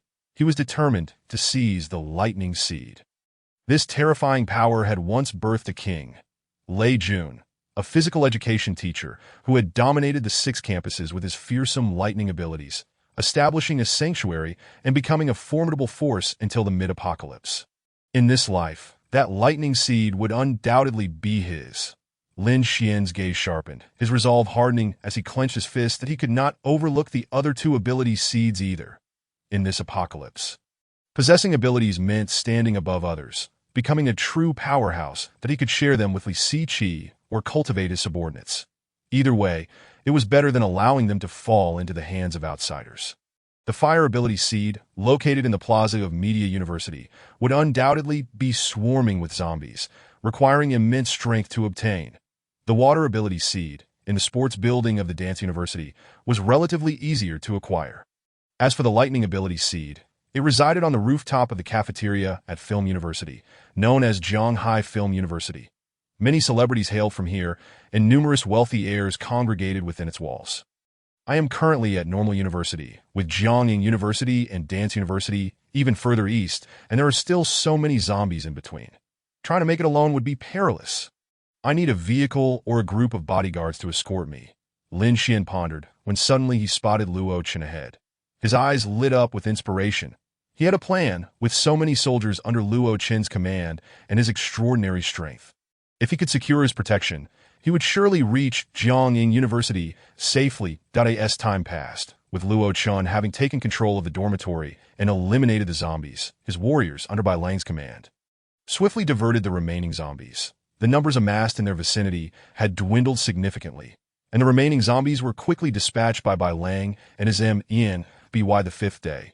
Luo Chen had ordered Bai Lang and the others to eradicate the vast majority of zombies nearby, bringing half of Normal University under his control. They had also scavenged a considerable amount of strategic resources, including food, water, and vehicles. Many young students and teachers had been saved by his actions. While many sought to align themselves with Luo Chen, he unceremoniously rejected them all. It simply was not the right time. Let them fend for themselves. He had over 60 individuals to sustain, and the daily consumption of food and supplies was immense.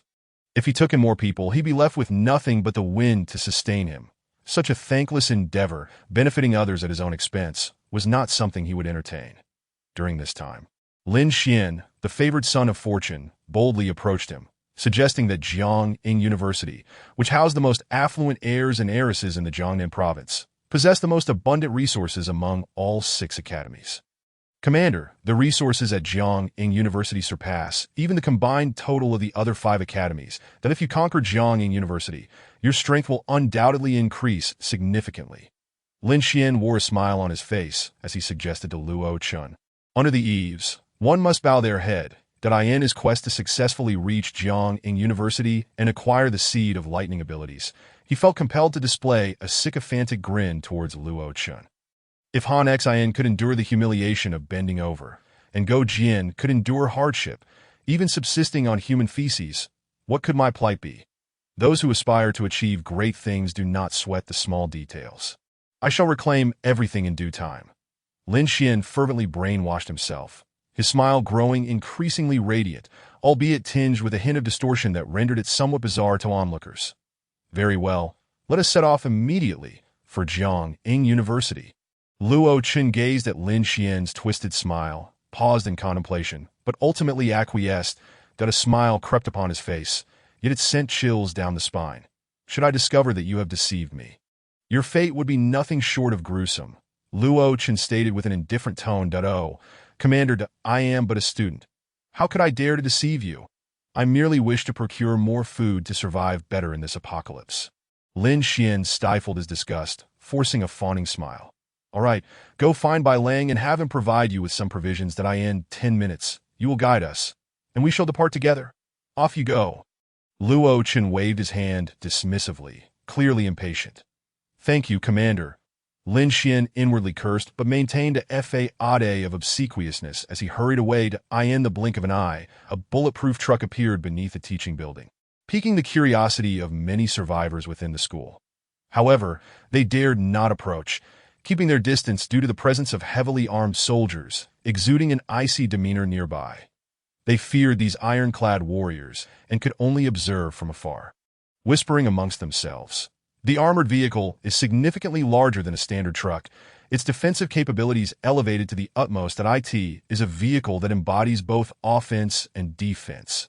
Its exterior is enveloped in robust steel plating, leaving no gaps, with the iron panels able to rise and fall at will, transforming endlessly. Especially intriguing are the square openings that have mysteriously appeared around the vehicle, from which numerous dark machine guns protrude, encircling the armored truck on all sides, easily numbering in the dozens. My heavens, this must be a military vehicle. It even seems to have pinhole cameras to capture the external environment. They are undeniably military personnel. Military personnel? In this day and age, even the authorities have turned their backs, claiming equality for all while refusing to provide even a morsel of food. They kill without hesitation, treating lives as mere weeds.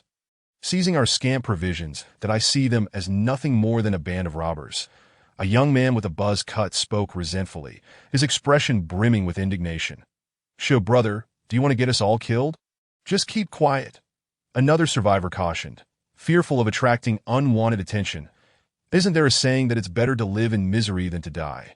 Classmates, survival brings hope. Eventually, the dawn will illuminate the world and dispel all darkness. A middle-aged male teacher, furrowing his brow, attempted to soothe the anxious or despairing emotions of the students, instilling a sense of hope. Hope. Countless eyes sparkled with anticipation that in the early days of the apocalypse. The words of a teacher, with their usual solemn and authoritative demeanor, still held some weight among the naive college students. Indeed, as long as we persevere, the authorities will eventually respond, and we shall be saved. The middle-aged teacher, Wu Xiong, a renowned professor in the academy, adjusted his gold-rimmed glasses, dressed in a stylish brown American jacket, exuding a retro, mature, and composed aura, his voice resonating with conviction. That Wu Xiong's eyes gleamed with excitement as he surveyed the hopeful faces of the youth surrounding him. Filled with a profound sense of satisfaction, even amidst the apocalypse, he felt he could wield influence, perhaps even more so than before, becoming a spiritual beacon for these students. That in this tumultuous climate, could it not be his opportunity? A peculiar thought arose within him as his gaze fell upon a striking young lady clad in a white collared shirt and a pink JK skirt, revealing a glimpse of her smooth thighs. Standing elegantly, that he recognized her as one of his students, not particularly outstanding academically, but undeniably beautiful, with a commendable figure, which was enough for him to remember her. Most notably, he keenly observed that the girl also bore a glimmer of hope in her eyes, gazing at him with an air of admiration. This pleased him immensely, and the peculiar thought within him intensified, coupled with the current environment, becoming increasingly difficult to suppress. That he was utterly exhausted by his nagging wife. The youthful maidens on campus were more to his taste. Men are eternally drawn to 18-year-old girls. Yet, as a professor, he had to maintain a facade of propriety, suppressing this desire within. But now, with the world overrun by zombies, the apocalypse upon them, as long as he remained discreet, who could possibly stop him? Wu Xiong donned a concerned expression as he approached the female student, speaking in an exceedingly gentle tone. Dear student, I noticed your emotions were quite tumultuous just now. Let us find a suitable place where I can provide you with psychological guidance to dispel your fears and uncertainties, illuminating your path in life. Certainly, Professor Wu, thank you. The girl, unsuspecting, expressed her gratitude repeatedly, obediently following Wu Xiong as they departed the crowd and entered an empty classroom. Oh dear, student, What seems to be the matter with your leg? Turn around and lean on the desk. Let me examine it. We must ensure you have not been scratched by a zombie, as that would lead to a dire infection. Upon entering, Wu Xiong promptly locked the classroom door, his demeanor shifting to one of urgency as he fixated on the student's long, slender legs with utmost seriousness. "Ah, is this true? Professor, please help me. I'm still so young and cannot afford an infection." The young woman, upon hearing this, grew anxious and complied without hesitation. "Rest assured, I will assist you to in." The instant the female student turned, Wu Xiong's expression morphed into one of wicked glee as he beheld her long legs. The skirt concealing a tantalizing curvature, the flawless line of her form, and her snow-white skin igniting a surge of impulse within him. He trembled, his hands shaking as he scrutinized her, speaking in an exceedingly gentle, magnetic voice. "Your condition is not severe. I have researched these viruses thoroughly that a quick injection will guarantee your recovery, and there will be no risk of zombie infection." "All right, Professor, I appreciate your help." The young woman wore a grateful, yet soon bewildered expression, her body tensing as she stood frozen in place. The widening of her beautiful eyes reflected disbelief, mingled with fear and trepidation that surged within her. The sound of her sobs shattered the veil of hypocrisy. "No, Professor, I am your student," she cried out in distress, struggling like an octopus, tears shimmering in her eyes as she wept disconsolately, for the teacher she had once revered as noble and esteemed was now indifferent to her plight. "In all seriousness, dear student, do not fear. This is merely a minor side effect of the treatment that will soon pass. You will soon experience the benefits of the injection that I assure you, I will not let you down." The classroom echoed with the young woman's protests and her incredulous, terrified words, a cacophony of despair. Such occurrences became increasingly common in the apocalypse, evolving into a grim new normal in this chaotic world. The suppressed desires of humanity, once deemed too risky to pursue, could now transform fantasy into action. Malicious thoughts magnified, desires burgeoned, uncontrollable. Morality decayed, and humanity withered. Those once restrained desires now surged forth like a flood. And once the dam of restraint was broken, the long-suppressed impulses erupted into an uncontrollable frenzy. Chapter 35. The Armored Vehicle and Mutant Zombies. Within the university campus, an armored vehicle charged forth, flames erupting from all directions, creating a thunderous spectacle. Dozens of machine guns erupted in unison, bullets raining down in rapid fire, sweeping across the advancing hordes of zombies, reducing them to mere husks collapsing to the ground. Yet this did nothing to quell the zombies' fervor. Roars pierced the air, sharp and grating, as grotesque figures emerged, their faces twisted in fury, baring their teeth and brandishing dark, menacing claws, resembling frenzied zombies. They trampled over the corpses of their fallen comrades, surging toward the armored vehicle. Yet all their efforts were in vain against the overwhelming firepower. Waves of zombies fell in droves. Inside the armored vehicle, Luo Chun, with a swift motion, utilized the pinhole imaging to survey the battlefield outside. His heart swelling with joy. With his last 5 points, he had exchanged for this formidable vehicle that seamlessly integrated offense and defense. Indeed, it had proven to be worth its weight in gold. Not only was its defensive capability maximized, but its offensive prowess was also formidable. At the onset of the apocalypse, when powerful zombies were yet to emerge, it had swept through foes without fear. Beside him was Lin Xian, the child of destiny, accompanied by 18 level 6 warriors, each deftly maneuvering the armored vehicle and the surrounding machine guns. Indeed, all of his warriors had reached a minimum of the 6th level, with several, including the White Wolf, boasting levels as high as 8. The 18 individuals he commanded were the weakest among them, which explained Luo Chen's choice to bring them along, venturing alone into the heart of a sea of zombies. He aimed to gain experience and level up, balancing the disparities in strength among his troops. Before him was a virtual screen displaying the unfolding chaos outside. Luo Chen observed the rapid demise of countless zombies and the fluctuating attributes of his 18 warriors. His spirits buoyed. The zombie presence across the 6 major districts was indeed substantial. At this rate, should he clear all 6 districts, he was certain that silver-tier warriors would soon emerge among his ranks. A level 10 black iron warrior could deliver a punch with the force of approximately 1,000 pounds.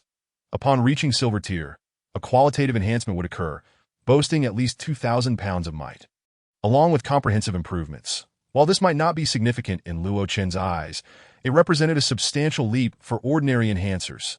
However, the final breakthrough to the next level required slaying more zombies than ever before.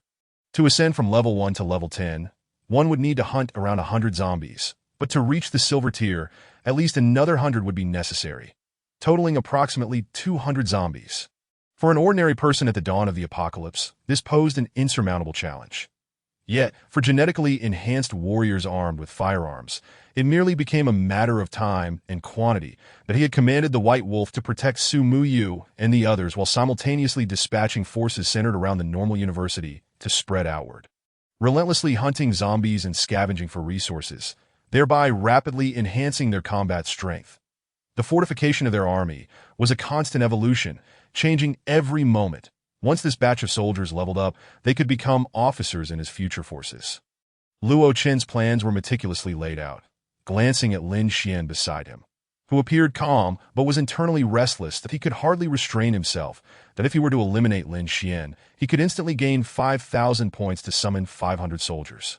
Were it not for his desire to extract more resources and consider the impending food shortages, he would have already dispatched this individual. Contemplating briefly, should Lin Xian's rumored granary prove to be real, he would not hesitate to eliminate this child of destiny, that he believed that there could not be just one such figure in the world. He must rapidly expand his influence and establish dominance. Resolute, Luo Chen shifted his gaze back to the illusory screen. They surged forth, unstoppable, moving with lightning speed, as if effortlessly cutting through the dance university, soon entering Jiangning University, where the zombie presence was evidently greater. Roars echoed as the zombie horde shrieked in response to the sudden appearance of the armored vehicle, lunging forward en masse. Luo Chen's eyes narrowed as he discerned that these zombies exhibited heightened speed and strength compared to their predecessors, with many displaying bizarre mutations. Some were larger, others had smooth skin, and some even bore bone spurs, all significantly more formidable than ordinary zombies. That it appeared that not only humans had gained strength through genetic enhancements. The zombies, too, had undergone evolution for some unknown reason. What was more alarming was the rapidity of this transformation, perhaps even surpassing that of humans.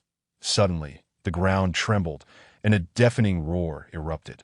From one direction, countless zombies parted to form a pathway, as if making way for a sovereign. A colossal zombie, towering over the others, emerged, its massive form reminiscent of a small mountain, each step causing the ground to quake as it charged toward their armored vehicle.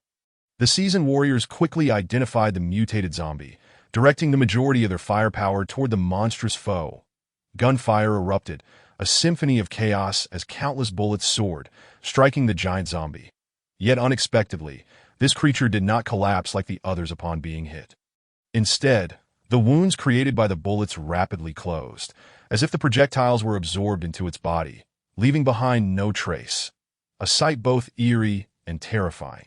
Had such a horrifying entity already emerged merely days into the apocalypse? Luo Chen's expression shifted as he beheld the giant zombie's terrifying defenses and its uncanny ability to dissolve bullets. That a glint of cold determination flashed in his eyes. This creature must not be allowed to develop further, or it would become a dire threat. He resolved that once he had completed this mission with Lin Xian, he would mobilize his forces to encircle and eliminate this mutated monstrosity. As for the present, if bullets could not fell the beast, could it hinder his escape? Its defensive and offensive capabilities were indeed formidable. Even Luo Chen hesitated to let this monster close in, fearing that if it breached the armored vehicle, the horde would overwhelm them. While he might fare well, his soldiers could suffer significant losses. Fortunately, the creature possessed a critical weakness: its sluggish speed. Their armored vehicle sped ahead, leaving the giant zombie trailing in its wake. Do not engage the giant zombie. Focus on clearing a path through the surrounding horde, Luo Chen commanded urgently. Avoid confrontation. Retreat is the best strategy. Yes, Commander. The 18 soldiers replied in unison, promptly altering their tactical approach as dozens of machine guns unleashed a hail of fire upon the encroaching zombies.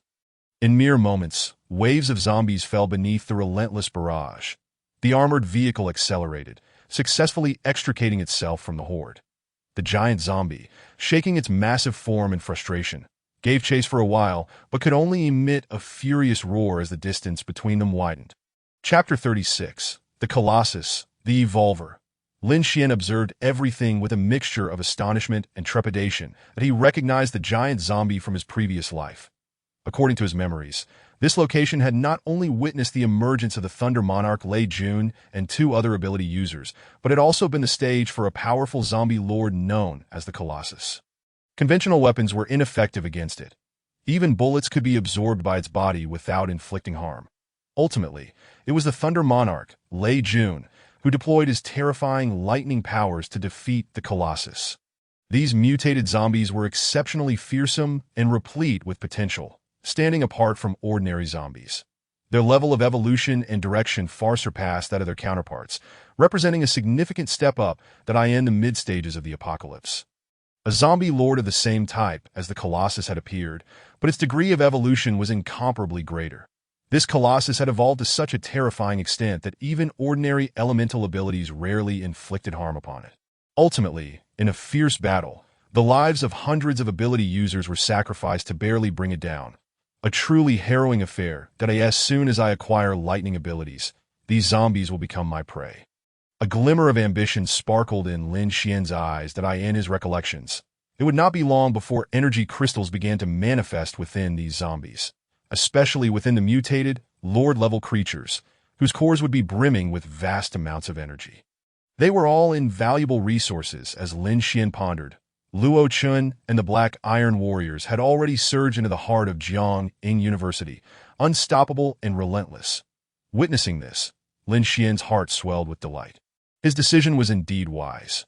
With Luo Chun and his soldiers wielding their firearms, they could face any horde of zombies or monstrous entities, even those nearing the transformation of a zombie lord, and emerge unscathed, ultimately reaching their desired destination. Commander, the granary established by the Jiang Ing aristocracy is right there. In the next moment, Lin Xian hurriedly directed Luo Chun on the path ahead. As Luo Chun gazed at the direction indicated, his eyes brightened slightly. It was a towering 9-story building that, if it were filled with food, the bounty would surely be substantial. With full force, let us charge forward. Without a moment's hesitation, Luo Chun issued the command.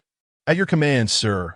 The 18 Black Iron Warriors responded in unison, their movements synchronized, an aura of murderous intent enveloping the air.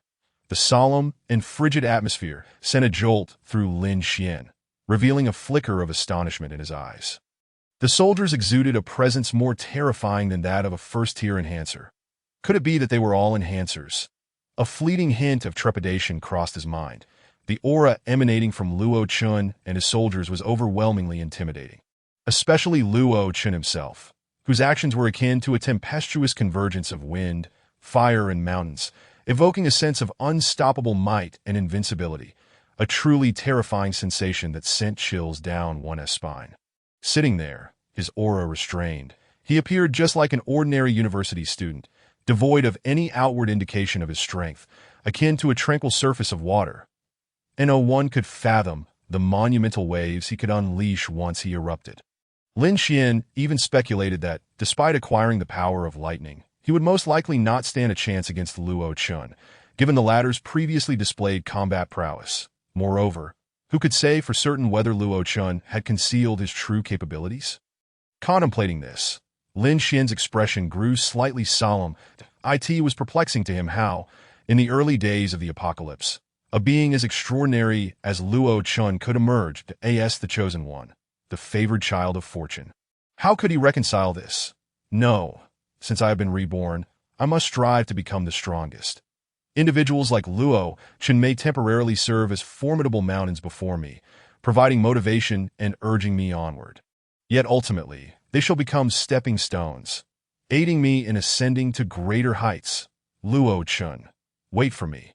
Today, I shall present you with a smile, and in the future, you will willingly beg for my favor. When Luo Chun's gaze swept over, Lin Xian quickly donned a sycophantic smile, while inwardly he harbored secret disdain and incessant fantasies.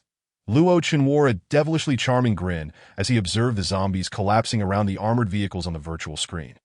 alongside the gleaming ninth-tier insignias adorning the black iron warriors. Perhaps upon returning, he would soon have powerful silver-patterned warriors under his command. Anticipation stirred within Luo Chen's heart, seizing a moment of opportunity. While the nearby zombies were suppressed by firepower, Luo Chen led the charge, wielding a Tang Dao, transforming into a streak of white light as he surged forth. Whoosh, whoosh, whoosh, with a series of piercing sounds. Dozens of silver flashes suddenly appeared in the air, dazzlingly bright. The instant Lin Xian disembarked, he beheld dozens of zombies already lying lifeless on the ground, their bodies severed, as 10 watermelon-sized heads plummeted to the earth. Blood splattering in an explosion of red and white, painting the air in a flowing, ruthless manner. Such a horrifying scene caused Lin Xian to widen his eyes, staring in disbelief at Luo Chen, his heart racing in shock. As Luo Chen's figure flickered like a flash of lightning, 5 zombies abruptly froze mid-air, their bodies severed, blood glimmering ominously. Within a classroom, dozens of students and 2 teachers stood in stunned silence. Witnessing this spectacle, among them was a middle-aged man clad in athletic wear, his muscular physique exuding an air of danger. This was Lei Jun, a physical education instructor at Jiangying University, who possessed formidable combat skills and top-notch physical capabilities. Not long ago, he had obtained a gene serum that further enhanced his strength. Having led these students to the safety of this classroom, he occasionally ventured outside to forage for food, enjoying a relatively smooth existence. Becoming the backbone of this group of survivors, coupled with his status as a teacher, he wielded absolute authority, thriving among these survivors and receiving countless flattery and admiration. Nearly all the attractive female students at Jiangying University had fallen under his sway, toiling day and night, their lives entwined with his. The women of Jiangying University, regarded as the Sea Army de las Army of the Dragon Kingdom, would not waste their time here without possessing exceptional beauty. Lei Jun, having achieved minor success in the Olympics, had leveraged connections to secure his position as a physical education teacher, previously only having superficial acquaintances with these remarkable women, but now entangled in fleeting romantic liaisons. He had begun to relish this environment, believing that the law of the jungle was the most natural order of the world. Might makes right, allowing one to dictate and decide everything, without a doubt. Lei Jun was an undeniable powerhouse, destined to become an even more formidable tyrant. However, upon suddenly encountering a stronger individual intruding upon his domain, an unprecedented sense of crisis surged within Lei Jun. The strength of that young student clearly surpassed his ability to maintain his advantageous position and blissful life. He needed to grow stronger, faster. Leaving others in his dust, I must become the strongest in this apocalypse. No one shall dare to overshadow me. With a grim expression, Lei Jun's mind roared with determination. After the initial excitement, he quickly regained his composure, a flicker of doubt crossing his face. The earlier figure had demonstrated terrifying power. Moving forward with unwavering purpose, he pondered what could possess such extraordinary strength, recognizing its potential value, perhaps akin to a gene serum. With this thought, Lei Jun found it impossible to remain still, squeezing the shapely figure of a female student nestled against him.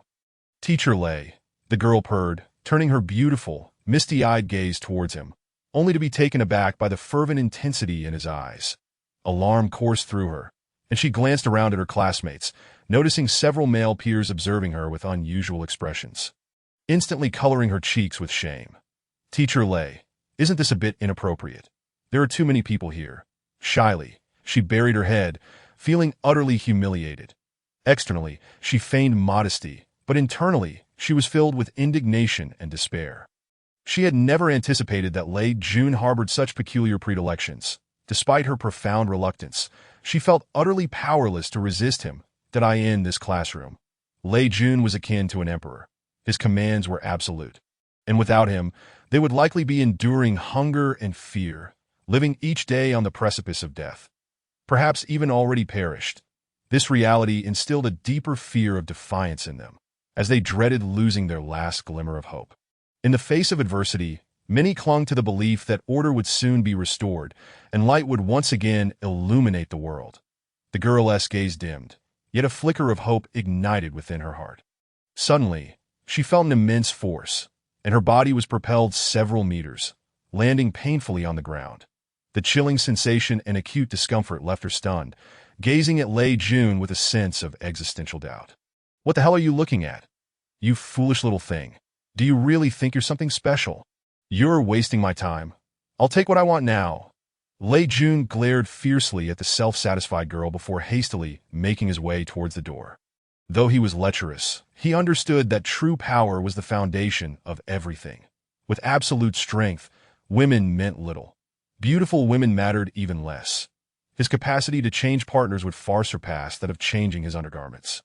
The girl trembled, her face pale as she sat helplessly on the cold floor, her delicate skin contrasting against the porcelain tiles, shivering pitifully. She felt wronged, tears welling up in her eyes, yet she remained silent until Lei Jun's silhouette disappeared from view. She lifted her face, marked by humiliation, her beautiful eyes brimming with resentment. After all I've done for you, you dare treat me this way? You shameless scum. I curse you to have sons without anuses and daughters without rabbits. All her pent-up bitterness could only simmer within her heart. Jingjing, are you all right? Two girls rushed over to help her up, their eyes filled with sympathy, their forlorn expressions evoking the sorrow of a rabbit mourning a fox. They, too, had been discarded by Lei Jun just days prior, leaving them with a profound sense of resentment, yet an inability to retaliate. That in this apocalyptic world, strength reigned supreme. They were like mere vases, their only value being to be toyed with at will. Yet, despite the humiliation, they were unwilling to confront death at such a youthful and beautiful age. Human nature often harbors a flicker of hope, yearning for the return of light to dispel the encroaching darkness. After a brief period of turmoil, Lin Xian finally reached the rooftop of the teaching building, having navigated a perilous journey. Luo Chen naturally followed closely behind. Suddenly, at the rooftop door, Luo Chen's expression shifted, surprise gleaming in his eyes, a smile gracing his lips. "To dare follow me. One must truly be ignorant of fear," he mused inwardly, a glint of cold light flickering in his gaze. The intent to kill lurking beneath the surface, ultimately morphing into a smile as he vanished from sight. The next moment, a middle-aged man stealthily approached. Observing the empty corridor, he assumed Luo Chen had already ascended to the rooftop and hastened his pace. This man was none other than the following Lei Jun with a clatter. The door to the rooftop closed behind him, that a figure descended from a corner of the wall. It was Luo Chen, who had just vanished. At a glimmer of amusement danced in his eyes as he whispered to himself, "Ah, Lin Xian, an unknown level 1 enhancer. Crossing paths with you shall surely result in a delightful spectacle of dogs biting dogs. Just perfect. I shall play the role of the fisherman reaping the benefits of their conflict." With a smile upon his face, Luo Chen entered the rooftop. At that moment, chaos erupted in the heavens. A fierce wind howling ominously. Unbeknownst to the world, dark red clouds thickened, engulfing the sky for tens of thousands of miles, a vast expanse illuminated by flashes of lightning. The atmosphere crackled with the energy of blood-red thunder, intertwining and weaving through the heavens, creating a terrifying spectacle. That a unique aura of divine retribution filled the air, overwhelming all living beings with an indescribable sense of suffocation, a stifling atmosphere sweeping across the globe. Thunder roared and crackled, the ominous blood-red thunder surging in all directions, sending shivers down the spines of those who heard it, painting the world in shades of horror. In all 6 campuses, survivors gazed in terror and disbelief at this unprecedented scene. The blood rain descended, an event never witnessed before. They had encountered it a second time, but to await the apocalypse for another century is a notion I cannot abide. It must occur only after my demise. Once I have departed, I shall be indifferent to the deluge that engulfs the world. There are youths adorned in opulent attire, distinguished by their appearance and exceptional demeanor, yet their expressions betray a fierce discontent, a madness that surpasses that of ordinary souls. The more one possesses, the greater the fear of mortality. This scene stands in stark contrast to that of a young security guard clad in standard uniform. Let everything be obliterated. Let all come to an end. That I have always owned nothing, and to perish would indeed be a liberation. Some say that annihilation heralds the dawn of rebirth. Oh, heavens, I implore you. Strike me down with a thunderbolt. Grant me a grand fortune. And in my next life, bestow upon me the gift of a fair existence. That I have only just become engaged, yet here I am, A man of stature reduced to a pawn in a political alliance. My counterpart is the daughter of a wealthy family. Although she is fair-skinned, beautiful, and statuesque, her demeanor is exceedingly domineering that my life, especially my private affairs, remains under her stringent surveillance, and I find myself still a bachelor, on the brink of graduation, yearning to conquer the formidable mother tiger and soar like a dragon in the fields that, oh, fate, are you jesting with me? A youth gazes with resentment, harboring animosity towards the heavens. Faced with a horde of zombies encircling the campus, despair has long taken root in his heart. Now, with the onset of a crimson rain, compounded by his tragic life experiences, his already twisted psyche spirals further into madness. To hell with you, wretched heavens. What manner of world is this? The skies bleed, the undead roam freely, the living suffer, morality has decayed, and humanity has vanished. Oh, heavens, have you truly forsaken mankind? An elderly professor, his hair grizzled and framed by round spectacles, stoops within a classroom, gazing out at the chaos with an expression of bitter sorrow. Filled with compassion for humanity, humanity should not perish in this manner. Without destruction, how can one embrace rebirth? Annihilation is indeed the precursor to new life. The old order shall inevitably be shattered, and each individual must learn to adapt to the survival laws of this new world. Lo Chun scoffed softly and ascended to the rooftop, immersing himself in the incessant downpour of blood rain, a torrential deluge that fell like a hail of bullets from a machine gun, creating a symphony of intimate collisions with the earth. Bathed in this sanguine rain, Lo Chun felt not discomfort. Rather, he experienced a refreshing clarity. His spirits lifted as even the air became markedly purer. This blood rain, shrouded in mystery, seemed to incite a wild jubilation among the undead, leading to inexplicable mutations. Lo Chun swayed slightly, positioning himself at the edge of the rooftop, his keen gaze surveying the throngs of zombies below. The cacophony of their relentless howls echoed in his ears, resounding endlessly. Countless zombies raised their voices to the heavens, their excitement palpable, as if they had encountered a life-giving elixir, dancing wildly in the blood rain. Humanity cries out in despair, while the zombies revel in ecstasy. Is that not the infamous Thunder Lord Lei Jun from my past life? How is it that he has resurfaced? Meanwhile, behind a platform, Lin Xian wiped the cold sweat from his brow.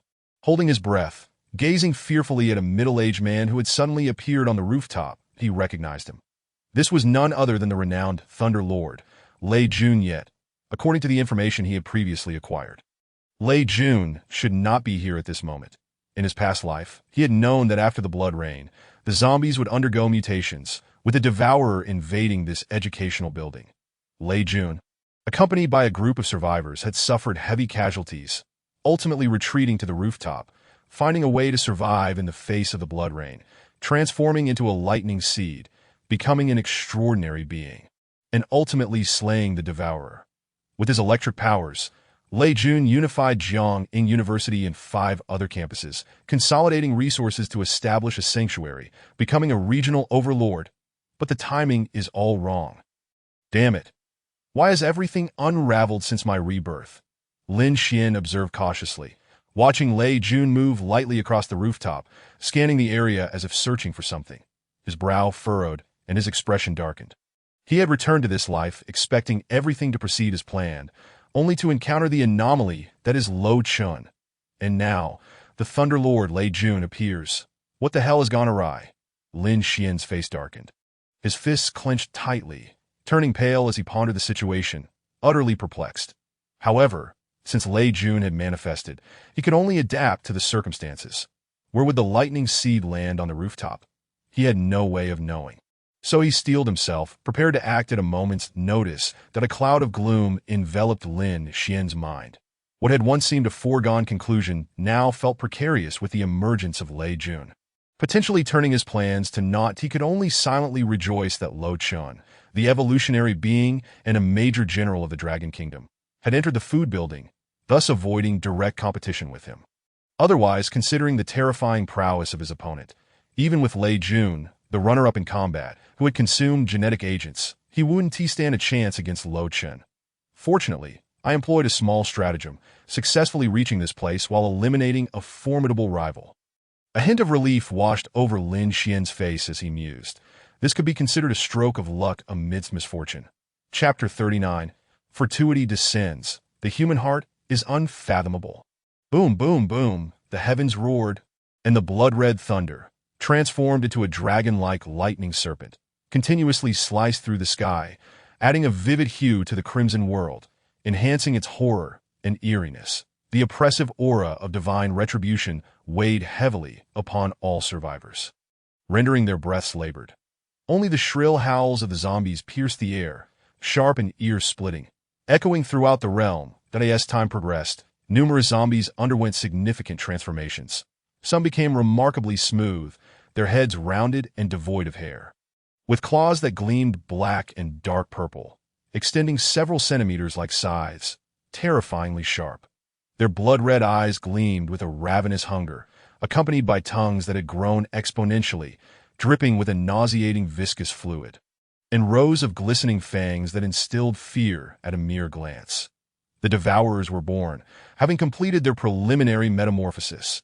They could walk upright, but predominantly crawled, moving at speeds far exceeding those of ordinary zombies. Their sharp claws and fearsome biting power became their most lethal weapons, capable of easily tearing their prey to shreds.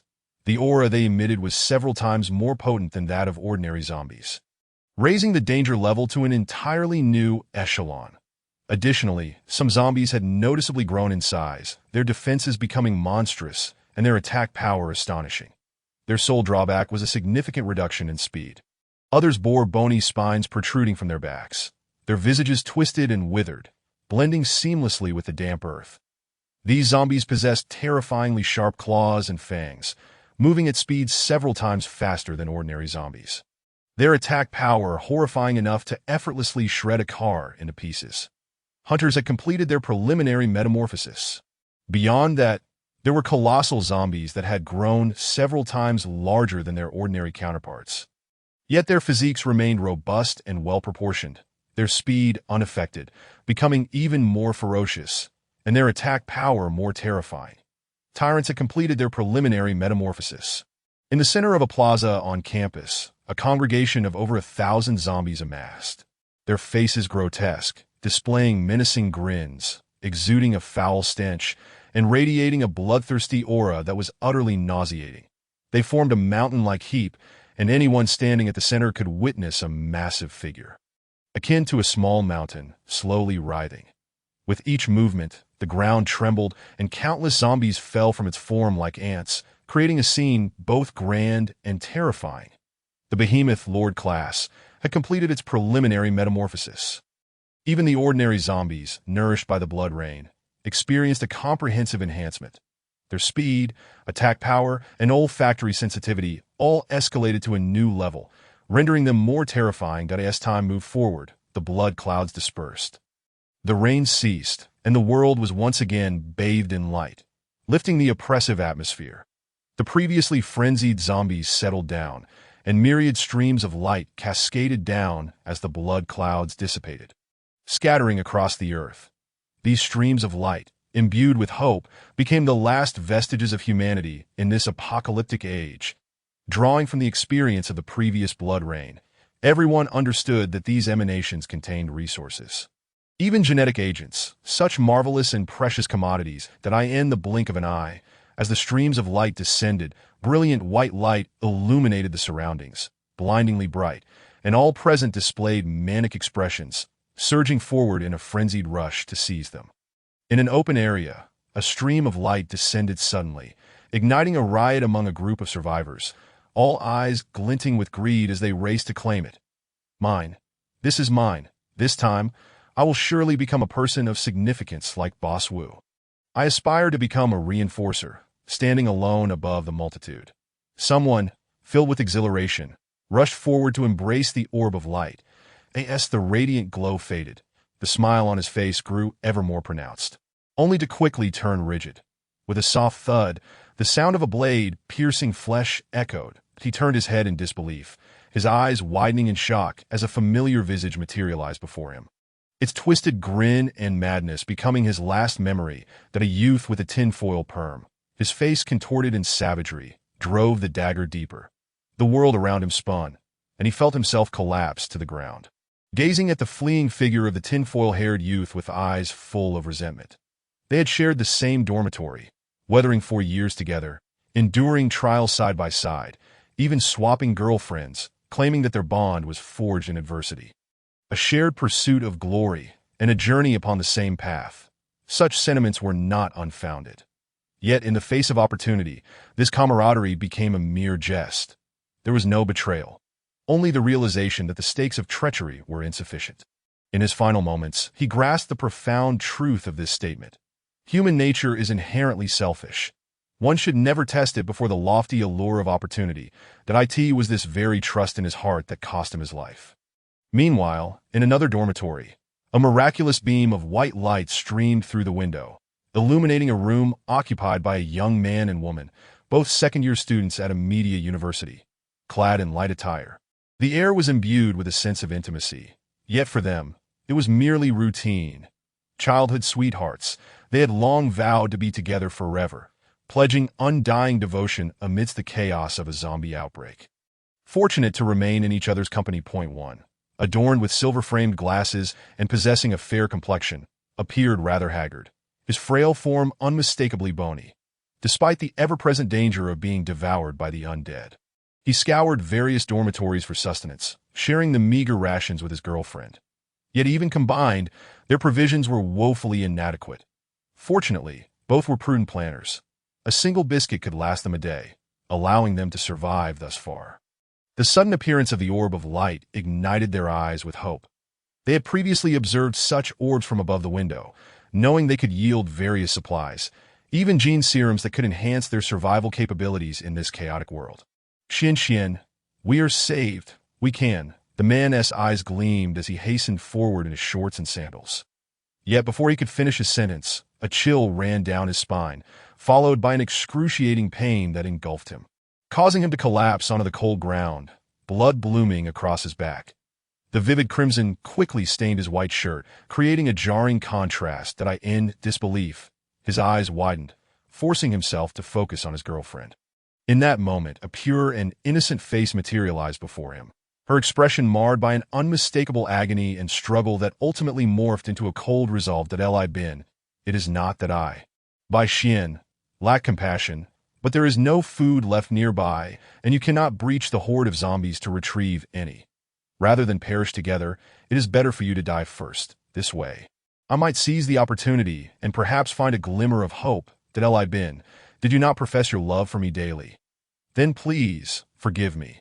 After navigating through her initial tumultuous emotions, her demeanor swiftly turned tranquil.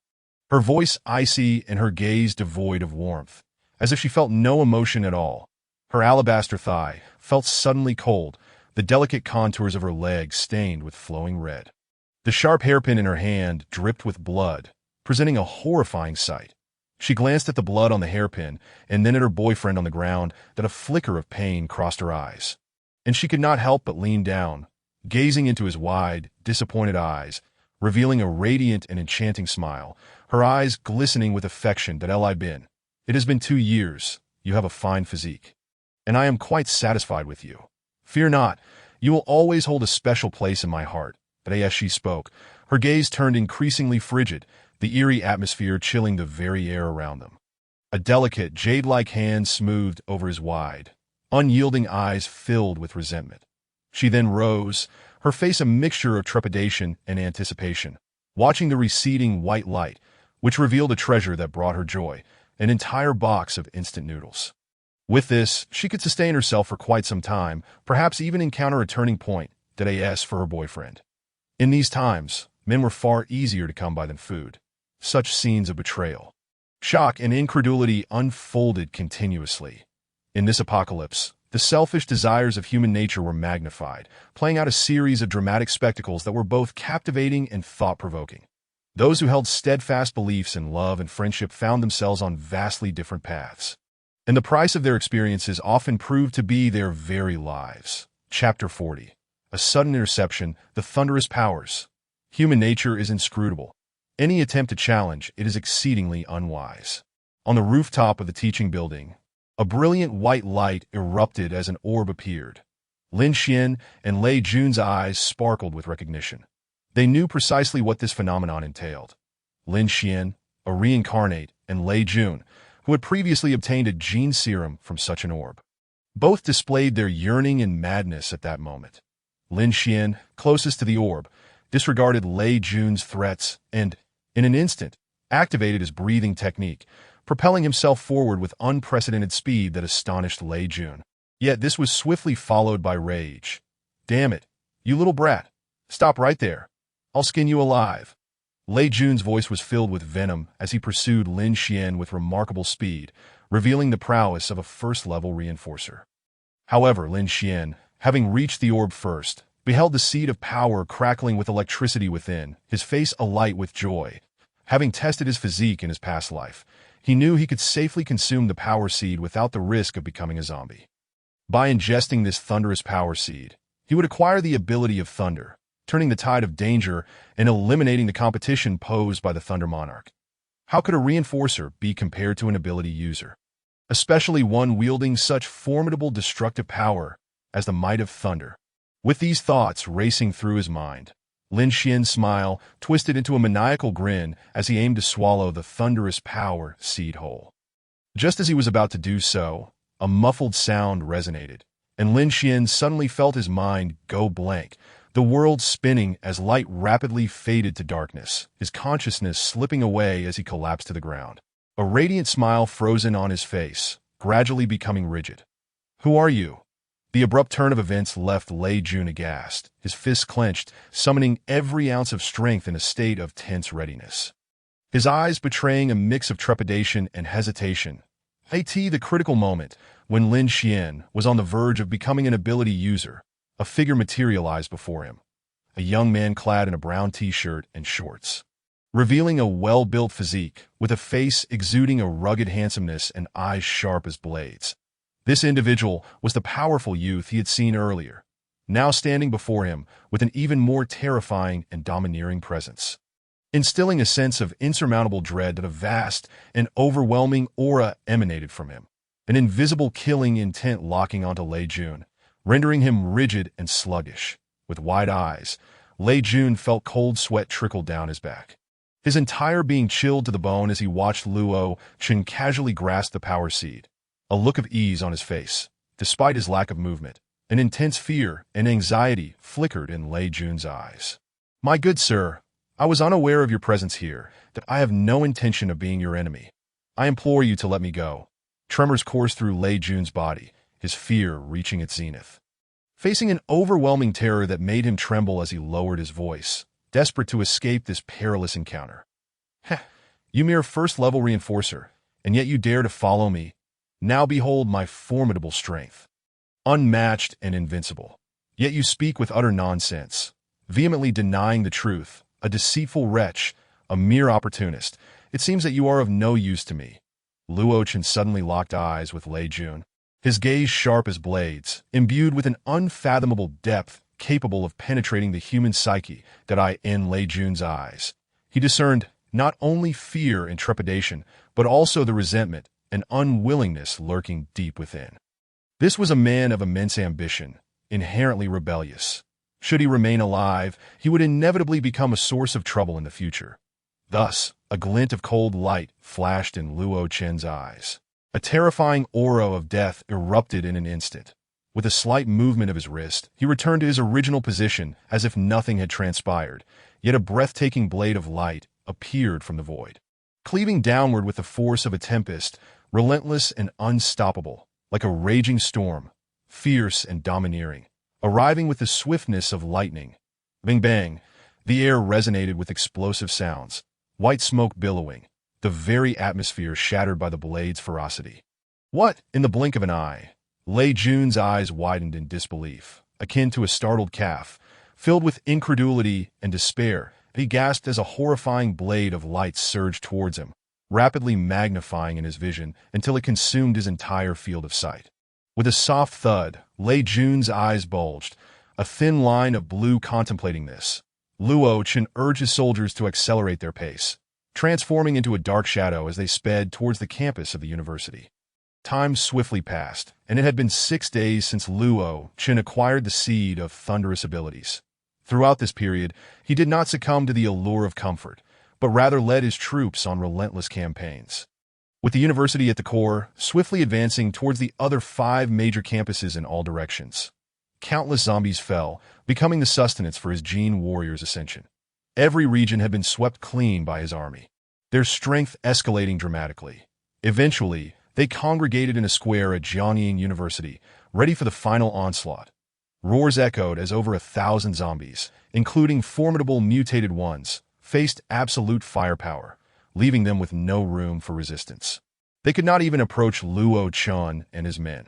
More than 200 fully armed black iron warriors donned deep blue military uniforms and wielded standard rifles, unleashing a barrage of fire. Additionally, over 50 soldiers clad in white uniforms and black leather boots exuded an even more formidable aura, their equipment more sophisticated. Each of them emanated a chilling presence, their gazes piercing, instilling terror in those who beheld them. Adorned with 7 high-explosive grenades and concentrated C4 explosives, the mere toss of one would unleash devastation akin to a cannonball blast. Everyone's eyes widened in disbelief as countless bullets merged into the colossal zombie's body, not only failing to inflict any harm, but seemingly enhancing it instead. This extraordinary scene left the numerous university students and faculty members present utterly astonished. Only a venerable old professor, his hair as white as snow, wore a contemplative expression. Suddenly, he slapped his forehead in realization, his heart racing and hands trembling, rendering him almost incoherent. This must be an unprecedented mutated gene. If we could study it, it would undoubtedly mark another milestone in the evolution of human life. This group of soldiers had no idea what a priceless treasure they were dealing with. The last thing they should do was destroy the corpse. Some remnants must be preserved. The old professor, visibly agitated, would have rushed towards the formation of Bai Lang and his men had he not been restrained by 2 students at that moment. The battlefield transformed dramatically. The subsequent spectacle left everyone gaping in utter disbelief, an astonishment far exceeding the previous one, causing many to drop their jaws in shock, struggling to quell the surging waves of emotion within. Chapter 43, Mecha Warriors, Super Beast Armament. Before the eyes of the onlookers, hundreds of armed soldiers abruptly ceased fire in perfect unison, a sight both shocking and awe-inspiring. Following this, 58 soldiers clad in white military uniforms advanced, adorned with a white tiger-shaped locking device on their wrists.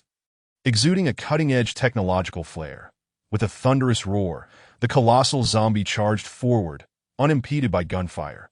Each step it took shook the ground, instilling a sense of dread. The 58 soldiers, undeterred, crossed their arms, and amidst a flash of white light, they activated their ability locks, transforming before the crowd's astonished gaze as the blinding white light dissipated. Towering 3-meter-tall, giant white tigers emerged, clad in resplendent high-tech armor, exuding an aura of magnificence. Their sharp claws could interchange with massive hands, and their formidable fangs housed energy cannons. Every aspect of their presence underscored the terror of being the king of beasts. Even more astonishing was their ability to shift into humanoid forms. Were these mecha warriors? White tiger mechas? Was such terrifying technology truly available? All present stared wide-eyed, not daring to blink, captivated by this spectacle. Even among those who hailed from affluent backgrounds, such advanced technology had never been witnessed before. It was simply too dazzling, with a formidable appearance and high-tech missile launchers on their shoulders, clearly capable of firing missiles. Behind them were 2 laser swords, radiating a brilliant white light, with an unknown luminescence constantly shifting, striking awe and wonder into the hearts of the onlookers. These were true instruments of war, strikingly different from the colossal toys seen in peacetime. Merely gazing upon them evoked a sense of trepidation, making one ponder the astounding might these war machines, the white tiger mecha warriors, would unleash if they were to go all out. Moreover, there was not just one of these war machines before them, but a staggering 58 towering 3-meter-tall white tiger mecha warriors. Heavens! Were these troops sourced from the pinnacle of technological advancement in Longwa? How else could they be equipped with such futuristic gear? Countless gasps erupted from the crowd, leaving them dumbfounded. These soldiers were simply too cool. Ah, I adore them. What should I do? Among the university students, brimming with youthful energy and vitality, the boys were stirred with fervor, their eyes gleaming with excitement. The girls, equally enthralled, flushed with excitement, their faces alight with enthusiasm, erupted in a chorus of cheers and shouts, creating a cacophony of exhilaration. Some girls, ever bold and trend-setting, called out amidst the excitement, "Hey, soldier, are you looking for a girlfriend? I'm cute and sweet, don't miss out." There were many such girls throughout the throngs of students, each one eager to shout and cheer, displaying an extraordinary level of excitement. Even Euphoria, that Lo Chun could not help but glance back at them. Bemused women, it seemed, were indeed creatures drawn to strength. In a civilized society, power and wealth held sway, but in the face of an apocalypse, the only measure that mattered was strength. Only the strong could command respect and possess greater privileges, while the weak were left to survive in the margins, uncertain of their fate, subjugated to others' whims. Lo Chun gazed at the 58 white tiger mecha warriors surrounding the colossal zombie, his eyes gleaming with satisfaction. These were the formidable warriors under his command. Once they ascended to the Silver Radiance rank, the strength of these Gene warriors would undergo a revolutionary transformation. This would not only manifest in their prowess with firearms, but, most importantly, in their mecha capabilities. Upon reaching the Silver Radiance, they would harness extraordinary abilities, activating their ability locks for Super Beast armament. Transformed into Super Beast warriors, they wielded not only laser swords and missiles, devastating weapons of mass destruction, but also experienced a doubling of their power and defense. Previously capable of exerting 1,000 pounds of force, their punches would now unleash a staggering 2,000 pounds of might, with speed also doubling, and their agility remaining unaffected by their considerable size. Even more astonishing was their defensive capability, which multiplied significantly. Even armor-piercing rounds struggled to penetrate their mecha. Coupled with their mecha missiles and divine wind laser swords, they were invincible in close combat and dominant in range warfare. Truly a force to be reckoned with. Even Lo Chun, endowed with the thunder ability and the yin-yang heavenly scriptures, would find it challenging to contend with them. Their power represented the pinnacle of the early apocalypse. And Lo Chun surmised that even in the mid-stages, apart from a few top-tier warriors, none could rival them. This was the terrifying potential of Gene warriors, an unending capacity for advancement. The strength of the White Tiger Mecha was merely in its nascent phase. With each rank comprising 10 levels, every advancement yielded a significant boost in capability.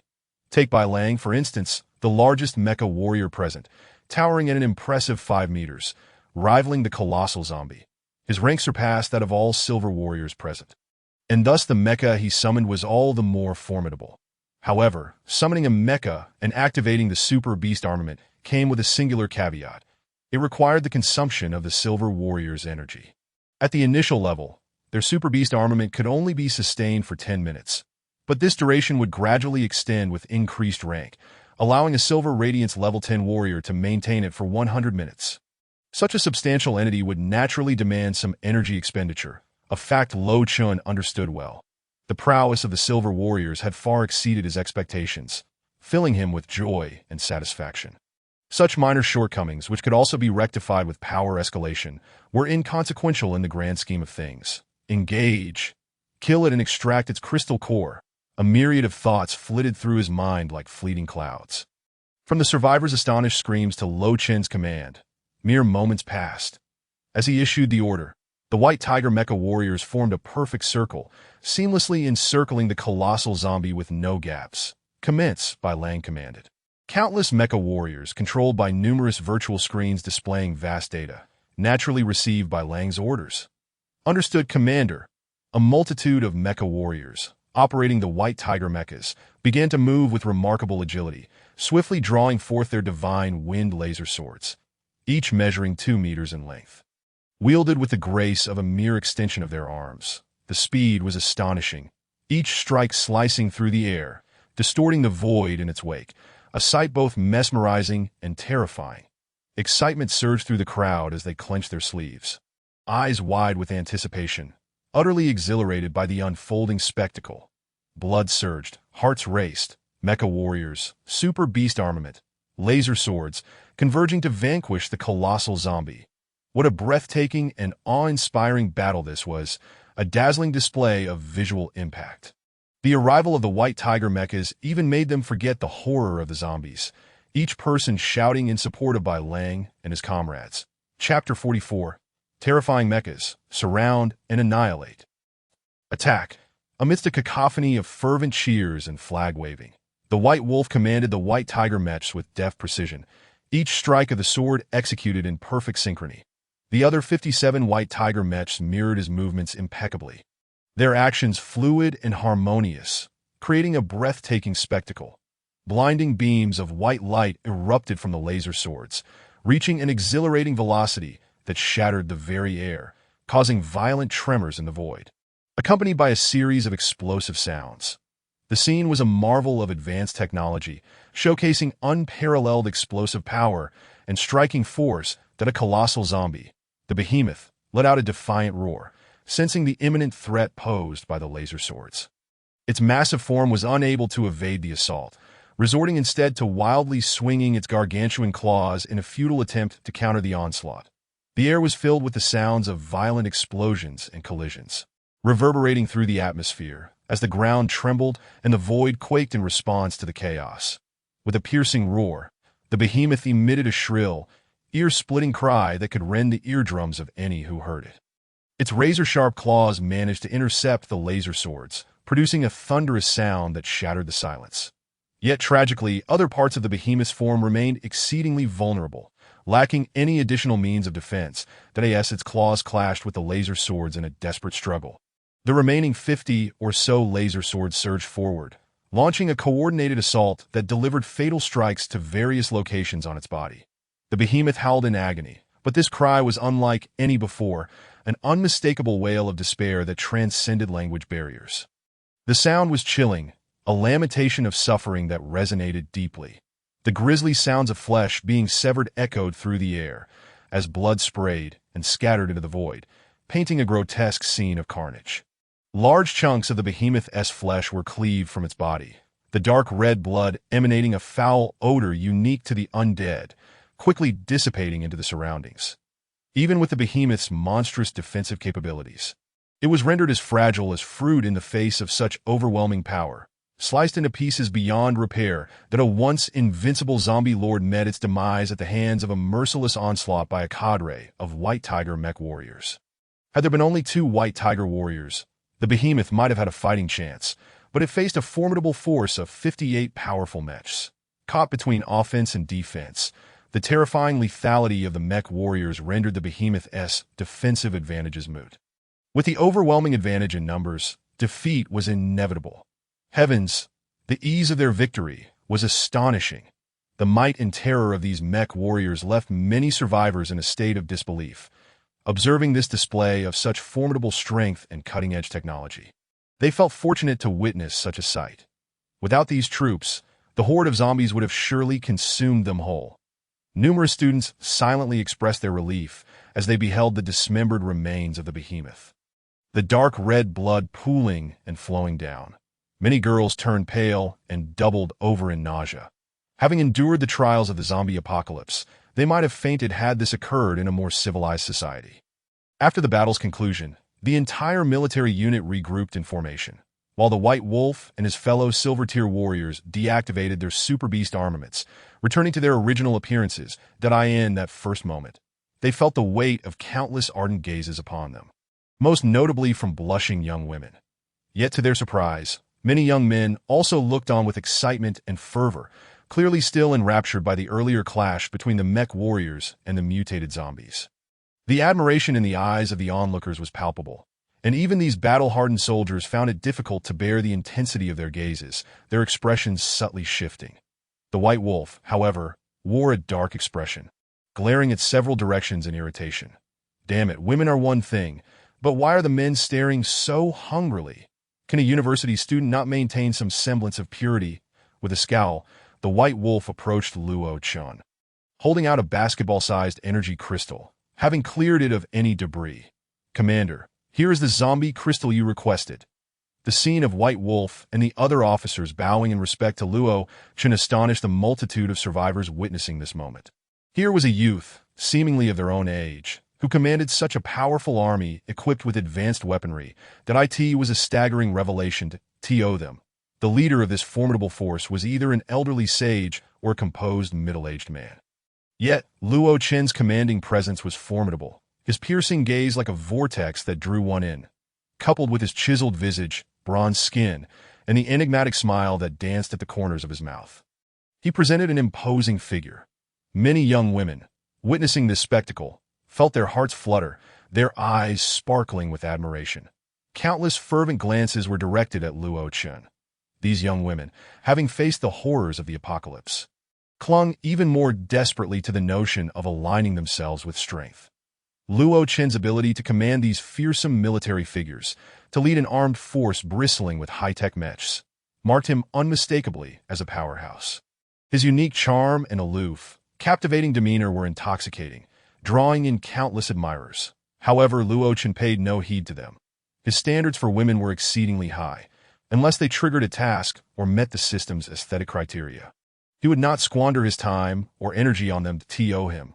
Women were more a means to an end, an avenue for strengthening and gaining system rewards to a powerful individual. He had no need for a partner. Strength was the only currency that mattered. Age and language barriers faded in significance. Even fundamental beliefs could be reshaped and reconstructed. Observing the military unit as they restored their formation and awaited further orders, Luo Chen's expression hardened. With a solemn tone, he issued his commands, his voice resonating with authority. I order the consolidation of all survivors from the 6 major districts into one location. Document their numbers for centralized management. Any dissenters shall be executed on the spot.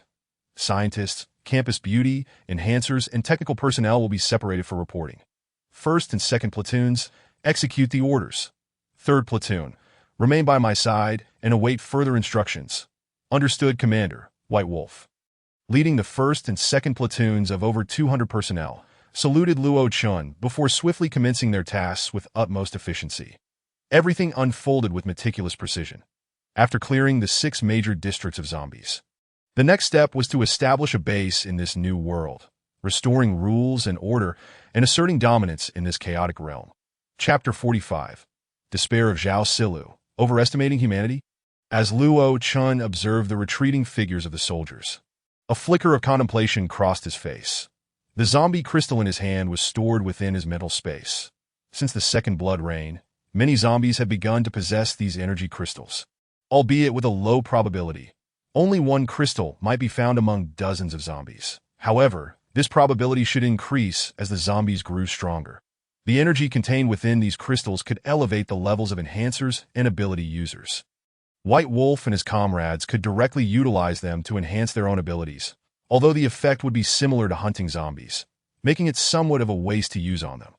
The military had swept through the 6 major districts, collecting over 5,000 crystals. Now residing in his mental space, he needed to contemplate how best to utilize this newfound resource. Furthermore, the students and teachers from the 6 major campuses have no intention of surrendering. In the latter stages of the apocalypse, what truly matters is the population and productivity. These 6 campuses are filled with youthful university students, robust and vigorous, ideal for labor. There is no need to worry about future demographics. As Luo Chen mentally orchestrated everything, preparing to depart with over 50 soldiers from the 3rd Brigade, a sudden clamor of noise caught his attention. Curiosity piqued. Luo Chen glanced over towards the scene. In one direction, a group of university students was expelling a remarkably beautiful girl. She possessed a pure and enchanting appearance, with rare almond-shaped eyes that sparkled with life. Clad in a white short shirt and a light pink skirt, her graceful waist and exquisite figure were on full display. The delicate beauty of her fair legs, long and slender, evoked a striking visual impact, complemented by white lace-up stockings that extended to just below her calves, accentuating her snowy skin. Ding! System detected a beauty, Zhao Silu, with a score exceeding 90 points. Strike now, young man. Given the host's significantly enhanced abilities, successfully completing this conquest will yield 1,000 points. Truly impressive, System, Luo Chen thought, nodding in approval. After all, had the reward for a conquest still been merely 100 points, he would have found it rather unimpressive to 1,000 points, however. Now that was worth pursuing. Luo Chen halted his steps and, accompanied by his troops, moved towards the commotion. His eyes sparkled with intrigue. It was puzzling why such a stunning girl would attract the disdain of these survivors. What could possibly explain this unusual behavior? He felt a flicker of caution arise within him, alongside an uncertain hypothesis. Zhao Silu, you should leave. You are not welcome here. Indeed, Zhao Silu, at this juncture, you can only count yourself unfortunate and fend for yourself. Exactly. Thank goodness we noticed early. Otherwise, we would all be in grave danger. Remaining here will only hinder others. Better to end it yourself. Yes, a beauty like you, one of the 4 little flowers of the Dragon Kingdom, would be better off ending your life than transforming into a monster, leaving us with only your best memory. That a boy gazed at Zhao Silu with longing, his eyes ablaze with desire, wishing to forever etch her image in his heart. Almost every boy present, without exception, looked at Zhao Silu with a mixture of admiration for her stunning appearance and pity for her plight. Meanwhile, the majority of the girls exhibited a gloating demeanor, their eyes glinting with schadenfreude.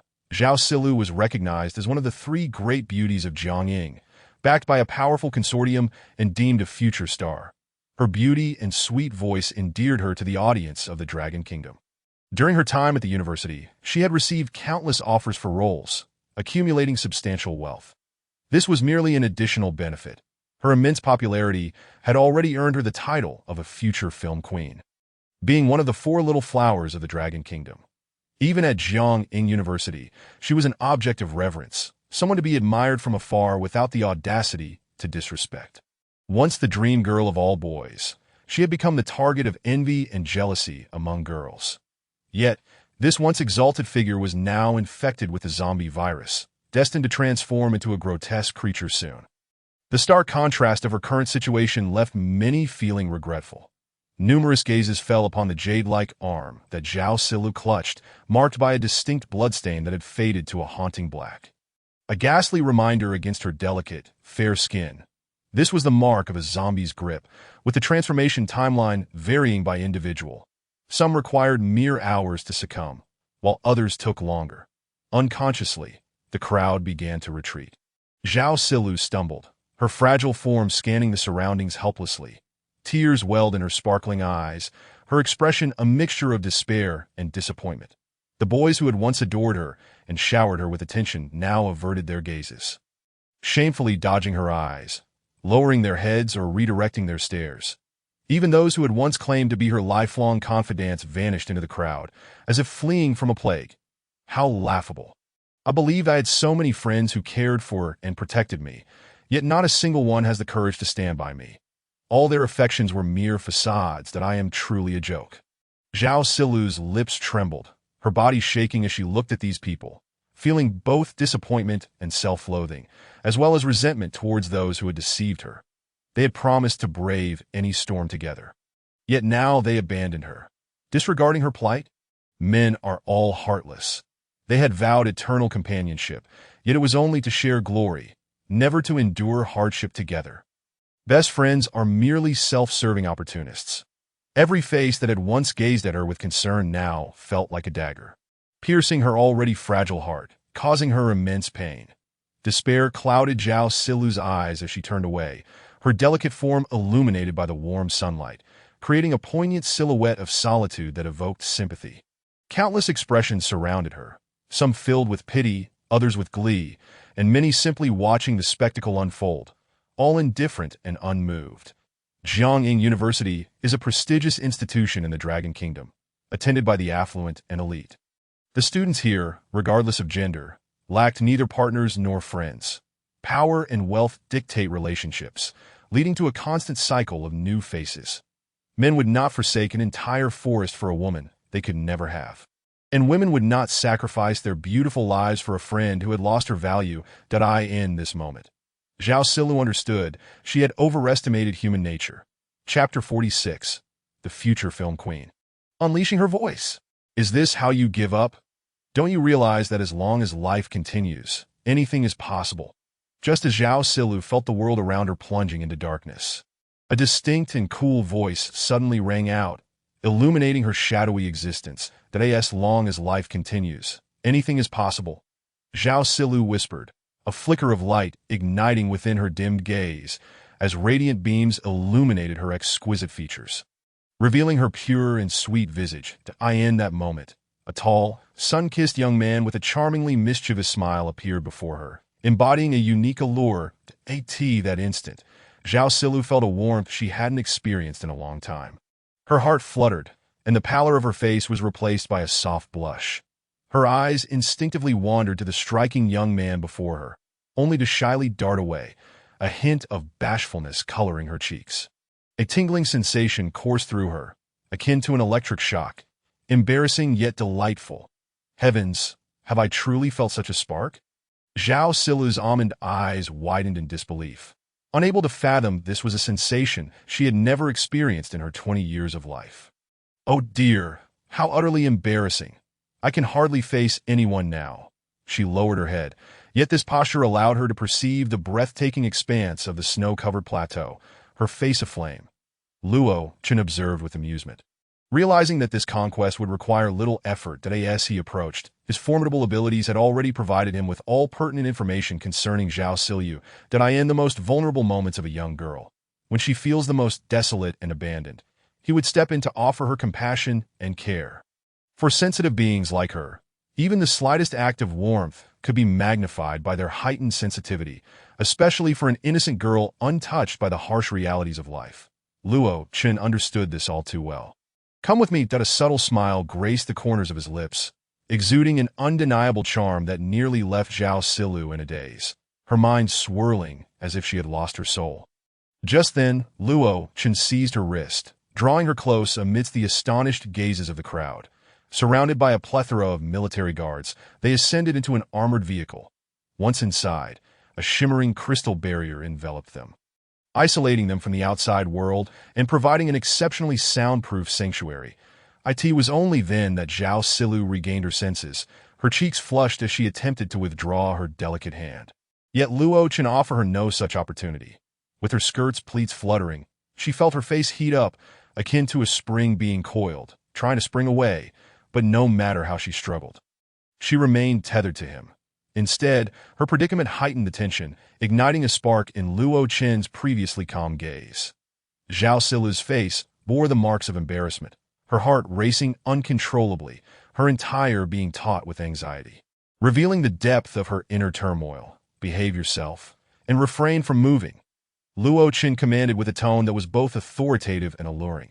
The potent scent of masculinity enveloped her, leaving Zhao Silu, who had never encountered such an experience, utterly captivated and compliant. Her eyes reflected a complex mix of emotions, a blend of shame and curiosity, as she discreetly observed the handsome young man before her.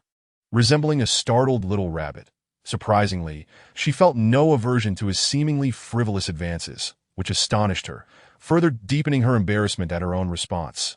Intrigued by him, she experienced an unexpected yearning for closeness, even a vague sense of anticipation. Biting her soft, rosy lips, her face was a canvas of shame and internal conflict, while her fair, alluring legs appeared taut, and her delicate hand subconsciously gripped her enticing skirt. Betraying her nervousness, Luo Chen, however, found great delight in her expression of vulnerability and tension, coupled with the myriad of emotions playing across her face, stirring within him an impulsive desire to conquer. I hear you are one of the 4 little flower darlings? A future film queen? He inquired, his voice gravelly, his eyes ablaze with intensity. Yes, I am, Zhao Silu replied, her enchanting eyes revealing confusion as they met Luo Chen's fiery gaze, causing her heart to skip a beat. What is the matter? She asked, her voice tinged with trepidation. Nothing much, Luo Chen responded, his tone peculiar. I simply wish for you to sing for me. Just a piece you're good at, so I might appreciate your talent. His words were laced with an intriguing sense of urgency. Zhao Silu's eyes widened in surprise, curiosity, and bewilderment etched across her features. What is this? She pondered, now settling into a semblance of calm, which elicited a sigh of relief from Luo Chen. Ignoring her inquisitive gaze, he glanced at the serum vial, asserting dominantly, this is a serum that can purge the toxins from your body, Dodo. I understand now. She replied, her heart fluttering at his unequivocal tone and commanding demeanor, which sent tremors through her heart. Yet she reveled in the sensation, a peculiar complexity blossoming within her. A smile, uncontrollable and radiant, began to dance across her milk-white skin, and enchanting cheeks. Feeling flustered, she found herself perplexed by her own emotions, yet the thrill was intoxicating. Blushing fiercely, she hesitated momentarily before meeting Luo Chun's commanding gaze. "The future film queen, just a little song, please," she murmured shyly. The serum soon began to work its magic, a surge of energy flowing within her, possessing miraculous healing properties. Zhao Silu then perceived the dark crimson wound on her arm begin to fade, the blackness retreating to reveal bright red blood, contrasting starkly against her porcelain skin. Before her eyes, the injury vanished at a remarkable pace, leaving her in awe of the miracle unfolding. Her eyes sparkled with surprise, gratitude illuminating her sweet features as she turned to Luo Chun, unable to contain her exhilaration any longer as she leaped into his embrace. "Thank you for saving me. Did I truly, truly appreciate it," she exclaimed, her alabaster arms wrapping around his waist, her flushed cheek pressed against him, expressing heartfelt gratitude. The surprise had come so swiftly that she scarcely had time to react, feeling a rush of shyness wash over her. Every change within her signaled that she had been healed, that she need not transform into a grotesque monster, nor face the scorn and expulsion of others. "Thank me," Luo Chen replied with a mischievous smirk, caressing her delicate, lovely face with his fingertips gliding over her smooth, taut skin, full of vitality. The atmosphere shifted, becoming charged with an intimate tension as they embraced. Under Zhao Silu's bashful gaze, Luo Chen's lips curled into a smile. "I don't want a good Samaritan card, that I'm someone who prefers practicality." His voice carried an unusual tone, his eyes keenly assessing her, leaving Zhao Silu with the impression that he might devour her whole. A sense of panic flushing her face. "What do you mean by practicality?" she asked, her grip on her skirt tightening in anxiety.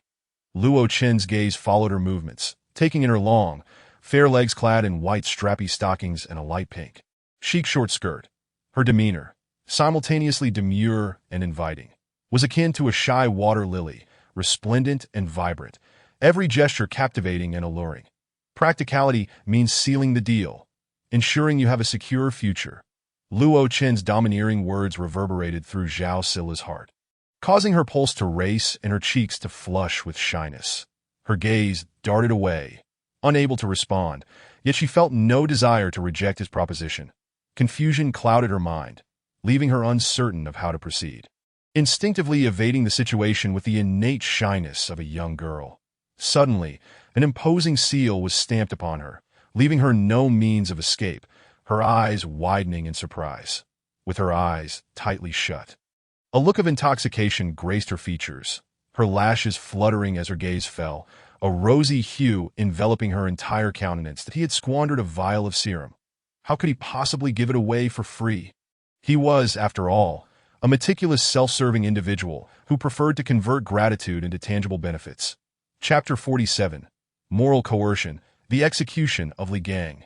After Luo Chen departed, on the square, the air thickened with the scent of blood as a fully armed battalion, exuding a cold and solemn aura, approached them. Thousands of survivors exchanged glances, hastily covering their noses. For days, Luo Chen's forces had been engaged fiercely on the front lines, relentlessly slaughtering zombies across 6 major campuses. Armed with formidable weaponry and superior strength far beyond ordinary enhancers, the mechanized warriors had engaged in absolute dominance. The number of zombies slain at their hands was incalculable, surpassing tens of thousands. Their presence imbued with an overwhelming aura of bloodshed and violence that it was entirely normal for the faint-hearted to feel their legs weaken. Some even collapsed in fright, their faces twisted in terror. All the students regarded the formidable military presence before them with trepidation, having witnessed the unrivaled prowess of the mechanized soldiers in battle, memories fresh in their minds. How could they not feel fear? Yet, amidst the crowd, several overly excited boys and girls did not retreat. Instead, they gazed eagerly at the advancing troops. These individuals were either enamored by the strength of the soldiers or fervent admirers of the mechanized warriors. White Wolf, observing the varied expressions among the crowd, remained silent, his icy gaze sweeping across the group as he prepared to speak. Suddenly, an elderly man in a vintage suit, around 60, stepped forward, adopting a dignified and authoritative tone. "I am Li Gang, the vice president of Jiangying University. What arrangements will you make for us?" First and foremost, Regardless of anything else, distribute the food you have gathered. Many are starving and cannot wait any longer. Another voice chimed in. Yes, please distribute the supplies. We have gone days without food, echoed another. Indeed, much of that food was collected from us, so we rightfully deserve our share. Refrain from engaging in trivial matters and hasten to procure some food. Li Gang's tone was one of unwarranted assurance, instantly garnering the agreement of the vast majority of students present. With someone leading the charge, the collective audacity of the crowd swelled, and fervent gazes were directed towards Bai Lang and his companions. After enduring hunger for so many days, they were on the brink of losing their sanity. Some had even resorted to consuming nearby high-protein insects and rodents, despite the revulsion it entailed. However, such a crude method of sustenance was hardly sufficient to satiate their needs. Faced with the sudden emergence of someone who could provide food, their impatience was palpable. Their eyes even gleamed with a predatory hunger in that moment. The atmosphere was charged with excitement, as everyone looked eagerly at Bai Lang and his group, attempting to morally coerce them into distributing food for their own benefit, hoping to acquire it without effort. Many exhibited expressions of madness, their overwhelming hunger having made them forget the terror of the military. Silence. Bai Lang's gaze turned icy in an instant as he strode forward with purpose. An aura of formidable power erupted from him, saturating the air with an intense energy that rippled through the atmosphere, creating visible waves in the air. The sheer force was awe-inspiring and terrifying. What a fearsome presence. Is this what constitutes the nation's elite military forces? A girl in the crowd, clad in a fitted outfit that accentuated her flawless legs. Her hair tied back in a ponytail, looked on with a mixture of shock and trepidation, as a fortunate enhancer. Her sensitivity to the power of strong individuals was heightened, enabling her to grasp the true extent of Bai Lang's terror. The aura exuding from this military powerhouse was far more daunting than that of the previous colossal, mutated zombie. Not only she, but all the hidden enhancers in the crowd felt their pupils constrict in response to Bai Lang's might. Gaining a more visceral understanding of his capabilities, many were struck dumb by the frightening aura he projected. Nevertheless, a portion of the crowd, emboldened or perhaps emboldened by ignorance, expressed dissatisfaction, their countenance darkening with resentment. What is this tone you adopt? Hey, as soldiers, aren't you supposed to serve the people? Even if you're the official elite, such arrogance is unwarranted. The state invests in you to ensure you serve us better. Hand over the food. A cacophony of voices arose, and Bai Lang felt his patience wearing thin, his eyes growing ever colder. These individuals sought to benefit without labor. He was unwilling to share the hard-earned provisions his comrades had fought for. Such notions were but a delusion, a dream unworthy of pursuit. I propose that if you find it troublesome, you may delegate the distribution of food to me to ask the president of Jiangyin University. I assure you of a transparent and fair allocation, ensuring all students can weather this crisis together. What say you? Li Gang adjusted his glasses, stepping forward with a confident smile, his demeanor exuding integrity. Yet a fleeting glimmer of greed flickered in his eyes, that he had discerned the dynamics of the situation. Apart from weaponry, possessing food equated to power, as long as he controlled the food supply. Leveraging his authority, everyone would be compelled to heed him, vying for his favor. Even amidst chaos, he could maintain a position of superiority over thousands. That Li Gang's calculations were astute, yet he failed to notice the increasing frostiness in Bai Lang's gaze. A sudden chill enveloped the air, an ominous bloodlust permeating the atmosphere. Many enhancers felt their hearts race, their bodies stiffening in response to the palpable threat that in the next moment, to the astonished eyes of the crowd. Bai Lang moved. His actions possessed an ethereal quality, both swift and languid, evoking a sense of surrealism that a gunshot resonated, shattering the stillness. Crimson blood spattered through the air, glistening like rubies under the golden sunlight. A stark and jarring sight that in the midst of the crowd's horrified gasps, Li Gang, the esteemed vice president of Jiangyin University, stared wide-eyed as a gaping wound appeared between his brows. With a resounding thud, the revered vice president, still contemplating a bright future, fell to the ground. His body sprawled in a manner that echoed a thunderous impact, startling everyone present. His eyes remained wide open, fixed on the sky. An expression of fear, confusion, and unwillingness etched upon his face, clear for all to see. Oh heavens, they've killed him. They've murdered Vice President Li Gang. The realization sent shockwaves through the crowd, their disbelief morphing into palpable fear. The sight of a prominent figure meeting such a gruesome end instilled terror in their hearts. And as the bloodshed unfolded, a wave of dread washed over them, compelling many to retreat in haste. Desperate to escape the chaos in an instant, the atmosphere turned tumultuous. Chapter 48. A kill to warn the rest. The duty of Luo Chen. Bang bang, the echoes of gunfire reverberated through the air, shaking the very ground beneath their feet. Everyone's hearts trembled, their gazes darting towards the shooter. By Lang an instinctual fear gripped them, causing their bodies to freeze in place, their actions suspended in sheer terror. Any further acts of defiance will be met with execution. Bai Lang's chilling voice reverberated with an overwhelming, terrifying energy across the expansive square, resonating in the ears of countless individuals, sending shivers down their spines. Accompanying his words, over 200 soldiers raised their weapons in unison. The dark muzzles aimed at the defenseless young students. Panic ensued, and trembling figures pleaded for mercy. "Please, don't shoot. Whatever you say goes. We will comply. Yes, we will wholeheartedly cooperate with the authorities. You mustn't fire." A girl, her face pale and legs quaking, spoke with a quivering voice. "Please, just angle the guns away a bit, that I'm still so young. If something goes wrong, my future boyfriend will be heartbroken." The girl's trembling form and fidgeting hands betrayed her sheer terror. "Don't be ridiculous. I am your future boyfriend, and if you think the gun can be angled away, you're mistaken." A boy beside her, clad in shorts, a dear commander. "Rest assured, we shall manage this group of students diligently and prevent any disturbances."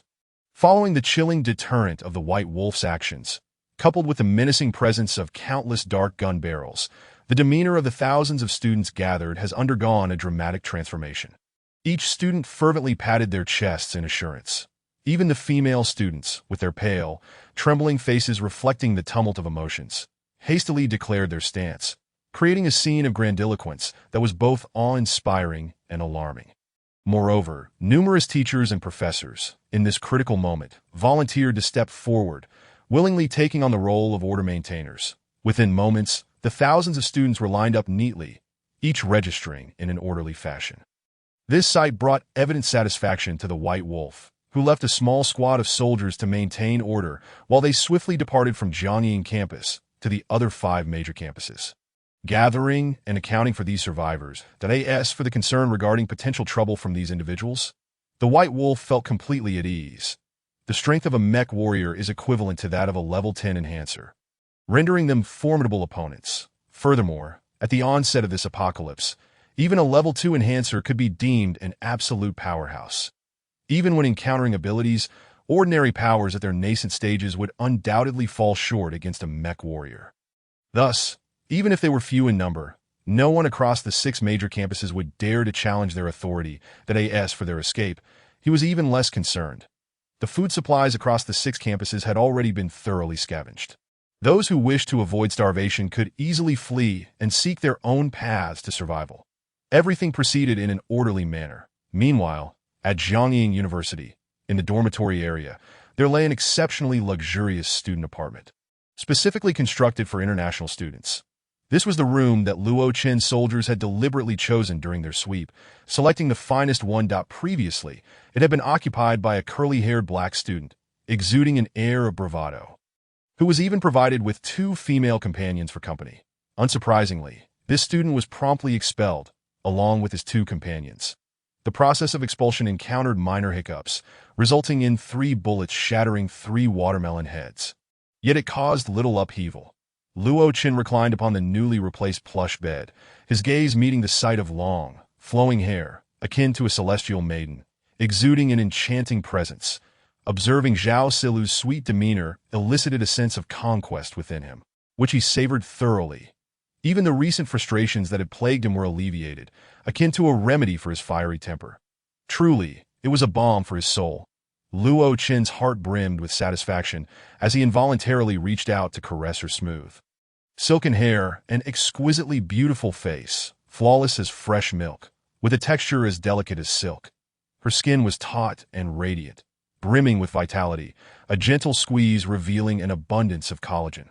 Her fresh, sweet visage bore an indescribable blush, reminiscent of a blooming rose, vibrant and dripping with allure, radiating an endless glow that captivated the eye and enticed the palate. Zhao Silu's face, resembling a radiant blossom, drew immediate attention. Startled, she gasped softly, realizing that a flower left unappreciated would surely wither. Luo Qin felt an obligation to admire the brilliance of each flower at its most resplendent. Yes, the fiery red. Pure flower of innocence. Chapter 49. Unification of 6 districts, a surge in power.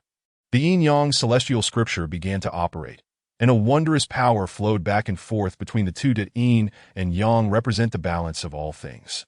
The source of the universe. Without yin and yang, nothing can stand.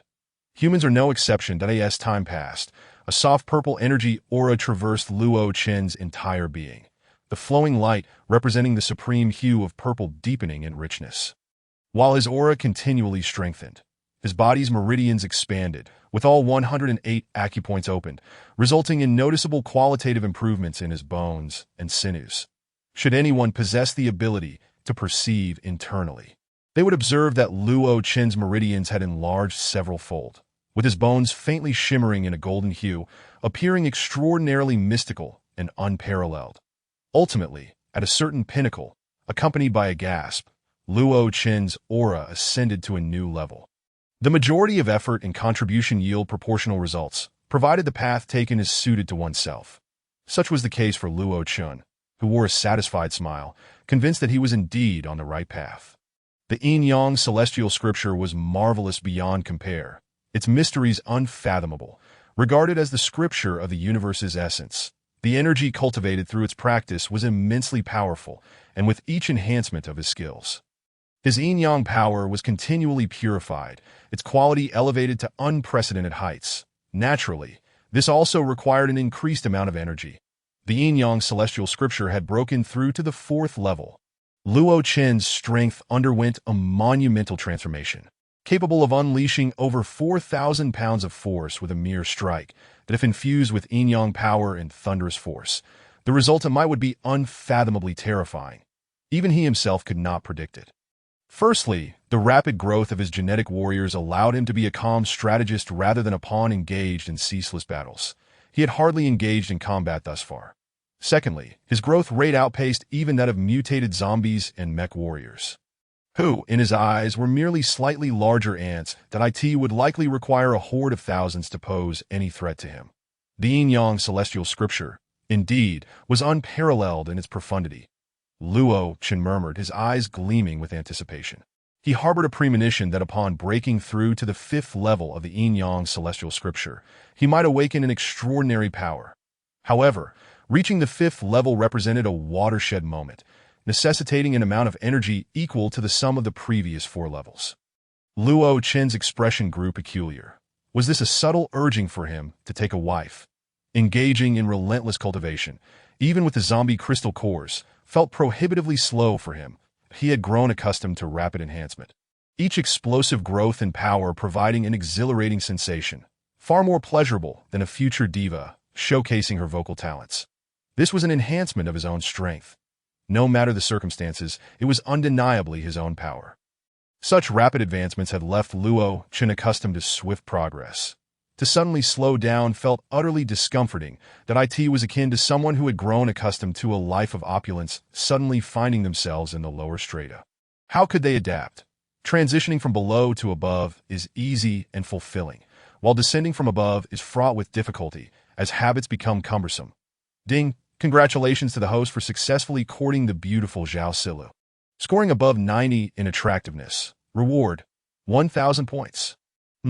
Summon all genetic warriors. Luo Qin, amidst it all, did not forget to redeem all points. His forces surged to 359 strong. Indeed, with formidable combat prowess, expertly trained in seamless cooperation, his warriors sustained no losses, all at full strength. In the initial phases armed with firearms, and later bolstered by mech warriors, they essentially crushed the zombies, making it exceedingly difficult for them to inflict casualties. The clouds parted, silence enveloped the scene. Gazing upon a certain young star, her cherry lips parted in blissful reverie, eyes hazy with enchantment, Luo Qin's face radiated a sense of accomplishment and the thrill of conquest. Subsequently, he paid her no further heed, his wrist flicking as a delicate stream of pale, purple energy expertly cloaked a blanket, obscuring the stunning vistas of snowy landscapes and breathtaking beauties. The realm of tenderness is also a hero's grave. Luo Chun would indulge, yet never succumb. Life holds but one imperative, to pursue what one desires, but only with the requisite strength that he sat cross-legged, the yin-yang celestial scripture commencing its operation. Suddenly, a zombie crystal core, the size of a basketball, appeared before him, enveloped in a delicate purple energy, floating in mid-air, radiating an extraordinary sheen. Its round shape emanated a dreamlike array of colors, reminiscent of the most exquisite gemstones. Translucent and breathtakingly brilliant. Within it, an unknown liquid flowed, irresistibly drawing the eye and stirring an innate desire to possess it. Without hesitation, Luo Chen recognized the immense potential this Lord-level zombie crystal core held for his strength. And he could not let it slip away. He was a self-serving individual. He did not believe in so-called loyalty, only in the absolute power that belonged to him alone. Such treasures are naturally meant to be savored in solitude. Moreover, the seed of the fire ability has also found its way into his mental space, becoming part of his possessions. Regrettably, there were no rewards for interception, and Luo Chen speculated that this might be due to the fact that it was not seized from the hands of the fated child, Lin Xian. This did leave him somewhat disheartened. Before long, Luo Chen immersed himself in the exhilarating process of rapidly enhancing his strength through rigorous training. Time flew by, and a day quietly passed. Meanwhile, Bai Lang and his team, after a day of diligent effort, had eliminated numerous troublemakers, serving as a warning to others, and had finally completed the tally and management of the surviving population across the 6 major districts, over 30,000 individuals in total. A considerable number indeed. In a spacious room, Luo Chen sat in a grand chair, facing Bai Lang, who was reporting the situation to him. Behind him stood a tall, exquisitely beautiful young woman, Li Siki, who extended her delicate, soft jade-like hands to tenderly massage his shoulders. She wore a red off-shoulder gown that showcased her alluring shoulders, graceful collarbone, and elegant swan-like neck, accentuating the ultimate feminine charm with her voluptuous curves. Beneath the flowing red skirt, her long, snow-white legs stood elegantly, their straight and proportionate silhouette creating a striking visual impact, while her flawless skin contrasted beautifully with the vibrant red of her dress. Her face was adorned with light makeup, accentuating her delicate brows, bright eyes, and ruby lips, indicating considerable effort in her appearance. However, Luo Chun at this moment had no thoughts to spare for her. His entire focus was consumed by the system's marketplace. Now that he had complete control over the 6 major districts and the 30,000 survivors, he could not afford to allocate resources to those who sought to gain without effort. It was high time to establish a base. Firstly, to defend against the ceaseless waves of wandering zombies from outside and the potential future zombie tides. Secondly, once the base was established, these individuals would have a place to contribute, allowing his army to devote themselves wholeheartedly to combat and upgrading. Only by continuously growing stronger could they secure and elevate their current dominion. Chapter 50. The City of Energy, Time to Reap Benefits? In life, there is but one thing to pursue, to do what one desires and can achieve. Luo Chun tirelessly searched through the points marketplace, specifically honing in on the base section, which was filled with a plethora of options, leaving him dazzled. Yet none were to his liking. A mere base would not suffice for his ambitions.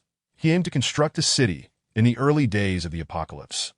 Such an endeavor might have been unimaginable to others, but Luo Chen had a system at his disposal, rendering everything possible. The City of Energy. Luo Chen raised an eyebrow, soon discovering a fortified base that piqued his interest. City of Energy, capable of expansion, with an initial capacity for 1 million inhabitants. It features a missile defense system, an all-encompassing energy shield, and complete facilities including residential areas, apartments, entertainment venues, power plants, and water treatment facilities. It boasts high-tech cloning technology and energy conversion devices capable of transforming a vast array of materials such as food, wood, and ores. Energy conversion devices? This technology is remarkable. Luo Chen's eyes sparkled with excitement as he examined it closely.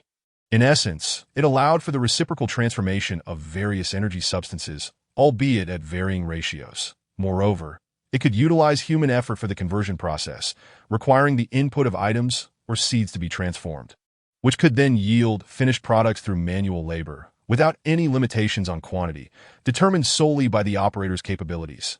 Indeed, this was the power of human labor, with over 30,000 laborers at his disposal. He could assign them to these power plants, water treatment facilities, and energy conversion plants, generating a continuous supply of energy. Consequently, the city of energy could thrive, providing an unending source of power. People would no longer need to fret over water, electricity, heating, or food. While they would need to expend some effort, their worries about sustenance would vanish.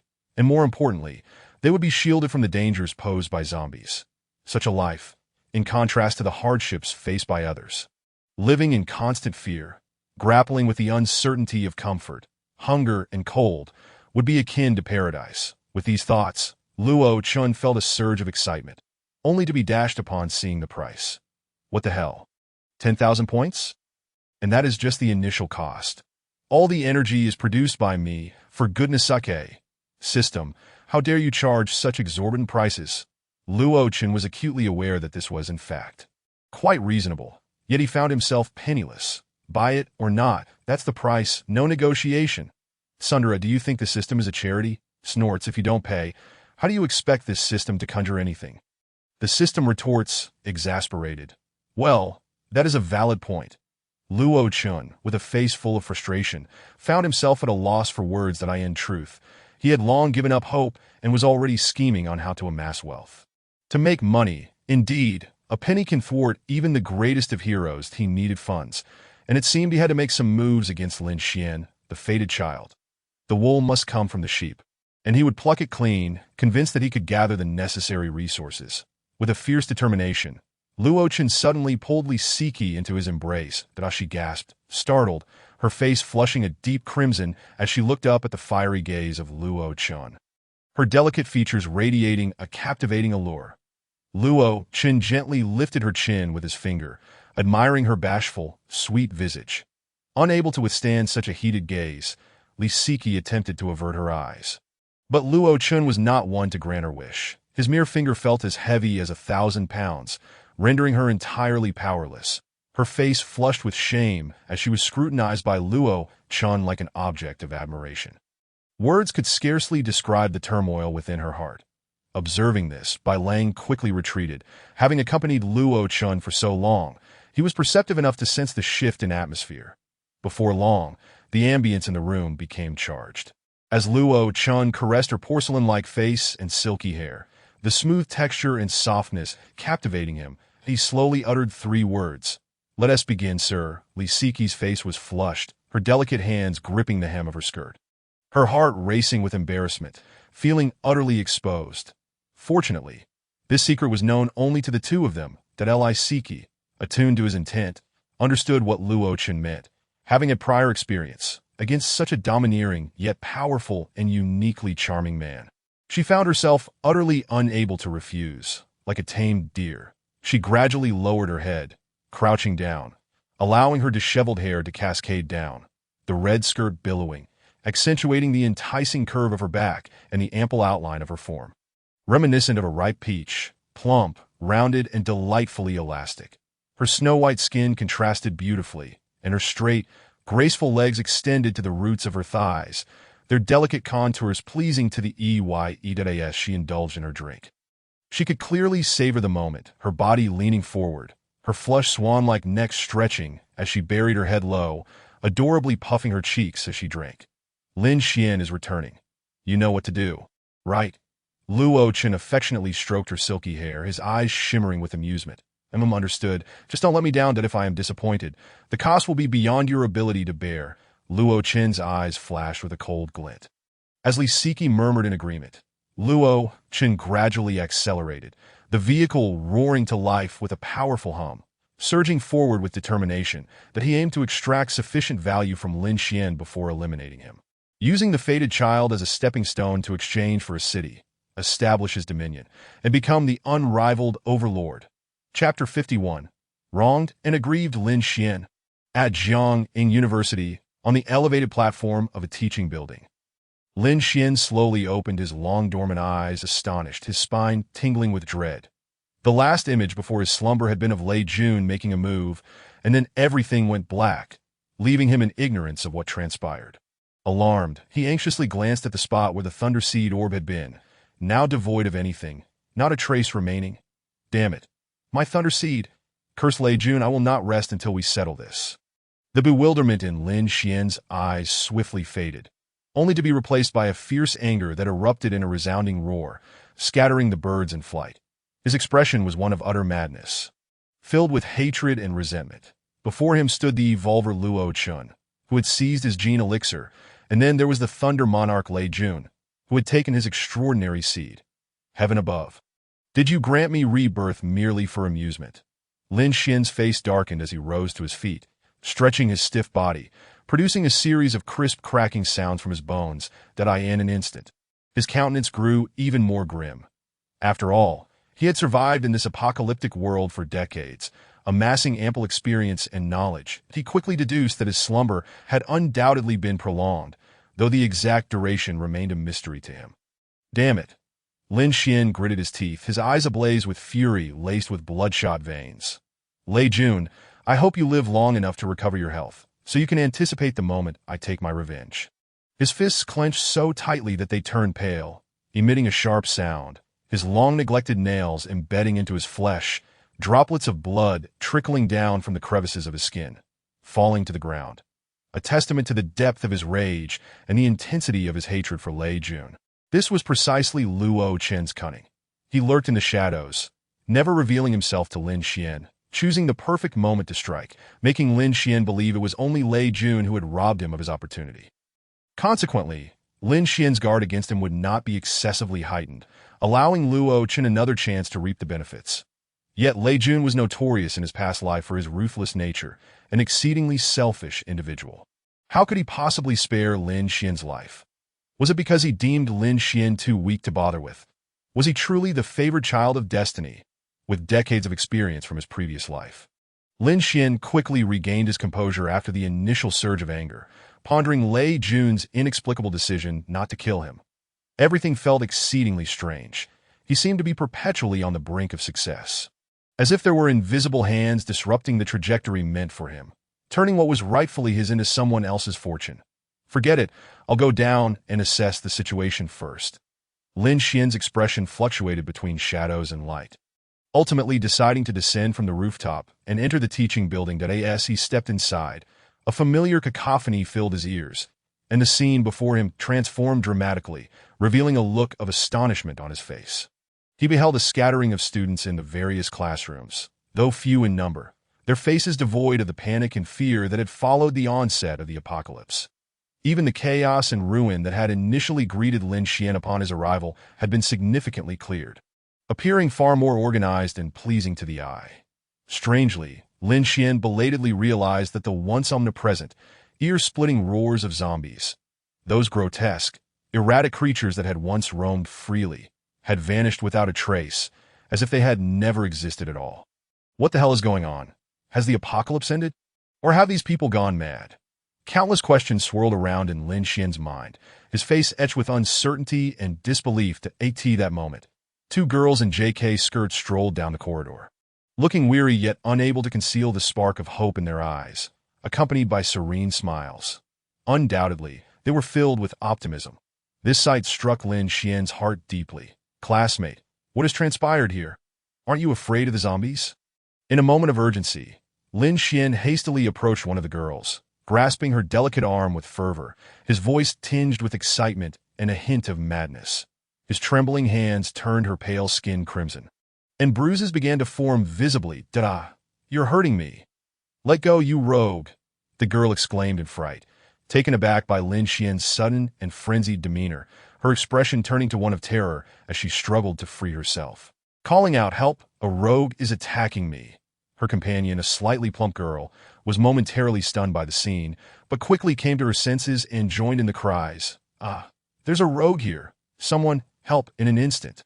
Their simultaneous screams reverberated through the halls, piercing the air with an ear-splitting intensity that could shatter eardrums. The sound echoed throughout much of the teaching building, creating a shocking atmosphere that it was no exaggeration to say that had this occurred at night. It could have induced a heart attack in unsuspecting individuals that in a hidden corner of a classroom. Two individuals were entwined in an intimate embrace, oblivious to the outside world until the sudden high-pitched scream sent chills down the male's spine, causing him to retreat instinctively that he failed to notice his partner's frozen expression, filled with doubt and resentment. Good heavens, in broad daylight, how can there still be rogues lurking about? What sort of person are you? In this clear light of day, you dare to act so brazenly. Is there no law anymore? The military has arrived, and even the most heinous criminals must hide. You, a mere rogue, dare to flaunt your misdeeds? Let us show this scoundrel a thing or two. Make him understand why the sky is blue. Let us get him. My girlfriend was killed, her dignity stripped away. I've been seething with pent-up anger. You rogues, I'll fight you to the end. In this society, we're struggling for sustenance. Finding another partner is easy for me. Everyone, don't hesitate. This can be seen as aiding the military in maintaining order. Who knows, we might even earn a reward. Soon, spurred by the girl's screams, people from all directions, some even engaged in unspeakable acts, were startled into action that a crowd quickly gathered, with dozens converging upon Lin Xian, their faces alight with righteous fury, eager to confront him. What the hell is wrong with you all? Are you insane? The sudden turn of events caught Lin Xian off guard, but he had been somewhat out of control earlier, failing to comprehend the implications of his actions and the reactions they would incite. Now he found himself besieged by a torrent of accusations and insults, a furious onslaught of voices raining down upon him. What rogues? What nonsense? Where are the rogues? Lin Xian was utterly bewildered, oblivious to the fact that he had spent 7 days lying motionless on the rooftop, exposed to the elements, his disheveled appearance rendering him a stark contrast to those around him, that as he cursed and lamented his plight, he was met with an overwhelming barrage of fists, descending upon him like a storm. In an instant, Lin Xian found himself dazed, his head ringing from the impact of a fist as large as a sandbag, leaving him bewildered and at a loss in the chaos surrounding him. Anger surged within him, mingling with despair. Unable to think clearly, he felt utterly helpless, unsure of how to respond. Damn it! I despise rogues and those who prey upon women. However, others were far less courteous, unleashing a torrent of furious insults. Their expressions filled with disdain, spitting forth their vitriol and launching themselves into a frenzied attack. The handsome young man, who had just suffered the loss of his girlfriend, wore a grotesque visage, his eyes alight with madness as he beheld Lin Xian, who was now cowering in defeat, utterly defenseless. Yet his thirst for vengeance remained unquenched. A fleeting glint of insanity flickered in his gaze as he summoned all his strength and delivered a powerful kick from below, reminiscent of a bird in flight. With a sudden, chilling sensation coursing through his back, Lin Xian, already questioning the meaning of his existence, felt a wave of cold wash over him, particularly in his nether regions, which seemed to have a mind of their own, yearning to ascend. A muffled thud echoed as a shoe, thrust out at an awkward angle, connected with him, eliciting a scream akin to that of a slaughtered pig, reverberating through the air and shaking the heavens. This was a shriek far sharper and more piercing than the earlier cries of the two girls, filling the entire building with its haunting resonance. In that instant, Lin Xian's eyes widened in disbelief, his body frozen in place. That moment, he felt utterly undone, a searing pain radiating through him, penetrating to the depths of his mind. He was paralyzed. Disbelief etched across his face, as sparks of fury ignited in his eyes. Who was that? His voice became hoarse, filled with a sobbing quality, a scene that was initially profoundly sorrowful and tear-jerking. Yet, when coupled with his current appearance, it evoked an oddly unsettling sensation that Liseki's ample bosom surged dramatically, a magnificent sight, while her delicate face turned pale, nearly forcing her to retch.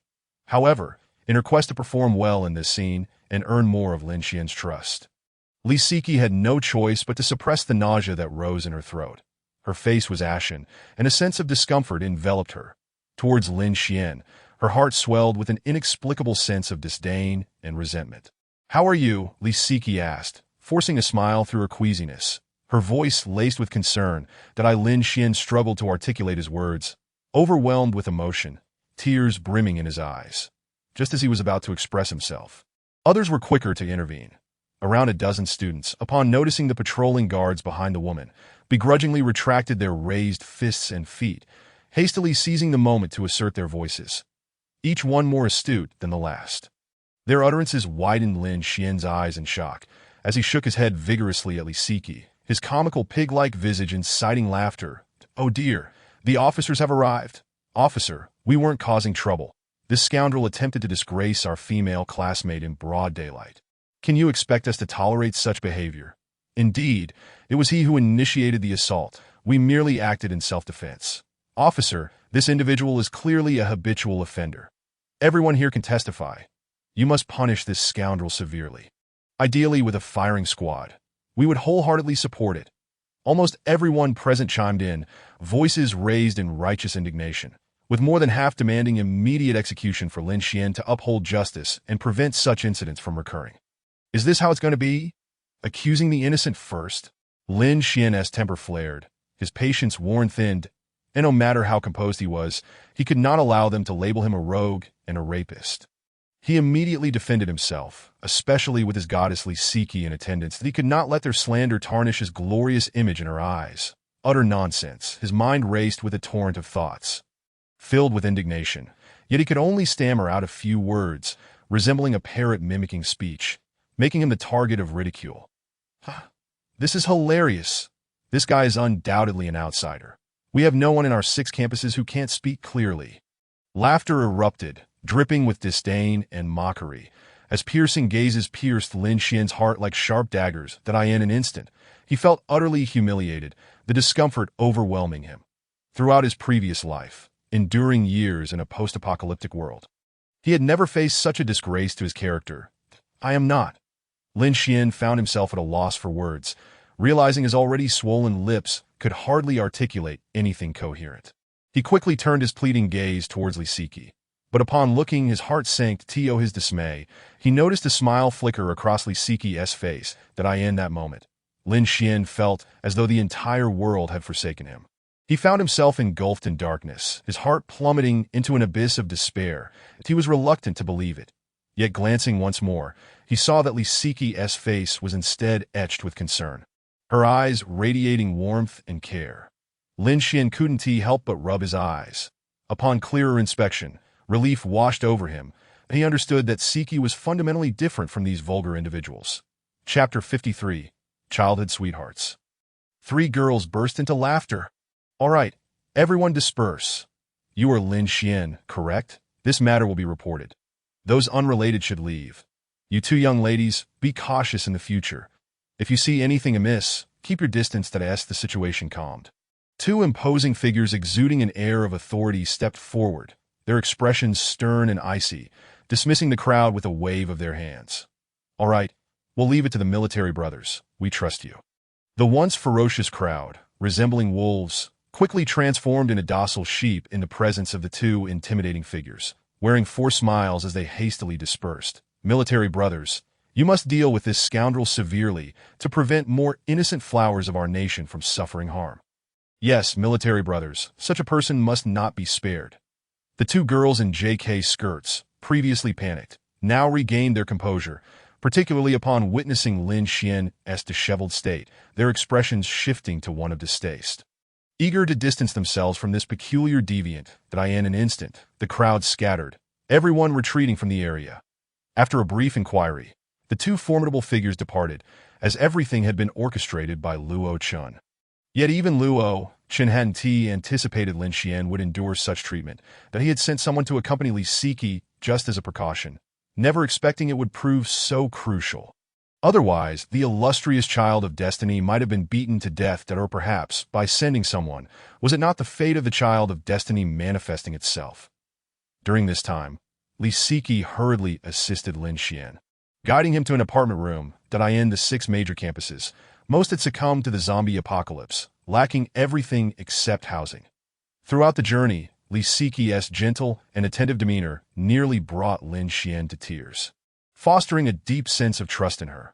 All the while, she filled the air with sweet nothings, her words often garbled and reminiscent of a pig's squeals, causing Li Siki to frown. Yet for the sake of the ultimate goal, she endured, breathed calmly, Give it your all. One must strive to avoid failure. Today you see a beggar. Tomorrow you sleep as a king. Lin Xian, go take a shower and rest well. Li Siki urged, having gathered numerous medications for him. Bustling about, slightly out of breath. Her curves were accentuated by the red skirt, her delicate hands brushing away beads of sweat, her heaving bosom exuding femininity, leaving Lin Xian momentarily spellbound. Thank you, Siki, that at this moment, Lin Xian had improved significantly. Once he regained his composure, he expressed his gratitude, tears of appreciation welling in his eyes. All right, I'll take my leave now. Remember to rest well and recover quickly. Li Siki's face radiated the sweetness of a neighborly girl, and after a gentle smile, she turned and left without hesitation. Watching her retreating figure, Lin Xian felt an overwhelming sense of gratitude. What a wonderful girl she was, truly deserving of the title of my goddess. Unlike those superficial and insipid women. How could they even be compared? Rest assured, Siki, I will never treat you poorly, that I will make you the most esteemed woman in the world. Lin Xian felt tears welling in his eyes, silently vowing to give Li Siki the happiest life imaginable. Little did he know, upon exiting the apartment building, Li Siki headed directly to the room next door to Luo Chun. Luo Chun reclined comfortably in a grand chair, enjoying the ministrations of Su Muyu as she kneaded his shoulders, while Bai Shuiying rubbed his legs, and Chu Qin'er fed him. He basked in comfort. Entirely oblivious to the perils of the apocalypse that had everyone else on edge, this confidence stemmed from absolute power. As long as there were no zombie hordes, with his current strength, Luo Chun was an invincible existence. Officer Luo, upon entering, Li Siki was taken aback by the sight of the three stunning beauties surrounding Luo Chun, feeling somewhat out of place that it seemed everyone had their role, leaving her feeling superfluous. Not that their IA placed suddenly. Li Siki's eyes brightened with realization. Her eyelashes fluttered as her head lowered shyly, a blush creeping across her cheeks as she discreetly averted her gaze from Luo Chun. Her hands twisting nervously behind her back, resembling intertwined seaweed, betraying her complex feelings. How is it? What is Lin Xian's situation? Seeing Li Siki's demeanor, Luo Chun couldn't help but caress his face, a smirk gracing his lips. Ever since he began cultivating the yin-yang arts, his efforts had not only bolstered his strength, but also significantly enhanced his appearance. Thus, when Li Siki entered, her cheeks flushed with embarrassment. It was not merely the shyness of a girl, it was the allure of his charm that was simply overwhelming. Officer Luo, Lin Xian has been mistaken for a rogue and has been violently assaulted. At this moment, Li Siki also began to speak, clearly and thoroughly detailing everything about Lin Xian with a remarkable air of proficiency, increasingly adept at her undercover identity. What a delightful little sister. Meanwhile, the gazes of Chu Qin'er, Bai Shuiying, and Su Muyu flickered with intrigue, either locking onto or casually glancing at Li Siki, imbued with an air of scrutiny and curiosity as they examined her from head to toe. Nodding in quiet approval, they might question Luo Chen's character, but they could never doubt his discerning eye. His taste in women is truly impeccable, each one more stunning than the last, all at least on par with the campus flower. Even they felt a surge of anxiety. The three girls exchanged glances, their thoughts intertwining seamlessly. United in spirit, they discerned each other's intentions that seems the time has come to reign in this capricious boyfriend of theirs, lest they find themselves left wanting in the future.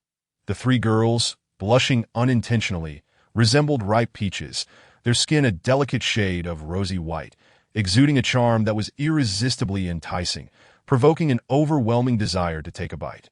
Luo Chun, engrossed in listening to Li Siki's report, remained oblivious to the dangerous glances exchanged among his three girlfriends, their faces blooming with a youthful radiance that he was still quite concerned about the child of destiny. After all, how could one seek to exploit opportunities without caring for the well-being of their prized asset? Haha, too amusing, Chinara Su Muyu. While you're laughing, where are your hands resting? Are you perhaps hoping for my assistance with a chest therapy? He, unable to contain herself, she burst into laughter, the feat of a flying bird. You're killing me with laughter. In no time, the apartment was filled with laughter and joyous chatter, their voices ringing melodiously like silver bells, echoing endlessly. The three girls laughed heartily, their faces displaying unrestrained delight, clutching their stomachs and momentarily ceasing their service to Luo, Can't you focus a bit more? Luo-chan remarked, somewhat irritated, a smile threatening to break through as an unusual expression danced across his face. This Lin Xian truly was unexpected. However, he could comprehend, as every child of destiny has different focal points. Lin Xian's golden finger was rebirth, essentially just the memories in his mind, offering him no significant advantages in other aspects. As long as he remained nearby, everything could be perfectly managed. Currently, Li Siki, through his design, had further gained Lin Xian's trust, even his reliance. The next step would be to ascertain the current situation. He believed this child of destiny would not sit idly by. At that moment, it would be time for him to reap the rewards once more. Li Siki had indeed devoted herself wholeheartedly. While not without merit, she certainly had her share of toil. That shouldn't he reward her in some way? He couldn't let her feel unappreciated, could he? Luo-chan stroked his chin, regarding the somewhat anxiously Siki, deciding to give her a chance to relax. Li Siki, don't just stand there. Find something to do. He suggested with a smile, his eyes signaling her that in an instant she understood, her eyes widening in surprise, a blush of embarrassment creeping on her face as she quickly glanced at the other three girls. They all bore expressions of anticipation, and though she felt deeply ashamed, she took a resolute step forward. 3 days later, in Lin Xian's room, Li Siki found it somewhat incredible that Lin Xian had recovered remarkably within such a short time. The bruises and swelling that had marred his body had nearly vanished, and a glimmer of light returned to his eyes. During this time, Li Siki had visited daily, inquiring about his well-being, sharing all the happenings across the 6 major campuses. Lin Xian's eyes widened in disbelief. What the heck? My kidney. I was gone for just a few days, and all the zombies from the 6 major campuses have been cleared, including that colossal overlord. And what about the mech warriors and laser swords? Are you joking with me? Or are we filming a sci-fi movie? Such things are scarcely seen, even in the latter stages of an apocalypse. Lin Xian was utterly astonished, unable to fathom that he had been unconscious for 7 days, only to awaken to a transformed world. Mech warriors were now appearing. This was something entirely absent in his previous life. He seriously questioned whether his brain had malfunctioned. Given that Luo-chan commanded such a formidable army, how could there have been no indication of such power at the onset of the apocalypse in his past life? Not to mention becoming a superpower, at the very least, they should have been a dominant force. As Li Siki continued to convey information, Lin Xian's worldview was being perpetually reshaped, leaving him in a state of shock. Simultaneously, thoughts of escaping this perilous place began to form in his mind. With a rising overlord of the apocalypse like Luo-chan by his side, where did he have the opportunity to shine? No, he had to leave. As a proud man, how could he languish beneath others for long? Lin Xian gazed at Li Siki before him, urgency flashing in his eyes. He spoke without a hint of wariness. Siki, this place isn't suitable for us. Come with me. Trust me, out there, we will surely fare better. Without hesitation, Lin Xian promptly revealed his desire to depart. Being beside Luo-chan made him feel as though a shadow loomed over him. An oppressive sensation that he found unbearable, prompting an instinctive urge to distance himself from this man. The only thing he wished to take with him was the gentle and caring Li Siki, who had been so attentive to him in recent days. All right. Meeting Lin Xian's hopeful gaze, Li Siki pretended to hesitate, biting her red lip. After pondering for a moment, she inquired about his plans for their departure. Upon hearing his confident and well-structured answers, she finally agreed. Ah, great. Siki, you won't regret your decision today. In his excitement, Lin Xian placed a large hand on Li Siki's shoulder, unaware of her slight flinch and the fleeting complexity in her eyes. Indeed, I shall not regret my choice. Li Siki clenched her delicate fists, resolute in her heart. Her beautiful eyes reflected an unwavering determination, which filled Lin Xian with joy and a burgeoning sense of responsibility. Soon, evening descended, marking a time when the patrolling guards under Luo-chan's command were at their most sparse, with only a handful stationed at various points, alert for any large-scale zombie tide. The scattered zombies were no longer a concern for them. Seizing this moment of diminished defenses, Lin Xian prepared to take Li Siki and escape the military-guarded 6 major campuses. In the pitch-black night, the sounds of cicadas and crickets intertwined melodiously, creating a symphony of nature. The dormitory building was enveloped in silence, with only the sporadic sound of dripping water echoing in the empty corridor, while the full moon hung high, casting a faint crimson hue. The surrounding trees added an air of eeriness to the scene. A young man, elegantly dressed in a short-sleeved shirt and baggy shorts, stood at the dark doorway, occasionally peering through the peephole into the shadowy corridor, anxiety rising within him. Siki, why hasn't she arrived yet? Wasn't this the agreed time? She hasn't been caught up by someone, has she?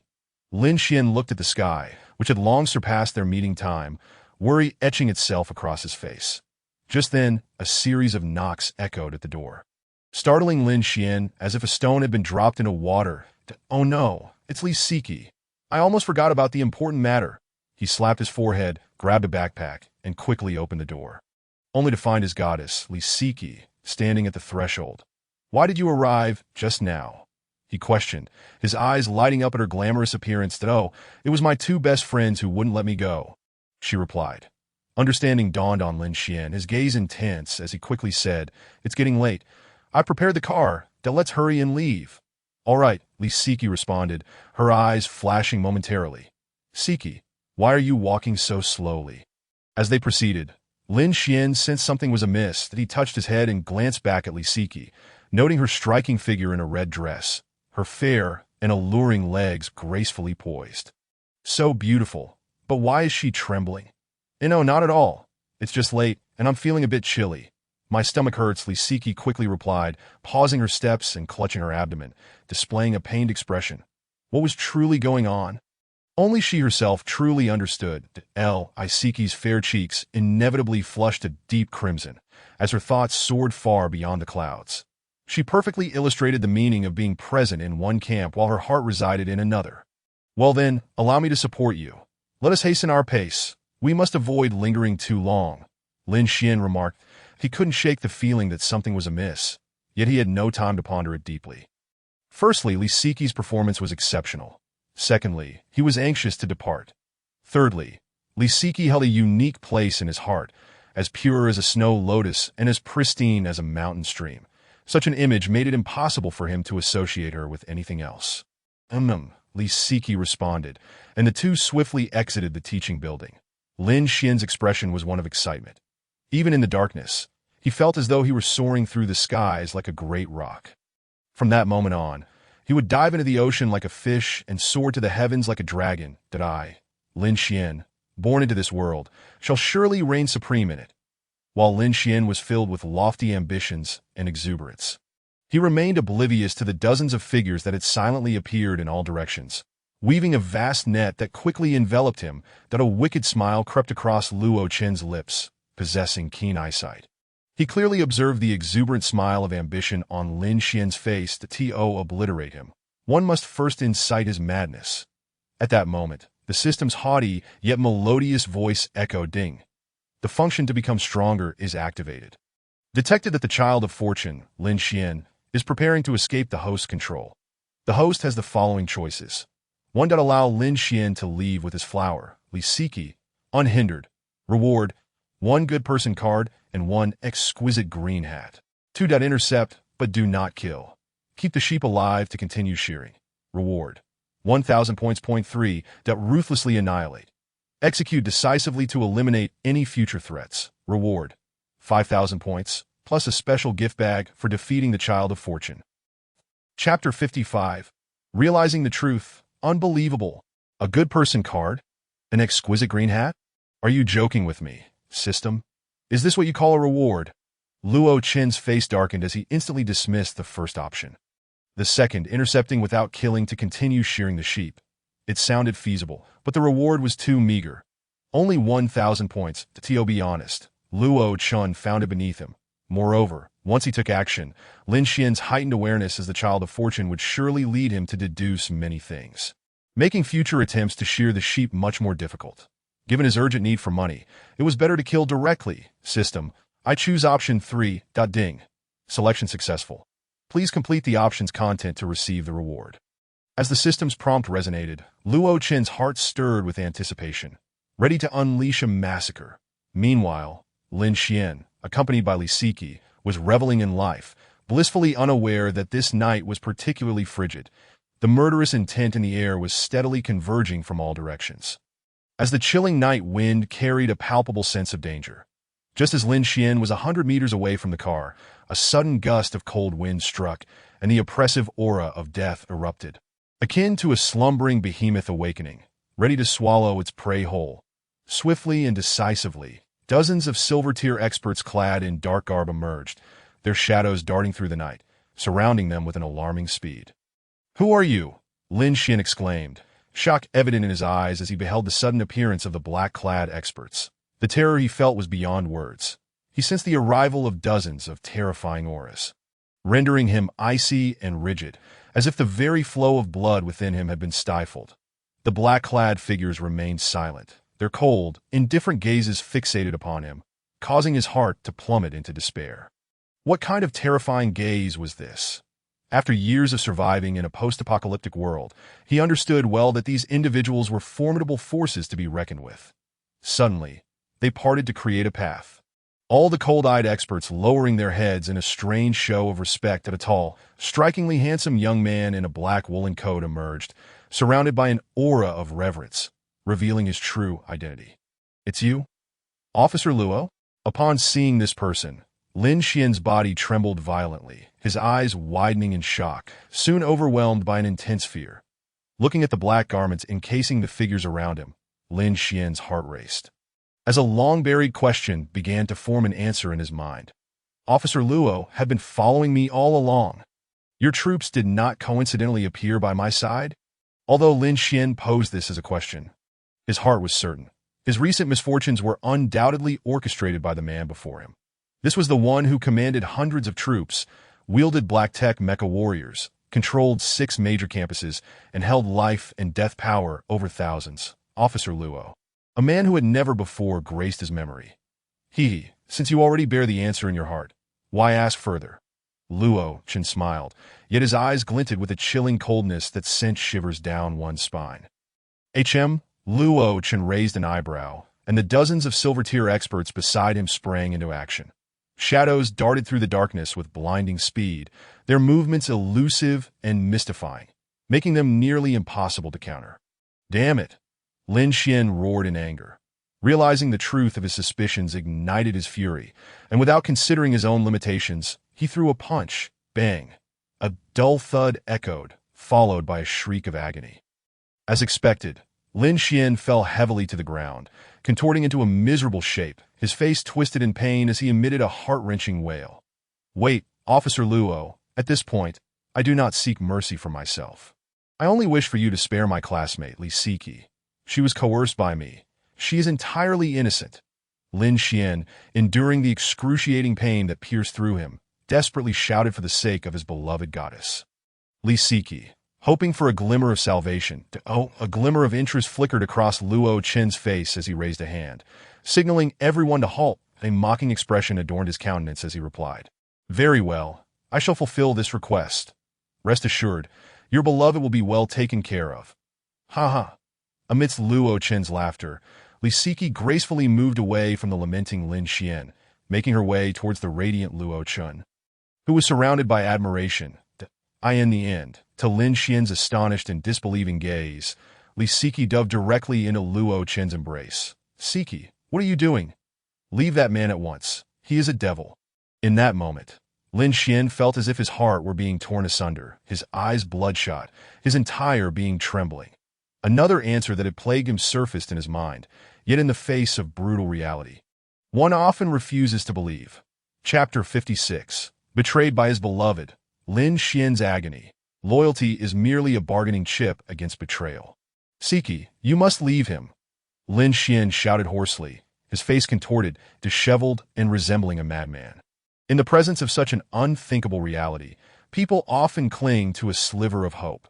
Lin Xian was no exception, that he absurdly rubbed his eyes repeatedly, wishing to convince himself that he had simply misperceived everything, that it was all a fabrication.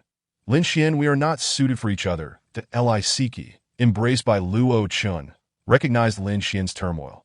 After all, they had known each other for decades, and their understanding of one another was profound. "Why?"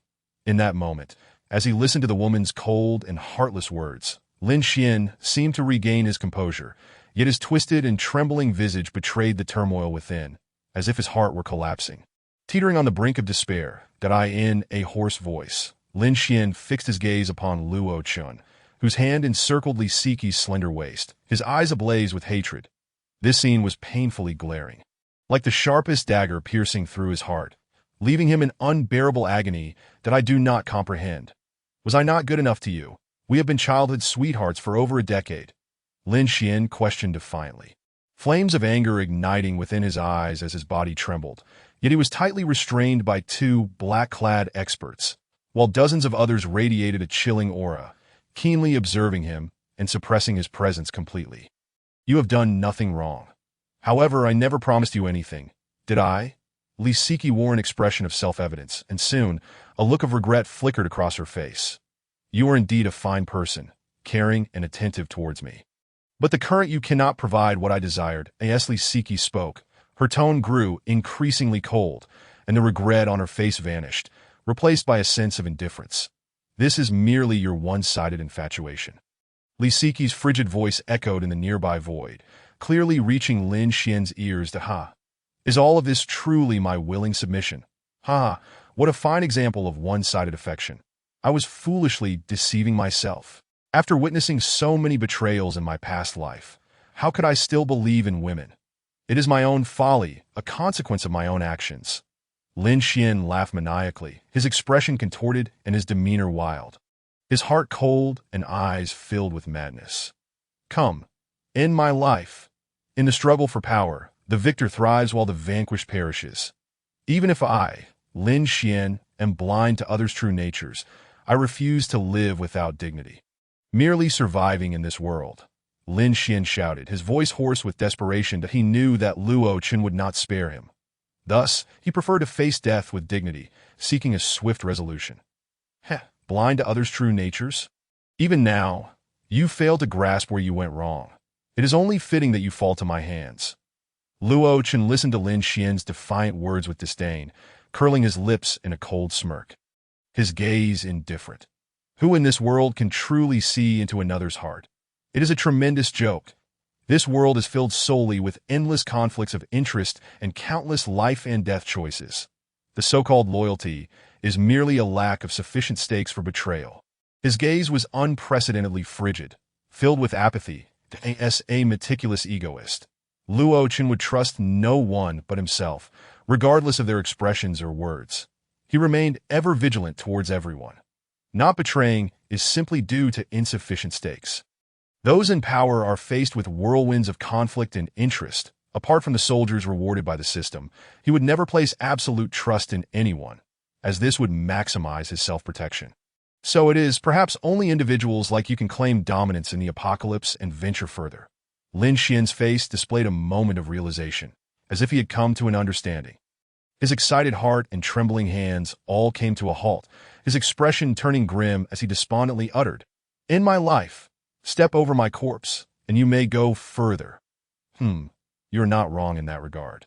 Rest assured, I will take good care of your little green plum. I shall nurture your green plum as my own. Luo Chen embraced Li Siqi, unceremoniously kissing her blushing face that Li Siqi was utterly embarrassed. While Lin Xian watched, his heart aching with despair, feeling as if it were being sliced open. My heart bleeds. Hurry, kill me.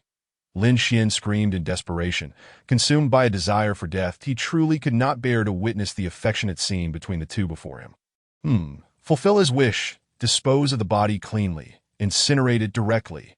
Luo Chen instructed those around him, emphasizing the need for caution regarding the child of destiny. Not even the corpse should be overlooked. Understood, Commander. Dozens of black-clad warriors responded in unison. Following that, the night sky, previously silent, was pierced by the sound of gunfire. Crimson blood splattered, the sanguine blossoms blooming against the pitch-black night, creating a strikingly unique image, combined with the eerie surroundings and the bloodied full moon. It resonated with an uncanny artistic aura. Terrifying and chilling, it sent shivers down the spine. Suddenly, a fire blazed in the darkness. Yet rather than warming hearts, it chilled them to the bone. That I will not regret it. Li Siqi gazed at Lin Xian, now being cremated, a flicker of reluctance crossing her eyes, but it was swiftly replaced by unwavering resolve. That by Luo Chen's side, she felt an unprecedented sense of security. She knew she had passed the test with Luo Chun.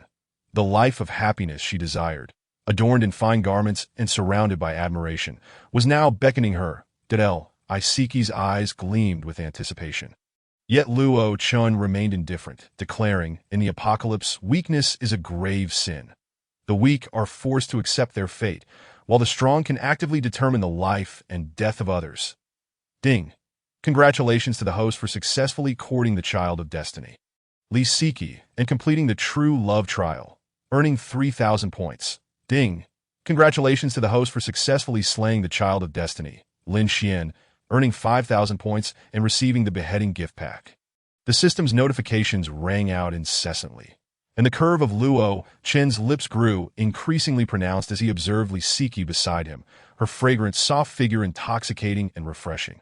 Luo Chen whispered softly in her ear, causing Isiki's face to flush a vivid red, a blend of shyness and allure, her sparkling eyes captivating and enchanting, nodding shyly in response. Luo Chen smiled slightly, and their figures soon appeared in the direction of the apartment building. Starkly contrasting with the blazing fire behind them, Isiki's undercover efforts deserved a reward. After all, Chapter 57. The Beheading Gift Pack, Abundant Rewards. In an apartment room, Isiki felt an unprecedented happiness, contentment with the present, sweetness in her heart, and anticipation for the future.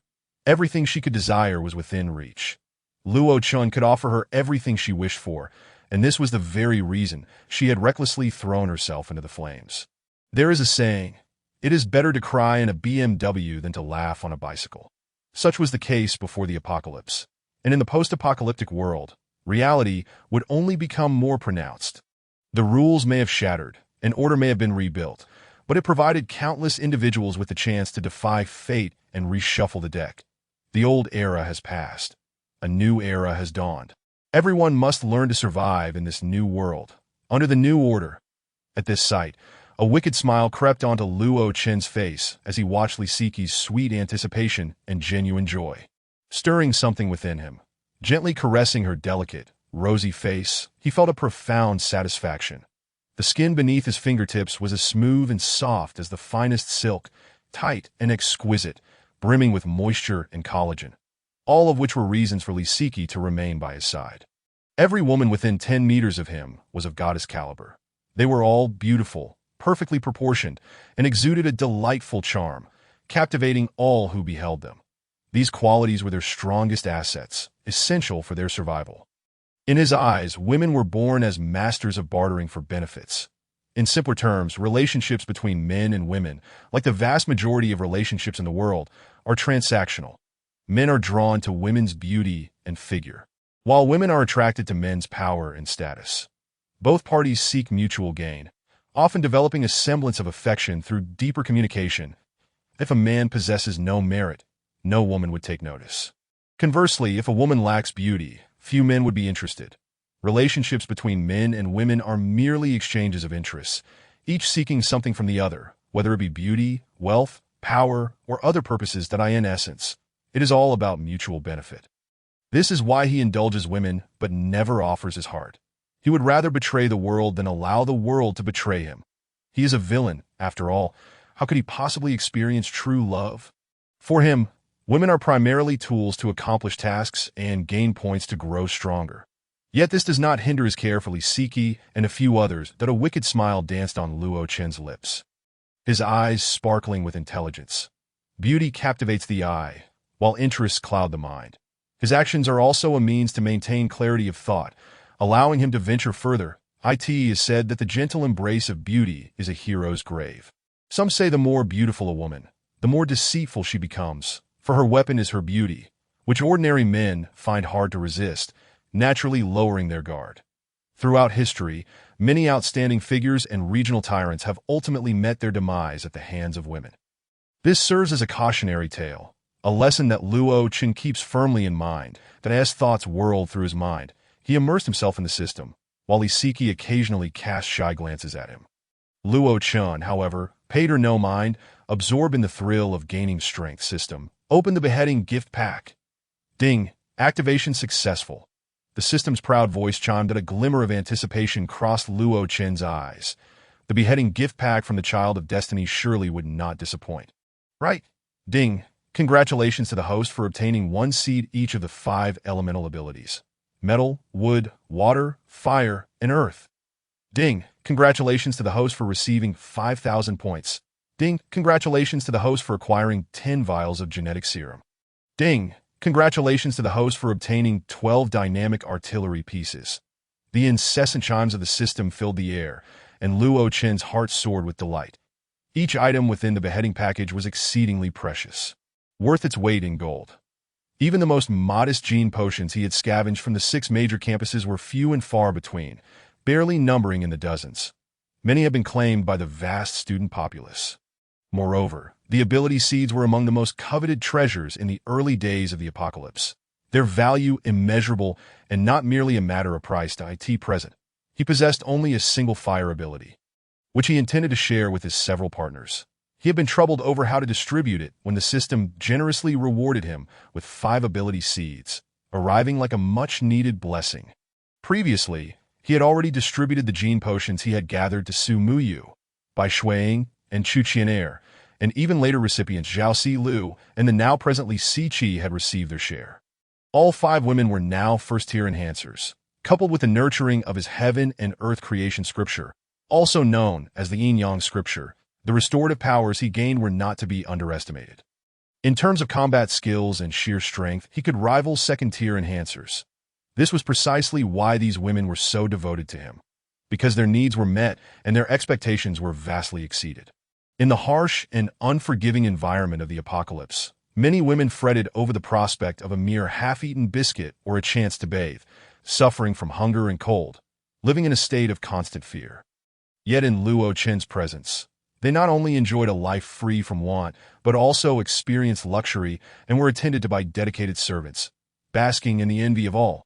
What a treatment this was, comparable to that of ancient princesses. Even the coveted gene potions, which everyone yearned for, he generously bestowed upon them without a second thought. Should this news spread, it would undoubtedly incite envy in countless hearts. This was precisely the reason Li Siqi chose him. Why settle for less when one can attain more? The pursuit of beauty is inherent in human nature. Luo Chen's gaze shifted as he contemplated administering the gene potions to them. For he was acutely aware that the probability of an ordinary person successfully consuming an ability seed to become an enhancer was only 50%. The remaining 50% risked transforming into a zombie. He had no desire for any of his partners to become the undead. Such a scenario would be far from entertaining. Furthermore, upon receiving information regarding the 12 dynamic artillery pieces, Luo Chen's eyes gleamed with excitement. This system truly was a timely boon. Aware of his plans to establish a city, it had delivered high-powered artillery to enhance his defensive capabilities. According to the intelligence he had gathered, a single artillery shell could flatten an area spanning hundreds of meters. Even the initial stage of mutated zombies, such as the Lickers, Wild Hunters, and Tyrants, could not withstand a single strike, their might truly formidable.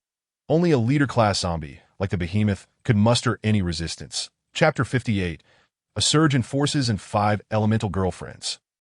Additionally, he had accumulated 5,000 points, combined with the 3,000 points from Li Siqi's True Love Trial, and the 5,000 points acquired through the strengthening function, granting him a total of 13,000 points. A veritable fortune.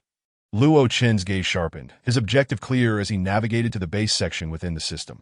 City of Energy, 1,000 points. A smile crept across Luo Chen's face as he decisively selected the option to exchange. Ding! Successfully exchanged for the City of Energy. Construction time, 12 hours. Please select the coverage area. The system's voice echoed, leaving Luo Chen momentarily bewildered. More time was required? Well, he could understand. Such a colossal city, along with its internal facilities, would naturally necessitate some time. Even with the system's formidable power, that he chose to center the coverage area around the 6 major campuses without hesitation. Ding! Under construction. Deploying. The system's voice resonated as Luo Chen remained within the system space. Glancing at his nearly depleted funds, a slight pang of regret surfacing on his face, he sighed inwardly. Earning money was hard, but spending it felt like water flowing away. System, convert those 5,000 plus crystal cores into points.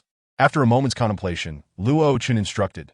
Ding! Congratulations, host. Exchange successful. gaining 12,410 points. Exchange rate 1, 2. Adding my remaining 3,000 points, that totals over 15,000 points. A grin spread across Luo Chen's lips. Who would have thought? I didn't even expect it myself. I'm rich again. Haha, a wave of joy washed over Luo Chen, and after a brief reflection, he declared, "System, convert all points into Jin warriors. Deploy under the banner of the White Wolf." His absolutely loyal army, the Wenyo, was his steadfast reliance for establishing his influence. Currently, the number of troops was still somewhat insufficient. He needed to summon more. Furthermore, Jin warriors could hunt and grow stronger, with the Silver Wenyo being only a precursor to even more formidable levels, awakening powers that would be immensely beneficial, an indispensable asset in his quest for dominance and to secure his reign. Ding! Exchange successful. The host has acquired 1,541 black iron warriors. Coupled with my original troop count of 359, I now command an army of 1,900 warriors. A smile graced Luo Chen's face. Although it might not seem like a substantial number, what kind of army was this? It was entirely composed of Jin warriors, including dozens of terrifying mech warriors and silver elites. Even when faced with foes numbering several times over, they could effortlessly crush them with overwhelming strength. Moreover, at the onset of the apocalypse, this force was already sufficient for him to dominate a region. And for Luo Chen, this was merely the beginning. Truly, he was the child of fortune, bestowing upon him such bountiful rewards. It seemed he needed to hunt more often. Luo Chen's eyes sparkled with determination, his thoughts racing. However, he also felt a sense of helplessness. The phenomenon of being a child of fortune was something that could not be sought after. Yet, as his strength and influence grew, the chances of encountering such opportunities would undoubtedly increase. For the time being, after establishing the city, he intended to stabilize and develop for a while, dispatching troops to scour the land, plundering resources and gathering zombie crystal cores, while simultaneously searching for other fortunate individuals and gathering information regarding Jianghai City. His next objective was to unify Jianghai and subsequently the entirety of Jiangnan province. A faint smile appeared on Luo Chen's lips. Moments later, Luo Chen's thoughts turned to an important matter he had planned for the evening. Tonight, he would assist his girlfriend in becoming an enhancer. Without delay, he set to work, and soon all the participants had gathered, each distinct in their styles, like the Four Seasons, every one a modern beauty of the highest caliber. In an instant, the gathering was a riot of colors, a fragrant symphony filling the air. Nevertheless, even amidst the splendor, Chu Qian and the others exchanged glances, their expressions slightly troubled but quickly relaxing. It was just that they had seen too much lately. It was as if their senses were becoming dulled. "Luo, Chun, what did you call us for?" Su Muyu inquired, her complexion slightly flushed. The other girlfriends exchanged peculiar glances, their gazes flickering uncertainly. Luo Chen face-bombed, exasperation creeping upon him. At this point, how could he not understand what his girlfriends were thinking? "Please settle down. It's not what you think." Luo Chen covered his face, waving his hand dismissively. "You know about my thunder ability, right?" Yes, it's the one that generates electricity." Zhao Lu replied innocently. "Excuse me? Generating electricity?" Luo Chen's mouth fell agape, utterly stunned. Seeing Zhao Lu's innocent expression left him momentarily speechless. Well, that is not entirely incorrect, he glared at her, particularly at Zhao Lu's delicate neck. It seemed that tonight he must teach this little flower what it truly meant to generate electricity. Luo Chen gritted his teeth. The time was too short, and he needed to provide proper guidance. Thunder ability? Fortunately, the others remained relatively normal, their eyes glimmering with anticipation as they looked at him. Luo Chen nodded in satisfaction, waving his hand to reveal the 5 elemental ability seeds, each wrapped in a different hue, floating before him. These are ability seeds. After you consume the gene potions, you may directly use them, and thereafter, you will become enhancers. The powers of the 5 elemental forces are extraordinary, continuously enhancing not only your appearance and skin, but also extending your lifespan.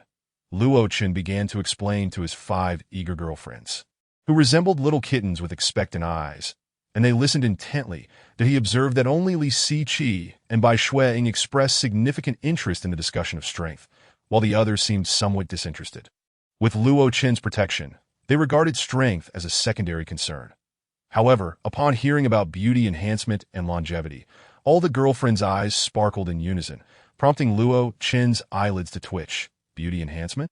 Oh my goodness, Luo Chen, you're truly amazing. The adorably naive Zhao Silu joyfully raised her face, excitedly embracing Luo Chen amidst a flurry of stampedes. The other girlfriends, not to be outdone, added to the cacophony with their melodious chatter, creating a dazzling spectacle. As if they were immersed in a blooming garden, Luo Chen exclaimed, "The oxygen levels are low. Please do not behave this way. My resolve is steadfast." Yet he added with a hint of exasperation, "But it comes with conditions." After all, this was an extraordinary ability seed, a priceless treasure in these chaotic times, one that could not be given away without compensation. Even to his beloved, he was a man who believed in reciprocity and required some benefits in return. Perhaps in the form of unlocking some trivial knowledge. "All right, I agree," Chu China replied, her cheeks flushed with embarrassment, while the others nodded eagerly, their gazes filled with anticipation. This response took Luo Chen somewhat by surprise as he observed his girlfriends. Their eagerness to consume the ability seeds palpable that it was peculiar. He had never seen them so enthusiastic before. Indeed, women, he mused, contemplating the radiant light of the five elements. Wood, fire, earth, metal, and water, rising before him, the smile on his face growing increasingly pronounced. 5 elemental girlfriends, each possessing a unique charm, could indeed be an intriguing experience. Chapter 59. The Manifestation of Miracles, the City of Energy. The following day, upon awakening, everyone was astonished to find themselves in an expansive, seemingly boundless city of advanced technology. Only the dark, imposing city walls, resembling fortified barriers, kept them enclosed, creating a palpable sense of distance from the outside world. The towering city stood like a colossal giant, soaring at least 50 meters high, its grandiose structure radiating a unique brilliance from the obsidian materials used in its construction, shimmering with a dazzling light that was both mesmerizing and disorienting. The dynamic anti-aircraft artillery atop the walls, along with a dense array of defensive missiles, revealed an impressive technological prowess that, while intimidating, also instilled a profound sense of security. Troops clad in blue military uniforms, helmets adorning their heads, marched in disciplined formation under the command of white-clad officers, their weapons at the ready as they patrolled the walls, their numbers easily exceeding 1,000. Inside the city, an intricate network of high-tech buildings constructed from unknown alloys sprawled extensively, featuring both familiar power plants and mysterious factories. The electronic pedestrian walkways and floating structures were interspersed like stars scattered across the sky. Residential areas were abundant and densely packed, complemented by entertainment complexes, commercial districts, and more, all showcasing a level of technological advancement that surpassed even the pre-apocalyptic urban centers. All of this left the populace in a state of profound shock. Many stood dumbfounded, mouths agape, unable to articulate their thoughts that, my goodness, are UFOs really here? Floating buildings? Is this a glimpse into an unknown technological empire? What has happened to the world? Did it change twice overnight? Could it be any more exaggerated? The astonishment was universal, as everyone grappled with the implausibility of how they had transitioned from the 6 major campuses to this astonishing city overnight. This feat of construction seemed beyond comprehension, bordering on the miraculous. A sudden voice pierced the crowd, filled with excitement, as someone pounded their chest and declared fervently, "This must be divine intervention, granting humanity a final sanctuary amidst the apocalypse." Indeed, just look at these materials. This level of technology, I have not witnessed anything like it in Magic City or Kyoto. It must be the work of the divine. Heavens, the gods have not forsaken us. They have granted us a glimmer of hope. Countless individuals, upon hearing this proclamation, felt their spirits lift, their hearts racing with fervor and hope. However, many others wore expressions of skepticism. They were, after all, university students of the new era, previously atheists who placed their faith in science. The sudden appearance of miraculous phenomena challenged their worldviews profoundly. They struggled to reconcile their disbelief with the reality before them. How could one explain the apocalypse, the zombies, the blood rain, the energy orbs, the ability seeds, and the enhancement serums? After enduring such a series of shocks, even the staunchest atheists found their convictions wavering. The undeniable truth lay before them. Countless high-tech, or rather, black-tech structures sprawled out of sight. Overwhelming in their complexity. What could explain this? And what about the city walls, the anti-aircraft artillery, and the defensive missiles? What kind of technology and power could achieve all this in a single night? Given the current state of Lungwa's technology, this would have been impossible even before the apocalypse, let alone now. A girl clad in a white t-shirt and denim skirt, her features exquisite and her skin fair, bore a look of shock and seriousness. She was an ability user, specifically one with hydrokinesis. Indeed, among the 3 ability seeds of the 6 major campuses, Thunder Seed, Fire Seed, Luo Chun possessed them all, and the last water ability seed was in the hands of Song Lingfei, the fortunate one among thousands. Initially, she had no intention of aligning herself with Luo Chun's forces. Her plan was merely to observe the situation before making any decisions. Yet the sudden emergence of this miraculous city left her utterly astounded. Moreover, given the current circumstances, it seemed impossible to leave the city without the military's clearance. Observing the countless high-powered searchlights, formidable artillery, and defensive missiles, along with the throngs of soldiers patrolling the walls, she realized that even as an ability user, she had no chance of evading detection. Should conflict arise, it would surely lead to her demise. She understood all too well the military strength. The mech warriors were far beyond her current capabilities. Resigned, she thought to herself, if I must align with the faction, this military seems far from ordinary and likely harbors great secrets that I in this early stage of the apocalypse, with dangers lurking everywhere, the need for capable individuals is paramount. As an ability user, surely they wouldn't refuse my allegiance or deny me a role of significance. With this resolve, she no longer hesitated, her gaze shifting towards a central stronghold within the city. Many shared her sentiments, comprising mostly enhancers or exceptional talents. Regardless of whether this was a divine miracle, they understood that the military held dominion over this city. Their eyes gleamed with determination as they focused on the core of the city, where a technologically advanced, almost ethereal stronghold exuded a commanding presence. Instilling awe and respect, it was clear to all that this was the heart of the miraculous city, where the military's leader, the esteemed Officer Luo, resided. Fear gripped the hearts of the populace at the thought of confronting this military force.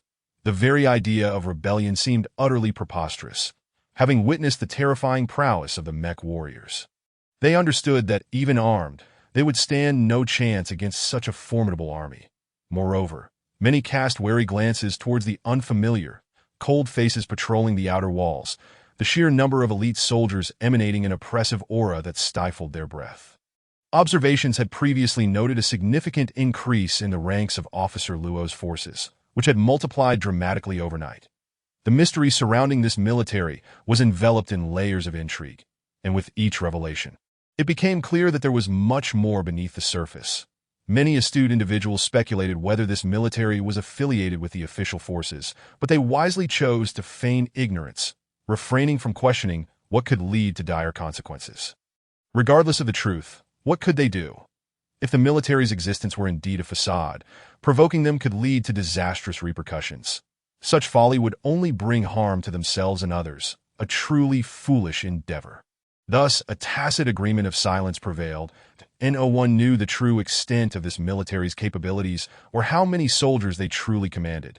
It was like probing into an unfathomable abyss, a risk no one dared to take. They understood that any attempt to uncover the truth could result in catastrophic consequences, the cost of which would be their lives, potentially endangering countless innocents in the process. At the very least, this army has purged the zombies, thus saving them. At the very least, this army has scavenged supplies, albeit in limited quantities, but enough to ensure that no one will starve to death. At the very least. Under the protection of this army, they need not fear for their lives. In summary, the benefits outweigh the drawbacks, and with no other choice, they acquiesce and comply in this apocalyptic world. Discussing anything else is futile. Survival is paramount. This understanding has dawned upon the vast majority after enduring a series of tribulations. Chapter 60. Rules and Hierarchies. The City of Miracles, situated in a central location, is an expansive citadel. The soldiers stationed on the city walls exude a terrifying aura, predominantly comprised of officers clad in white military uniforms, All formidable silver-class warriors capable of employing super beast armaments. They continuously patrol and guard. Their cold presence and barely perceptible murderous intent instilling dread in the hearts of those who dare approach. Luo Chun and his several companions find themselves within this domain, eagerly surveying their surroundings. This is the control center of the entire energy city, dominated by an imposing tower that pierces the clouds, surrounded by colossal floating cloud-like structures that rhythmically ascend to heights of over 100 meters. Each massive cloud is inhabited by soldiers, granting them a vantage point over most of Energy City. Countless searchlights, specialized aircraft, and responsive cloud ladders, along with an array of advanced technological devices, are abundantly present, evoking awe and reverence among many. Suddenly, the city gates swing wide open, and dozens of officers in well-tailored military attire and black boots stride forth with purpose and confidence that a palpable sense of awe envelopes the crowd, transforming the previously lively throng into a hushed assembly, as if a pin could be heard falling. This reaction stems not merely from the assault rifles these white-clad soldiers carry, but also from the chilling aura they emanate, infused with a unique military ferocity that sends shivers down spines. Their eyes, sharp as blades, survey the scene, casting an icy chill that penetrates to the core, reminiscent of the frost of the netherworld, evoking terror in all who gaze upon them. Notably, the leader among them, a man in white military garb, possesses an aura as deep as the abyss. Standing tall, he seems to warp the very air around him, creating ripples of a terrifying energy that spreads outward, instilling fear in those who perceive it. This is Bai Lang, the foremost general under Luo Chen. Bai Lang's prowess, even among the silver ranks, is unparalleled, capable of matching Luo Chen in combat.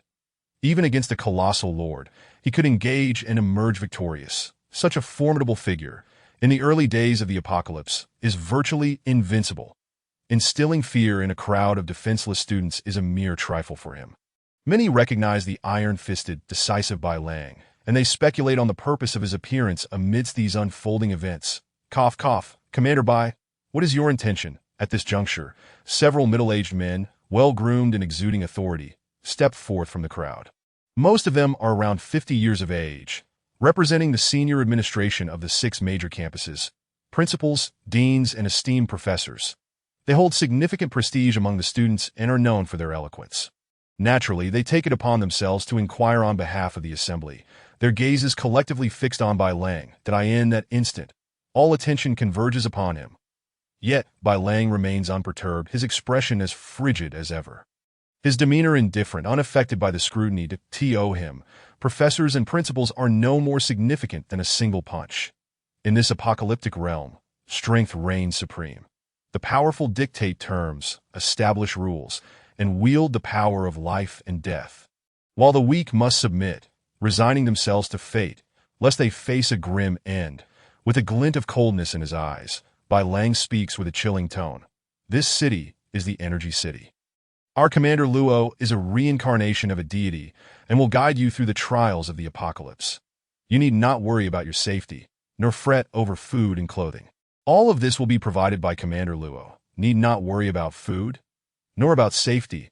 A tremor of astonishment ripples through the crowd, their eyes alight with hope. These concerns are paramount. The onset of the apocalypse, the zombie crisis, and food scarcity represent the most lethal threats. The populace has been consumed by fear and anxiety. Now, Commander Luo promises they need not fret over zombies or sustenance. What does this imply? It evokes a sense of returning to life before the apocalypse. Wonderful. Long live Commander Luo. Commander Luo is a paragon of virtue. Commander Luo, I am fair and beautiful. I wish to bear your children. The students erupt in exuberant cries, their emotions surging, some even flushed with excitement, their eyes brimming with longing and gratitude. In this moment, they care not for deities or divine beings. Whosoever provides them with sustenance and protection from the zombie menace is their God, their savior. Who can fathom the agony of enduring hunger for a week, or even several weeks, subsisting on meager rations, stretching a single biscuit over 3 days, gnawing on a sausage for 7, and some have even endured the indignity of consuming rodents and insects, while others have resorted to scavenging leaves? And all the while, they must contend with the threat of monstrous zombies. Who could endure such a wretched existence, were it not for the arrival of the military? Cannibalism would soon become a grim reality. After all, desperation can drive a person to the unthinkable. Having experienced such tribulations, what harm is there in acknowledging a deity who provides for them amidst the apocalypse? In fact, they eagerly yearn for such a divine presence to guide them and resolve their plight. Coupled with the formidable might of this force, all present revere Luo Chun as a deity. Harboring no dissent whatsoever, silence. I have not yet concluded. Just then, a chilling voice reverberates through the air, a terrifying aura manifesting as a gust of ominous wind that sweeps across the assembly, the dreadful energy. Accompanied by a biting cold, stings the faces of all present, leaving them chilled to the bone, and a profound, indescribable fear wells up within. All conversation ceases, hair and garments billowing in the wind, no one daring to utter a word. As silence descends upon the crowd, every student regards Bai Lang with palpable dread, fully aware that this officer could extinguish their lives with the slightest effort, likening it to crushing an ant. In response to this palpable fear, Bai Lang resumes. As previously stated, Commander Luo can indeed assist you, but there is a prerequisite. Effort begets reward. The greater your effort, the more substantial your reward. Subsequently, designated personnel will assign tasks to you. The amount of food you receive will be directly proportional to your daily contributions, neither more nor less. Furthermore, housing. Only those who excel in task assessments will be allocated residences within the city. Each month, outstanding performers will be selected for various categories, granting them enhanced privileges. The city's hierarchy is divided into commoners, black iron, silver, and gold. Each month, 1,000 individuals will be chosen for black iron status. Enjoying high-quality housing and food security for 3 months. 100 silver status individuals will receive similar benefits for 6 months. The Elite 10 with gold status will enjoy luxurious housing, food security, and the absolute right to choose 3 partners for a duration of 12 months. The top 3 will also receive genetic enhancements, gaining the opportunity to join our military and become part of Commander Luo's ranks. Continually increasing in strength. Of course, the choice remains yours. One may choose to live normally without accepting genetic enhancements. Is this clear to everyone? Bai Lang's icy words echoed ominously, imbued with an overwhelming aura, resonating in the ears of all present. The crowd, stunned, gradually transformed their expressions of shock into excitement, and soon, a cacophony of voices erupted in unison. We understand. Countless individuals felt a surge of exhilaration, their eyes gleaming with fervent desire as ambition and yearning took root in their hearts. Chapter 61. Incentive System. The Sunlit Conspiracy of Humanity. Securing black iron, silver, or gold status will ensure a life free from want and access to high-quality housing. Should one excel, attaining gold status will not only bestow the privilege of 3 partners, but also the opportunity to become an enhancer and join the military, rising above the masses. This is a genuine chance to alter one's destiny. I must obtain the gold status. Countless pairs of eyes gleamed with fervor, each heart silently clamoring for the prospect of golden rewards, albeit with slim chances. Yet, silver and black iron were always within reach. Were they not? With 30,000 contenders vying for a mere 1,000 spots, hope still flickered brightly. The atmosphere was charged with excitement, a chorus of eager voices resonating through the throng, all brimming with passion and determination. The elite military figures, such as the White Wolf, observed this scene with satisfaction, their admiration for Commander Luo's decisions deepening. Implementing a system that blends authority with incentives proved to be far superior to sheer tyranny. By appealing to 3 fundamental human desires, status, companionship, and strength, this approach yielded remarkable results. No1 yearns for a life devoid of comfort, companionship, or the power to grow stronger, for these desires are inescapable facets of human nature. As long as one demonstrates excellence and diligence, abundant rewards await. Such policies ignite passion, fostering a spirit of voluntary and wholehearted labor among the populace. This strategy, indeed, can be deemed a calculated maneuver. Most were aware of the military's intentions. Yet they remained undeterred, filled with anticipation and glimmers of hope in their eyes. Compared to battling the undead, the efforts expended here would undoubtedly yield far greater rewards, aligning perfectly with their psychological expectations. Luo Chun refrained from employing oppressive tactics. Instead, he embraced a survival of the fittest approach, allowing individuals to thrive through merit that in the apocalypse, offering a glimmer of hope to all would garner their unwavering support. Not only did this alleviate his burdens, but it also enabled him to select the most exceptional talents from the 30,000 to serve him, an efficient dual benefit. Subsequently, the White Wolf unveiled a series of policies for the Energy City, unearthing hidden enhancers and skilled technical talents among the throngs. These individuals emerged voluntarily, drawn by the allure of silver and gold rewards. Why endure the grueling struggle to stand out when such benefits awaited them? After all, the university was replete with a plethora of technologically adept individuals, and many were of exceptional caliber that in the eyes of the military's formidable leaders, these individuals were merely tools serving the powerful. What surprised the White Wolf, however, was the considerable number of revealed enhancers, over 100, both male and female. Among them was even the emergence of an extraordinary individual. Observing Song Lingfei, poised and extraordinary, basking in the adoration of the crowd. Even the White Wolf's expression softened, a hint of a smile gracing his lips. It was indeed an unexpected delight. Surely, Commander Luo would appreciate this. As rules and policies were rolled out, over 30,000 survivors, led by a cadre of officers in white, proceeded to various factories and energy conversion facilities, embarking on their new endeavors. Thus began a day filled with passion and toil, marking their ascent to prominence. Hopeful and expectant, everyone was infused with vigor, creating an atmosphere of healthy competition. Countless individuals unleashed their potential, giving their all, drenched in sweat while yearning for the luxurious life that black iron, silver, and gold statuses promised. Everything unfolded with remarkable order. Any minor disturbances were swiftly quelled with ruthless efficiency. The discontent of a few could not stir significant unrest in the face of such iron-fisted authority. Soon, the Energy City, truly a bastion of power, began to operate rapidly through its hundreds of energy conversion facilities. Electricity, water, and even food flowed incessantly, transformed by labor that in no time, the Energy City would achieve self-sufficiency. Such a system, such policies, and such a perfect existence amidst the apocalypse starkly contrasted the suffering endured by those outside, creating a chasm as wide as heaven and hell. Luo Chun believed that once the Energy City's reputation spread, the number of survivors under his command would swell, its strength magnifying exponentially. His influence expanding at a breathtaking pace. Chapter 62. Kneel and accept power.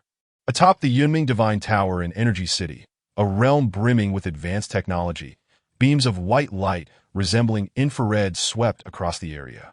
Complemented by human sensing devices, for anyone wishing to infiltrate, success would be akin to scaling the heavens that in a grand lounge. Luo Chun reclined in a luxurious chair, flanked by his two new favorites, Li Siki and Zhao Silu.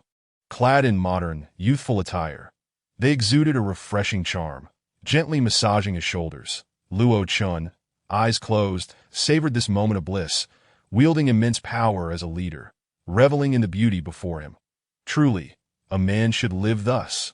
Suddenly, the sound of footsteps echoed from a distance. Without opening his eyes, Luo Chun's fingers paused momentarily that a familiar voice pierced the air. It was the White Wolf. Commander, this is Song Lingfei. She possesses water-type abilities. I have been ordered to bring her before you, before the throngs of onlookers. The once cold and aloof White Wolf, proud as a wolf, now bowed his head in reverence and respect before Luo Chun, as if in the presence of a king. Witnessing this, Song Lingfei felt a stirring in her heart. Overwhelmed by the display of strength from the White Wolf, she sensed that as a water-type enhancer, she could scarcely endure 10 exchanges against him. Yet, this formidable being bowed before Luo Chun like a docile lamb. Could this young man truly be the supreme commander of this army, the legendary Luo Chun? He appeared quite youthful, seemingly of her age. Song Lingfei gazed at Luo Chun's strikingly handsome face, his noble features accentuated by a sun-kissed complexion, exuding masculinity. The subtle curve of his lips added an air of charismatic dominance. At a glance, Luo Chun radiated an aura akin to a tranquil sea, imbuing those around him with a sense of inscrutable depth, evoking a peculiar sense of trepidation that he seemed to convey a silent warning of his immense power. one not to be trifled with. As the leader of the White Wolf warriors, his strength was unquestionable, likely surpassing that of the White Wolf himself. Moreover, he would soon be her commander. That a shiver ran down Song Lingfei's spine as a smile involuntarily graced her strikingly beautiful face, her eyes reflecting newfound respect. That I am Song Lingfei. Honored to meet you, Commander Luo. Her voice, melodious and sweet, resonated like a nightingale, a refreshing melody that delighted the ears. Song Lingfei's gaze remained fixated on Luo Chun, her delicate hands instinctively intertwining behind her back, forming a shape reminiscent of white seaweed, betraying her nervousness. Song Lingfei, a fine name, indeed, and a remarkable individual as well. At that moment, Luo Chen seemed to savor her name. Slowly opening his eyes, his authoritative gaze, imbued with scrutiny, swiftly fell upon her.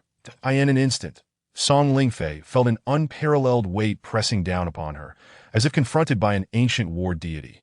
The sheer magnitude of his presence and the unspoken nobility he radiated was overwhelming, embodying the essence of a ruler.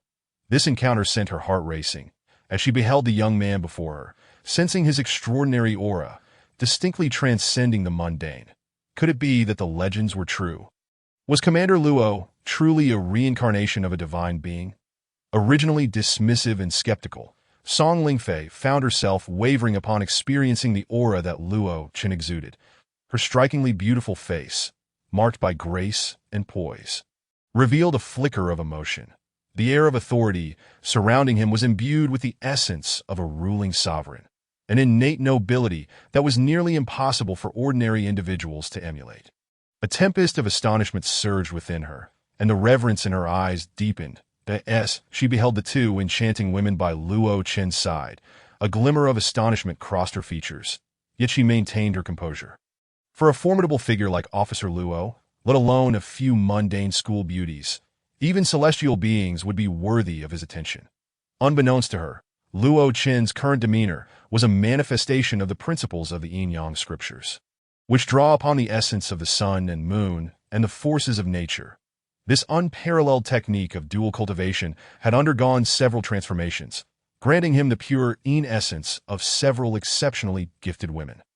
Consequently, his aura experienced a dramatic metamorphosis, rendering her feelings of awe entirely justifiable. You are quite impressive. You could serve me well. At the moment when Song Lingfei's mind was still reeling, a voice tinged with admiration broke through, akin to a stone cast into calm waters, creating ripples that stirred her thoughts back to clarity. Yes, she replied instinctively, a blush creeping across her cheeks as she felt a tinge of embarrassment. She continued, I am willing to be Officer Luo's subordinate, ready to face any challenge without hesitation. In her clear eyes, a resolute determination surged forth as she fought to suppress the fluttering in her heart and gazed directly at Officer Luo, eager to convey her loyalty and commitment. You are indeed a clever one, Luo Chen smirked, observing her crystalline gaze that sparkled with determination. However, he was acutely aware that human hearts are ever-changing. Allegiance, after all, is often contingent upon the stakes of betrayal.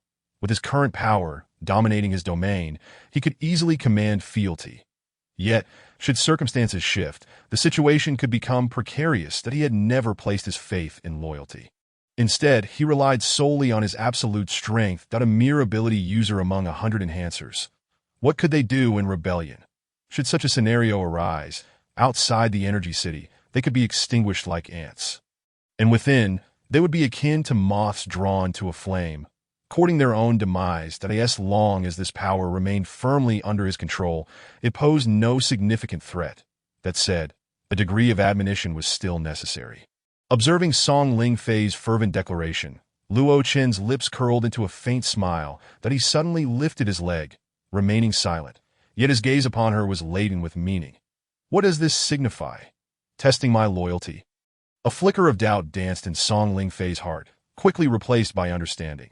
Her delicate brows furrowed momentarily before relaxing, her long and alluring legs moving with resolute steps that my left and right arms are already accounted for. Thus, you must find your place. Luo Chen's words rang out, prompting Song Lingfei to glance at Li Siki and Zhao Silu beside him, her eyes reflecting comprehension. Awe surged within her as she admired Luo Chen's capabilities. Without hesitation, she prepared to kneel before him, ready to offer her service to Da. But this cannot be done without some form of support. That a smile crossed Luo Chen's face as he subtly gestured, unleashing a terrifying stream of pale purple energy that surged forth.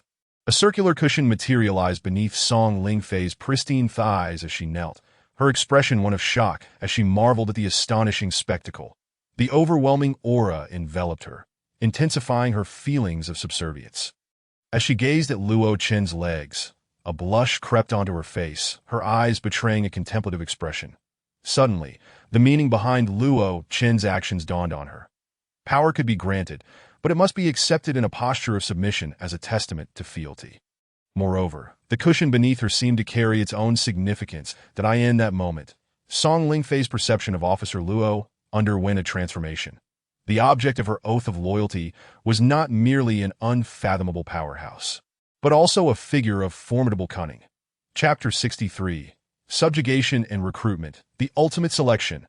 As she lowered her head in absolute submission, a smirk graced Luo Chen's lips that he unabashedly caressed her flowing hair, cascading like a waterfall, and the smooth skin beneath. Admiring her beautiful and spirited visage, to his surprise, Song Lingfei exhibited no sign of discontent. Rather, she appeared compliant, akin to a gentle kitten, willingly accepting her master's affection. A hint of shyness flickered in her eyes. Renowned for her purity and elegance, dubbed the Ice Queen, she had never engaged in such intimate contact with a man. Until now, no one had captured her interest. Yet today, she found herself unexpectedly toyed with that a wave of embarrassment washed over her, yet it was countered by the overwhelming force of Luo Chen's hand. Sensing the immense power coursing through him, Song Lingfei was taken aback, realizing that resistance was futile. She could only acquiesce to his will. Luo Chen, in turn, noted her embarrassment with keen interest that a mischievous grin spread across his face as his fingers traced her porcelain-like skin, which was smooth, supple, and full of vitality. His gaze remained fixed on Song Lingfei's blushing countenance, relishing the exquisite feeling of her humiliation that a coldness flickered in his eyes. He had discerned her pride, akin to an ice lotus on a snow-capped mountain. If left unrefined, such arrogance could lead to calamity, that he sought to ensure that Song Lingfei understood her position beside him, to recognize their relationship, and to yield to him. Thus far, the results appeared promising. Contemplating this, he gazed into her clear, stream-like eyes and at her captivating countenance, and smiled, that cadre of enhancers numbering over 100. Henceforth, you shall be their leader. I will also assign you 2 elite officers to assist you in managing and executing tasks. Of course, this authority is contingent upon your absolute loyalty. Suddenly, Luo Chen's demeanor shifted, his eyes narrowing as he observed the burgeoning ambition in Song Lingfei's pure gaze. Rather than feeling repulsed, he found himself quite pleased. A person with desires can be guided, even manipulated. Those who readily reveal their desires are often less formidable than those who conceal theirs beneath a fade. The former are far easier to manage. I understand. I, Song Lingfei, vow to remain absolutely loyal to Officer Luo. Should I violate this oath, may my strength be eternally stunted, and may lightning strike me down. Her expression turned serious, her eyes filled with earnestness and resolve. She recognized this as the moment to affirm her allegiance. Failure to express this commitment, while reveling in the thrill of newfound power and hubris, could lead to catastrophic consequences. Listening to Song Lingfei's pledge, Luo Chen maintained an inscrutable expression, a faint smile playing on his lips that he absorbed every nuance of her gaze and demeanor, internally commending her intelligence and beauty. She knew precisely when to act appropriately. Swearing her loyalty with the stakes of her future and life was the most compelling vow one could make. Should she ever waver in her loyalty, the demons of her heart would become her greatest impediment, leading her down a treacherous path. This served as an optimal safeguard for her allegiance. With the 2 elite officers he had set aside and the deterrence of his overwhelming power, he felt at ease. Reflecting on this, Luo Chen felt a twinge of exasperation. His subordinates were incredibly powerful. Each silver-ranked warrior possessed terrifying strength and could easily dominate in the early stages.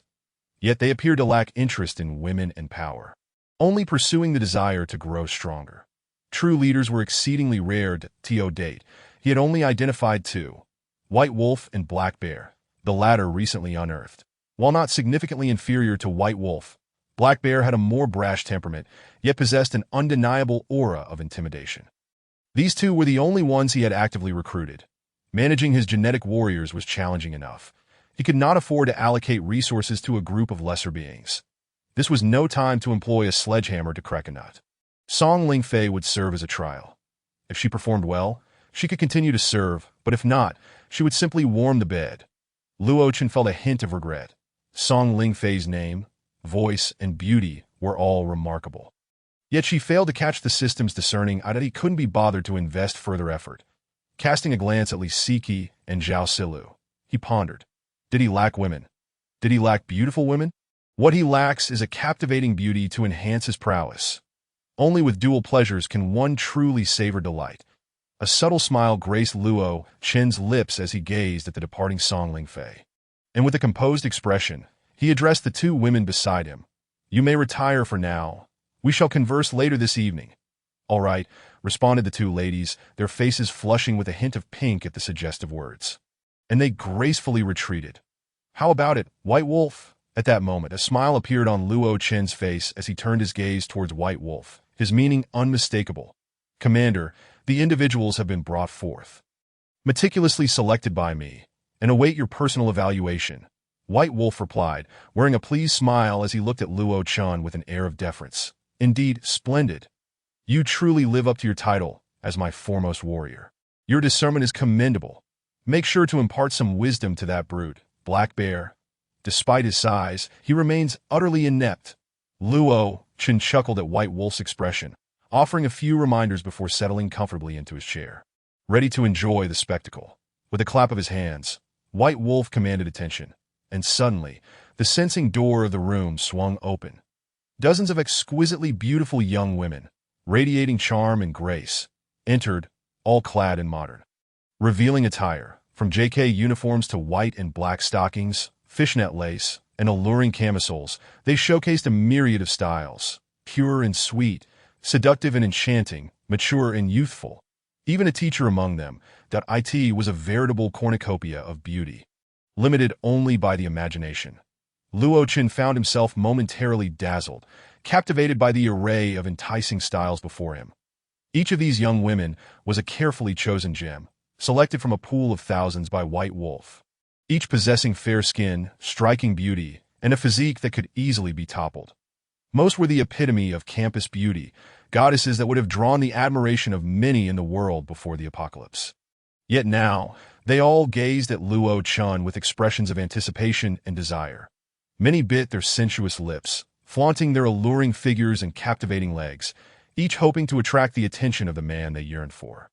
To earn Luo Chen's favor meant transcending mere opulence or social standing. It was about securing a future filled with abundance.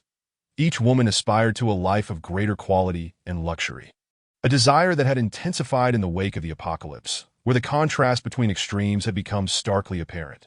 These women, naturally endowed with superior attributes, were unwilling to settle for mediocrity.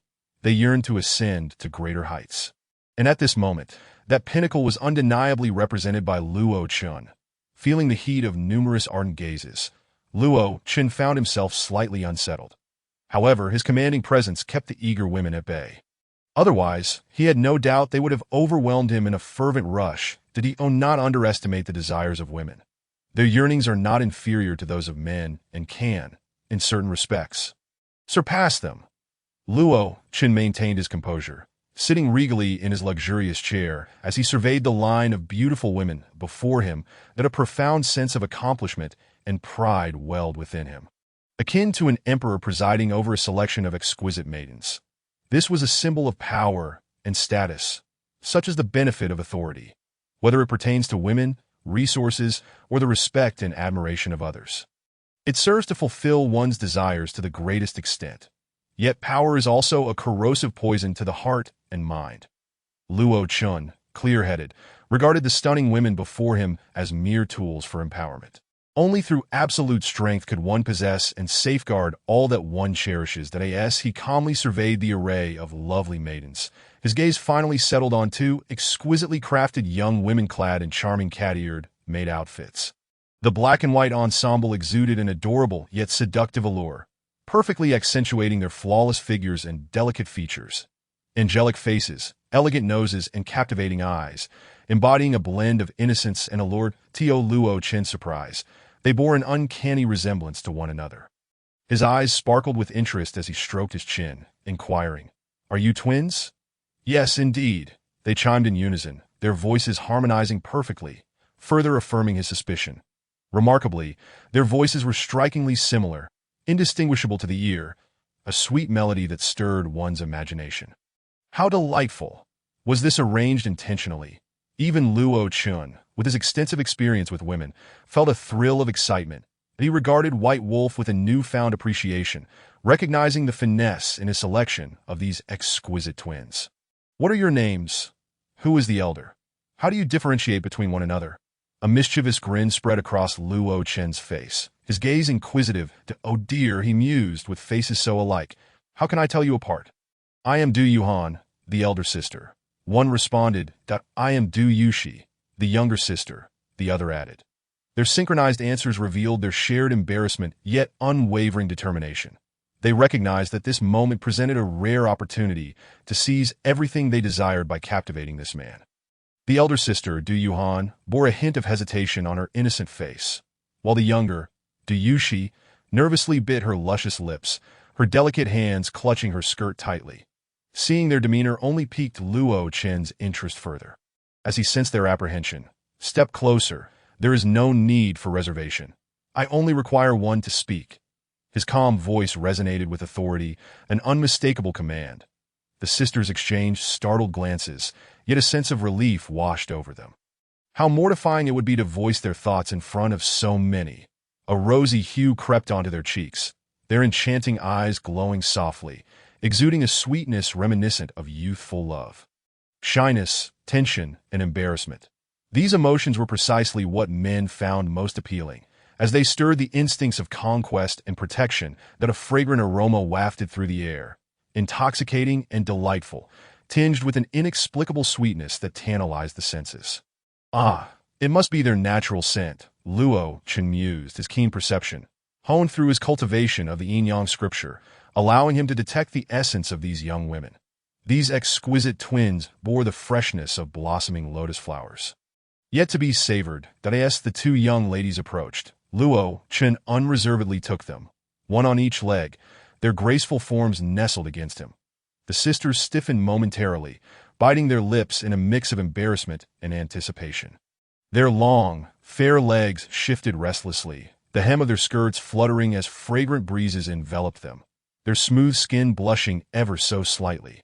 With pouting lips and glistening eyes, they appeared utterly captivating, evoking a sense of tender affection. Luo Chun smiled subtly, unperturbed, as he enveloped them in his embrace, akin to two docile kittens snuggling against his broad, warm chest. The contrast between their black skirts and fair skin formed a striking tableau. Accentuating their enchanting forms, he reveled in their delightful expressions of shyness. He leaned in, placing a gentle kiss on each of their exquisite faces, whispering near their translucent earlobes and delicate necks. "I see a red mole on each of you." The Du Yushi's face flushed crimson, burying her stunning visage in the crook of her neck. "Now I understand," Luo Chen remarked, a glimmer of realization illuminating his expression. "So that is why this is so mortifying." Observing the bashful demeanor of the two young women, although the system's notification sound had not yet echoed, Luo Chen resolved to keep them close, intending to engage in a thorough discussion that evening about their differences. The remaining women were of commendable quality as well. Yet similarly, they failed to elicit any alert from the system. "Goodness, system, are you this choosy?" Luo Chen shook his head in disbelief, silently expressing his discontent, but he then turned to the white wolf beside him, gesturing towards the group of beautiful girls and commanded, "Assign them all to Su Muyu and Chu Chi Air as handmaidens. Du Yu Han and Du Yu, she shall serve exclusively under me, with privileges only slightly inferior to Zhao Si Lu and her companions." As Luo Chen's words resonated, a profound sense of disappointment surged within all the girls. Except for Du Yu Han and Du Yu Shi, their expressions awkward and their feet firmly planted on the ground. They had fancied themselves striking enough to become Luo Chen's consorts, yet found themselves relegated to the status of mere maids. Envious glances were cast towards Du Yuhan and Du Yuxi, who remained close to Luo Chun. Was the distance to becoming his partner not insurmountable?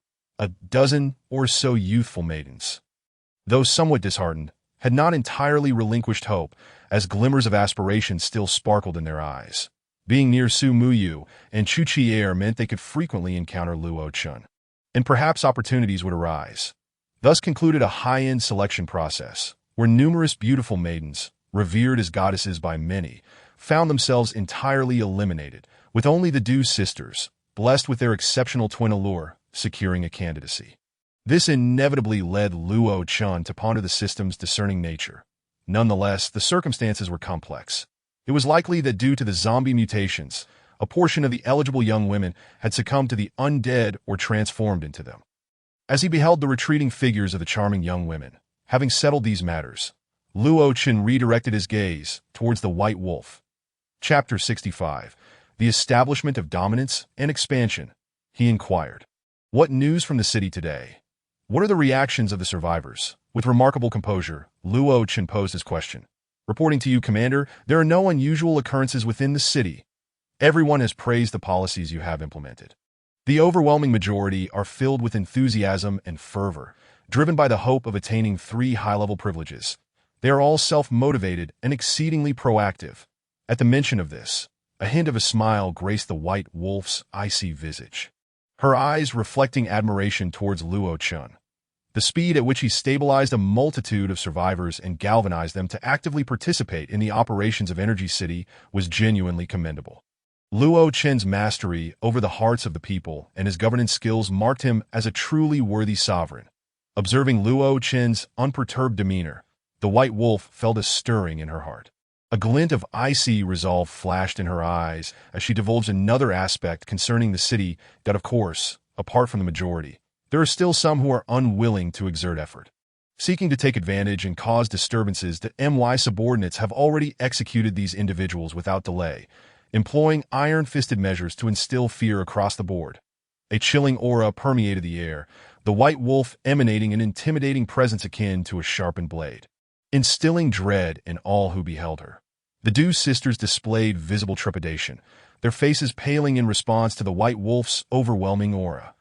The latent killing intent that she inadvertently radiated proved to be a formidable deterrent, even to enhancers and those like Song Ling Fei.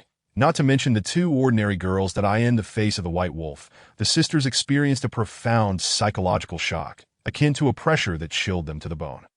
For a moment, they were rendered speechless, focusing solely on their tasks, timidly offering Luo Chun a soothing massage, one kneading his shoulders and back, while the other attended to his legs and feet.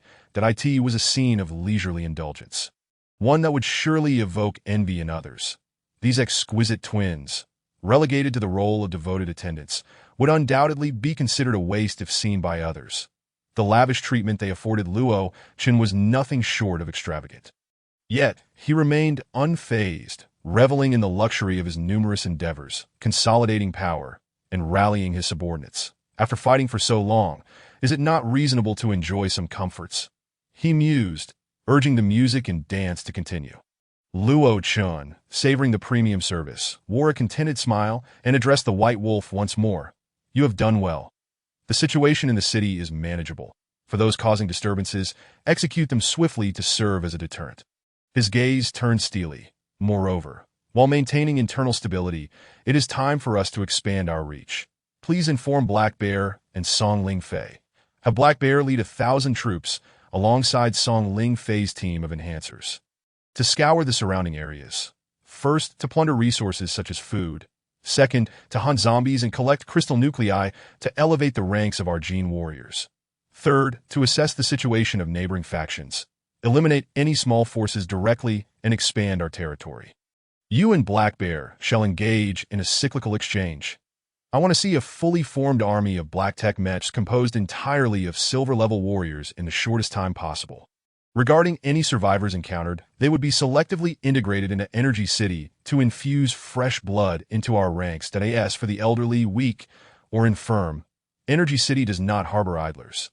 They may fend for themselves. Luo Chun articulated his directives with clarity, soon outlining a series of commands. Ensure to bring along the smart communication devices. Should any extraordinary events or individuals arise, I will issue commands directly. He emphasized this point, particularly aimed at the children of fate and large-scale factions. Should any of his gene warriors encounter a child of destiny, the system would likewise trigger a notification, allowing him to exert remote control and strategize from afar. Luo Chen's voice, imbued with cold authority, reverberated throughout the hall, his decisive and astute image evoking both admiration and trepidation in all present. They could acutely sense the terrifying pressure emanating from this supreme sovereign. Understood, Commander.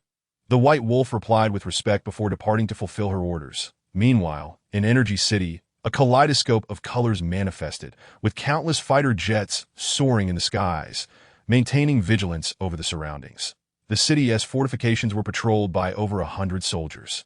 Making the rounds, however, they predominantly relied on the advanced technological installations within the city, watchtowers, infrared scanning, and detection devices, to survey the expansive territory. Without such measures, a mere few hundred soldiers could hardly oversee such a vast area. The various alert systems of Energy City would trigger alarms within a 1,000-meter radius. For scattered zombies, the devastation they could inflict was immense, while the accuracy and range of high-velocity anti-aircraft artillery were sufficient to obliterate all in their path. As for large-scale threats, such as zombie hordes, none had yet materialized. Over 30,000 survivors had thrown themselves into the production efforts within Energy City, laboring tirelessly, competing fiercely, all vying for higher privileges, perhaps even a meteoric rise in status. Everything progressed in an orderly fashion, as Energy City, this bastion of advanced technology, loomed like a colossal beast poised to unleash its bloodthirsty fangs upon the surrounding lands, growing ever stronger. Not long after, 1,000-strong army clad in blue military uniforms, riding various high-tech armored vehicles, set forth from Energy City. Among them was a formidable team of enhancers led by Song Ling Fei, boasting over 100 members. Each of them radiated excitement, for under the protection of such a powerful military force, they could attain all they desired: resources, women, and power.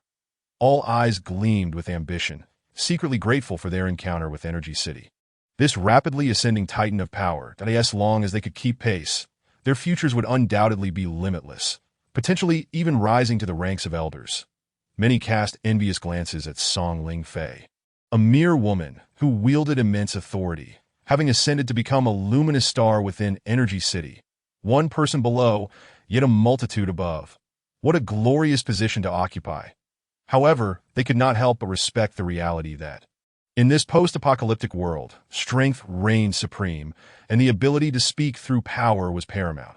Song Ling Fei, a rare mutant, naturally possessed the strength and qualifications to lead them, and they bore no dissent. Chapter 66. The Ice-Cold Jace Battle Against the Zombies. At the moment when the army of Energy City set out to scour the lands, a luxurious villa district less than 30 miles away was embroiled in an unprecedented baptism of war. This area housed a significant portion of the affluent business magnates, tycoons, and celebrities of Jianghai City, representing an exclusive enclave for the wealthy that in times past. This locale was bustling with visitors, frequented by the powerful and influential. But now it had transformed into a veritable paradise for zombies, echoing with their guttural roars. The sharp, piercing roars rose and fell like a relentless tide, sending chills throughout the body and instilling a profound sense of dread. Scattered zombies clawed and shrieked on the cement ground, charging towards any signs of life. Brothers, kill! Annihilate these mindless monsters! The sound of gunfire echoed in rapid succession, intertwining with the cries of battle and the howls of the undead. Punctuated by the distant crack of firearms that a multitude of humans, both men and women, young and old, joined the fray, each armed with a variety of firearms, handguns, rifles, shotguns, while their equipment was certainly varied in quality. They wielded genuine weapons, and having conquered their fear of the monsters, they engaged in a fierce exchange of fire. The combat was intense and fervent, primarily due to the zombies having undergone a second transformation after the blood rain, significantly enhancing their speed, attack power, and overall strength. Not to mention, there were numerous mutated zombies among them. Lickers, hunters, tyrants, such entities posed a formidable challenge that a young man, armed with a handgun, fired repeatedly, yet his efforts proved futile. The bullets merely clanged against the metal walls. When they struck a hunter's armor, they only caused dents, failing to draw even a drop of blood, rendering him incapable of inflicting fatal harm at the very least. His makeshift handgun was inadequate, and even a desert eagle would struggle. With a furious roar, the enraged hunter was clearly incensed. This tier of zombie possessed a modicum of intelligence, enough to perceive that the youth clad in a garish floral shirt was challenging him. How could a self-proclaimed hunter tolerate provocation and defiance from his prey? With a deafening roar, the hunter unleashed a swift, lethal strike, its elongated claws slicing through the air like a scythe of death. A furious onslaught that descended with terrifying speed. Help me. Faced with a mutated zombie impervious to bullets, the young man was instantly paralyzed by terror, emitting a chilling scream as he fumbled his gun. Collapsing onto the ground in a trembling heap, fleeing in desperation without a backward glance. The outcome was inevitable. With the sound of a blade piercing flesh, the young man's cries abruptly ceased, blood spraying forth, glistening in the golden sunlight, creating a vivid and gruesome tableau. Without surprise, he was torn to shreds by the rampaging hunter, a scene of visceral brutality that was difficult to behold. Nearby, a beautiful woman and a middle-aged man met similar fates. Their screams drowned out as the enraged hunter eviscerated them, scattering limbs and flesh in a horrific display of brutal aesthetics that struck deep into the soul. Such scenes unfolded rapidly throughout the expansive villa district. Even with the support of firearms, humanity remained the weaker party in the face of the undead. However, these individuals dared to engage in battle, not merely due to the presence of weaponry. The firearms were the handiwork of a wealthy smuggler in the villa district, serving as their lifeline. In a confrontation between ordinary people armed with firearms and zombies, the odds were evenly matched. Without such weapons, they would be courting death. The true reason for their courage lay in the existence of this arms dealer. Amidst the chaos, one area stood out, illuminated by a brilliant white light, cutting through the fray with ease. Even the mutated zombies were no match for it. The man behind this was the arms dealer, a robust middle-aged man in his 40s, named Lee Jesse. Die. A chilling intent descended suddenly. Lee Jesse appeared before the mutated zombie, his eyes glinting coldly as he struck with ruthless speed, akin to a thunderclap. A gust of wind surged forth. The hunter, sensing imminent danger, emitted a thunderous roar, swiftly turning to retaliate with a counterattack.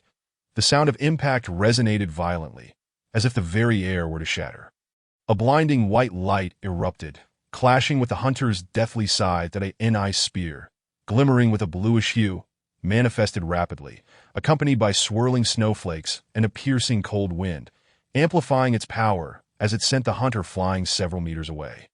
At that moment, a figure swiftly appeared behind the hunter, a cold smile gracing his lips. "Quick on the draw, are we? Let us see how you fare against my technique," the chilling voice rang out across the battlefield. Seemingly imbued with a magical force that lowered the temperature to an excruciating cold. The falling snow blanketed the area, enveloping the nearly 3-meter-tall hunter in a shroud of frost. While he was not entirely encased in ice, the flow of blood within him slowed, reducing his bodily functions and reaction time. With no strength left to resist the ice spear, the hunter stiffened as the sharp ice pierced through its armor, passing cleanly through its chest, rendering it utterly cold. All of this transpired within mere moments. Just a trifle," Lee Jesse scoffed, glancing at the remnants of 3 dismembered corpses, his eyes devoid of pity, instead reflecting disdain. "Cold indifference, merely ants. If they do not perish this time, they certainly will next." In this apocalyptic world, weakness was a sin. A chilling realization echoed in the air as Lee Jesse's resolute figure vanished swiftly.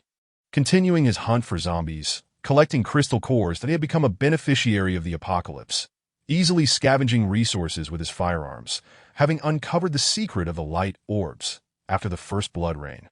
He acquired a genetic serum, and after the second, he obtained a rare ice elemental seed, far superior to ordinary elemental seeds. With newfound power came an insatiable ambition. He aimed to lead these individuals in forging a world devoid of zombies, to establish shelters, bases, and cities, proclaiming himself a sovereign ruler. The necessity of purging these zombies stemmed from his realization that each blood rain resulted in a dramatic enhancement of the creature's strength. Who could predict what they might become next? This urgency fueled his mobilization of the survivors against the undead. Chapter 67. Splitting forces to deter the entire scene. Ashley Jesse fought valiantly alongside the survivors of the Villa District. Cleansing the area of zombies, they remained oblivious to the fact that a fully armed, luxury armored vehicle army was approaching slowly. This group comprised Heixiong and Song Lingfei, among others, inside a high-tech armored vehicle. Heixiong gazed at the detection screen, which revealed a substantial number of zombies and humans ahead. "It seems fortune smiles upon us. We've stumbled upon another Villa District or perhaps a suburban community." A cruel smile crept across Heixiong's otherwise stoic face. The presence of both zombies and humans signified the availability of resources and nourishment for upgrades. However, moments later, Heixiong's expression turned to confusion as he observed the virtual display. His smile vanishing with alarming speed. His eyes widened in disbelief as he watched the zombies and humans on the screen disappear one by one. Where the hell are the zombies?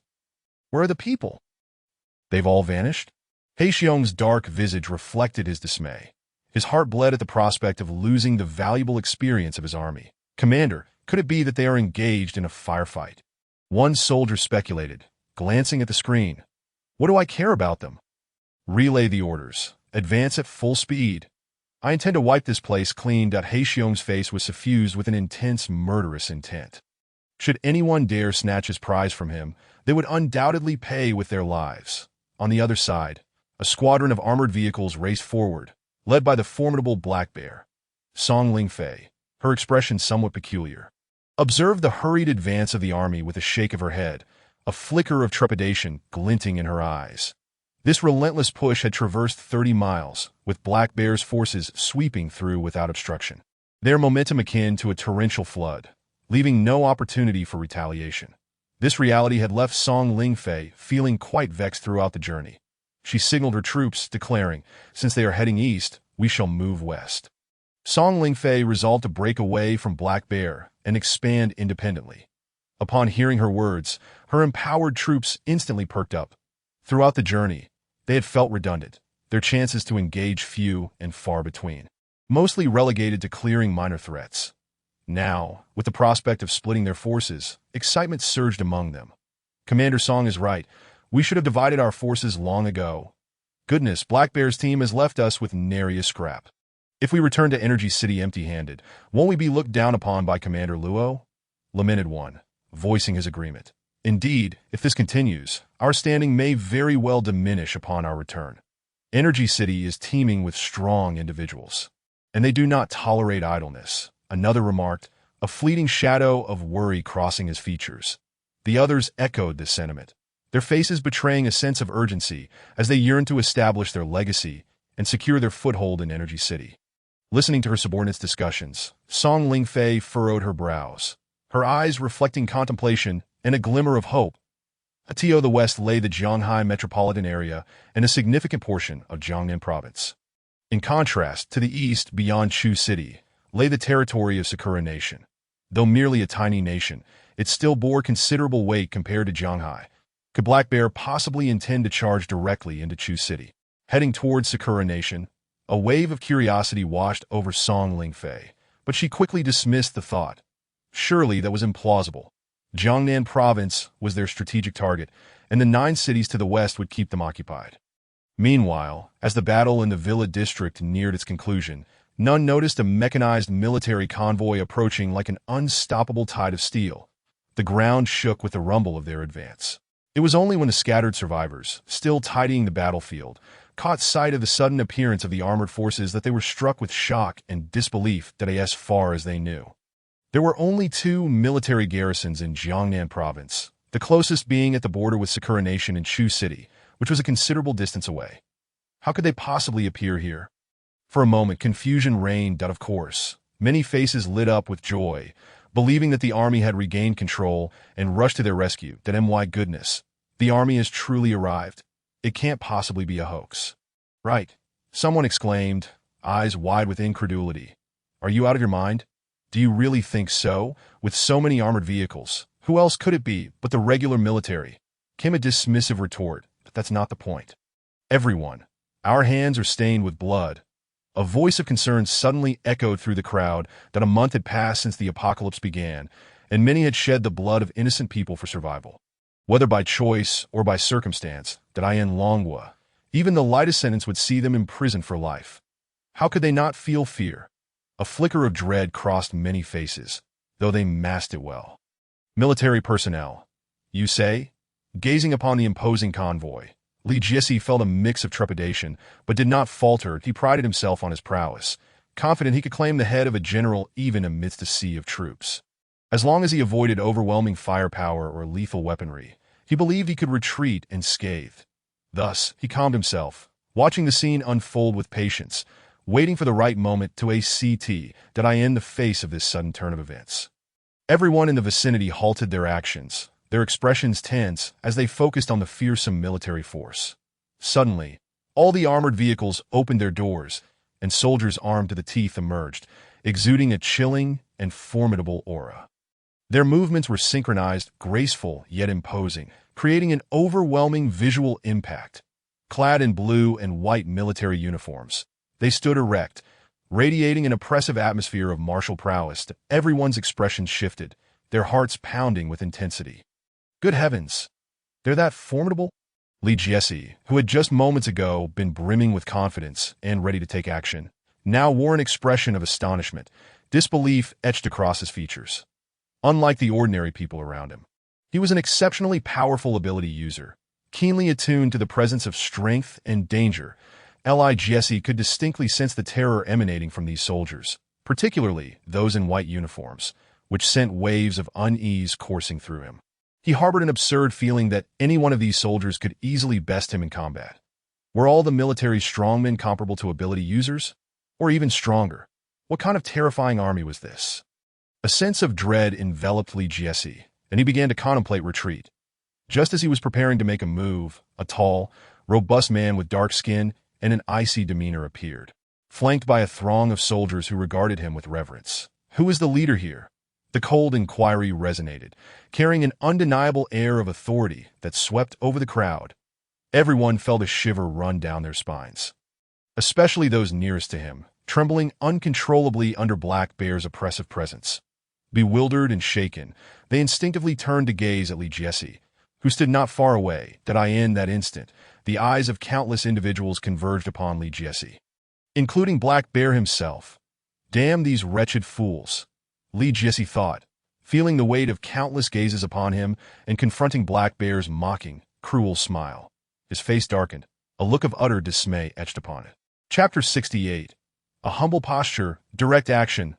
Li Jiesi cast a fierce glance at those who had spoken earlier, then turned to adopt a different demeanor. Sir, I am Li Jiesi, that I merely took it upon myself to deal with the rampant zombies here. Wielding some miscellaneous firearms, seeking no reward, but merely wishing to avoid punishment. His tone was humble, his posture exceedingly low. He sensed the subtle, yet terrifying aura emanating from Black Bear, a realization dawning upon him that he was not a match for this man. Such a presence, capable of instilling a sense of impending doom, was something he had never encountered before. He had no doubt that any attempt to engage would result in his annihilation. Why risk a good life here? Lowering his stance was merely a strategic move. Adaptability was the hallmark of a true man. Oh, seeking no reward, only wishing to avoid punishment. Black Bear's lips curled into a sardonic smile upon hearing this. You are quite the astute individual. He scrutinized Li Jiesi, sensing the energy fluctuations emanating from him, and his eyes glimmered with interest as he quickly deduced that this man was indeed an ability user, and not a weak one at that. Black Bear's interest piqued.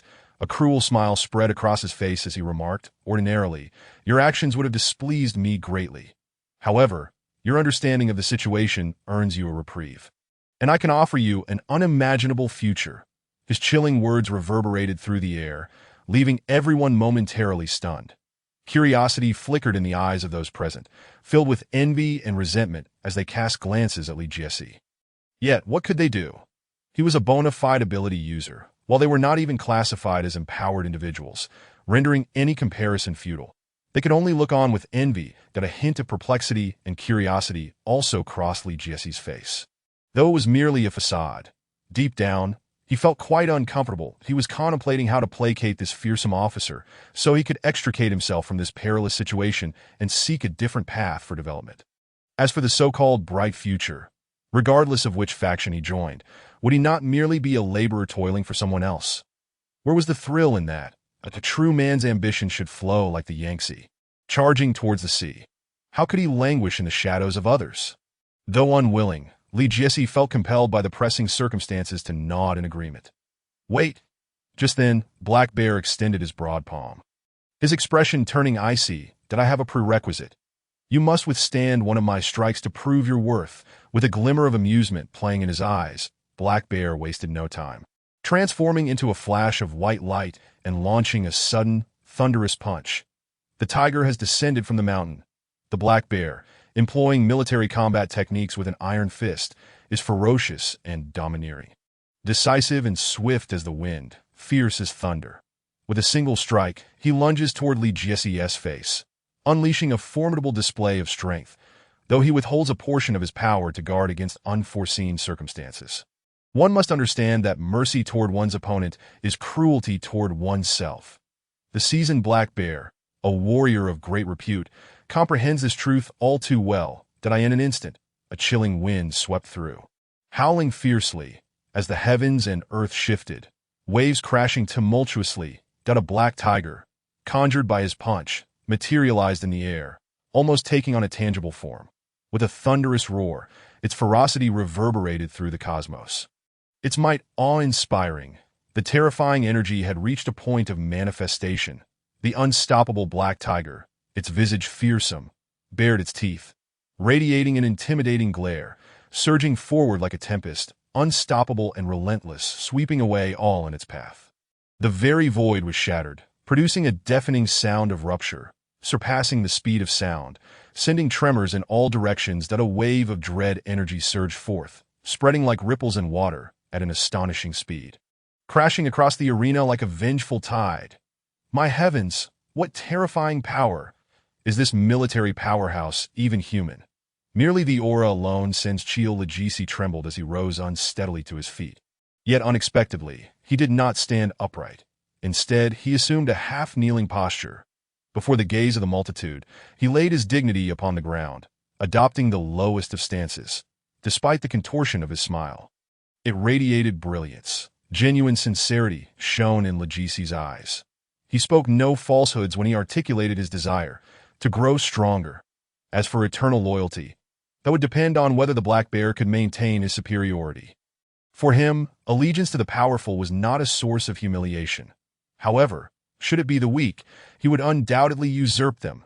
Everything must be dictated by strength. This was the very essence of Legisi's thoughts. At present, his foremost objective was to survive. Thus, his face, marred by mud and blood, was a mask of obsequiousness. Loyalty. The Black Bear let out a cold chuckle, countering with a question as he gazed at Legisi's beaming smile. Rather than reciprocating the smile, a murderous intent surged within him, chilling the surrounding air several degrees. Legisi was enveloped by an overwhelming fear, acutely aware of an unprecedented threat of death. Terror gripped his heart, and he palpably felt the dread. The twisted smile on his face stiffened, yet despite this, he harbored no thoughts of rebellion. Not to mention the imposing Black Bear before him, but there also lay a towering mountain he could not surmount. In front of him stood a 1,000-strong army armed with hot weapons, poised for action. Should he make any sudden move, the chances of escape would be nil. Rather than that, feigning cowardice was his only option. You are indeed a clever individual, yet alas, your ambition is too grand. The Black Bear's gaze, sharp as a blade, swept over Legisi, finally landing on his smiling countenance, where a cruel smile emerged. This was ominous. Legisi's heart sank, his scalp prickled, and a chill ran down his spine. Yet he dared not make a move, for it would be futile, a path to self-destruction. Only by exhibiting compliance and obedience could he hope to secure a sliver of survival. Such restraint and steadfastness of mind, I find myself somewhat regretting your potential. A smile suddenly blossomed on the Black Bear's face, and the terrifying aura that had been rising around them dissipated in an instant. Yes, I knew you were a person who appreciates talent. I shall be wholeheartedly devoted. Legisi sighed with relief, his tense body deflating like a punctured balloon, and he hastily began to express his loyalty with genuine fervor. But just as he spoke, darkness surged before him. A towering black bear, massive in stature, appeared, and with a single swipe, pierced through his chest. Why, Legisi's pupils constricted violently, only to swiftly lose their focus as his vitality drained rapidly from that one strike. He moved his lips in a futile protest, gazing at the black bear's cruel smile and the terrifying shadow looming behind him, uttering his final question. Ha! What a fool! Everything prior was merely to lower your guard. I delight in shattering the hopes of my enemies. The black bear's lips curled into a cold smirk, and he laughed heartily, his expression laced with mockery. Furthermore, your wolfish ambition irritates me. The chilling words resonated as he looked upon Legisi, who lay lifeless, blood staining the void, his eyes wide open in shock. The black bear disdainfully spat on his corpse. Humph! How dare you flaunt your cunning before me? Do you truly believe your arrogance could go unnoticed? Just because you possess some strength, you presume to swell with pride. If you do not perish, fool. Chapter 70. The Urban Monster, a heroic sacrifice. My heavens, did Legisi truly perish just like that? He was a formidable being awakened with the power of ice. In this apocalypse, an ability user who stood above others should not have fallen so easily. This scene sent shockwaves through the surrounding survivors. Every onlooker was struck with disbelief, their eyes wide with horror as they beheld this spectacle. It was utterly terrifying. A dignified ice ability user had succumbed so effortlessly, as if he were naught but an ant, lacking any means of resistance. This served as a stark reflection of the black bear's might. All gazes were filled with trepidation as they regarded the black bear's imposing, tyrannical form, their fear palpable as they trembled at the cruel smile upon his dark visage. The sheer terror of his power was overwhelming.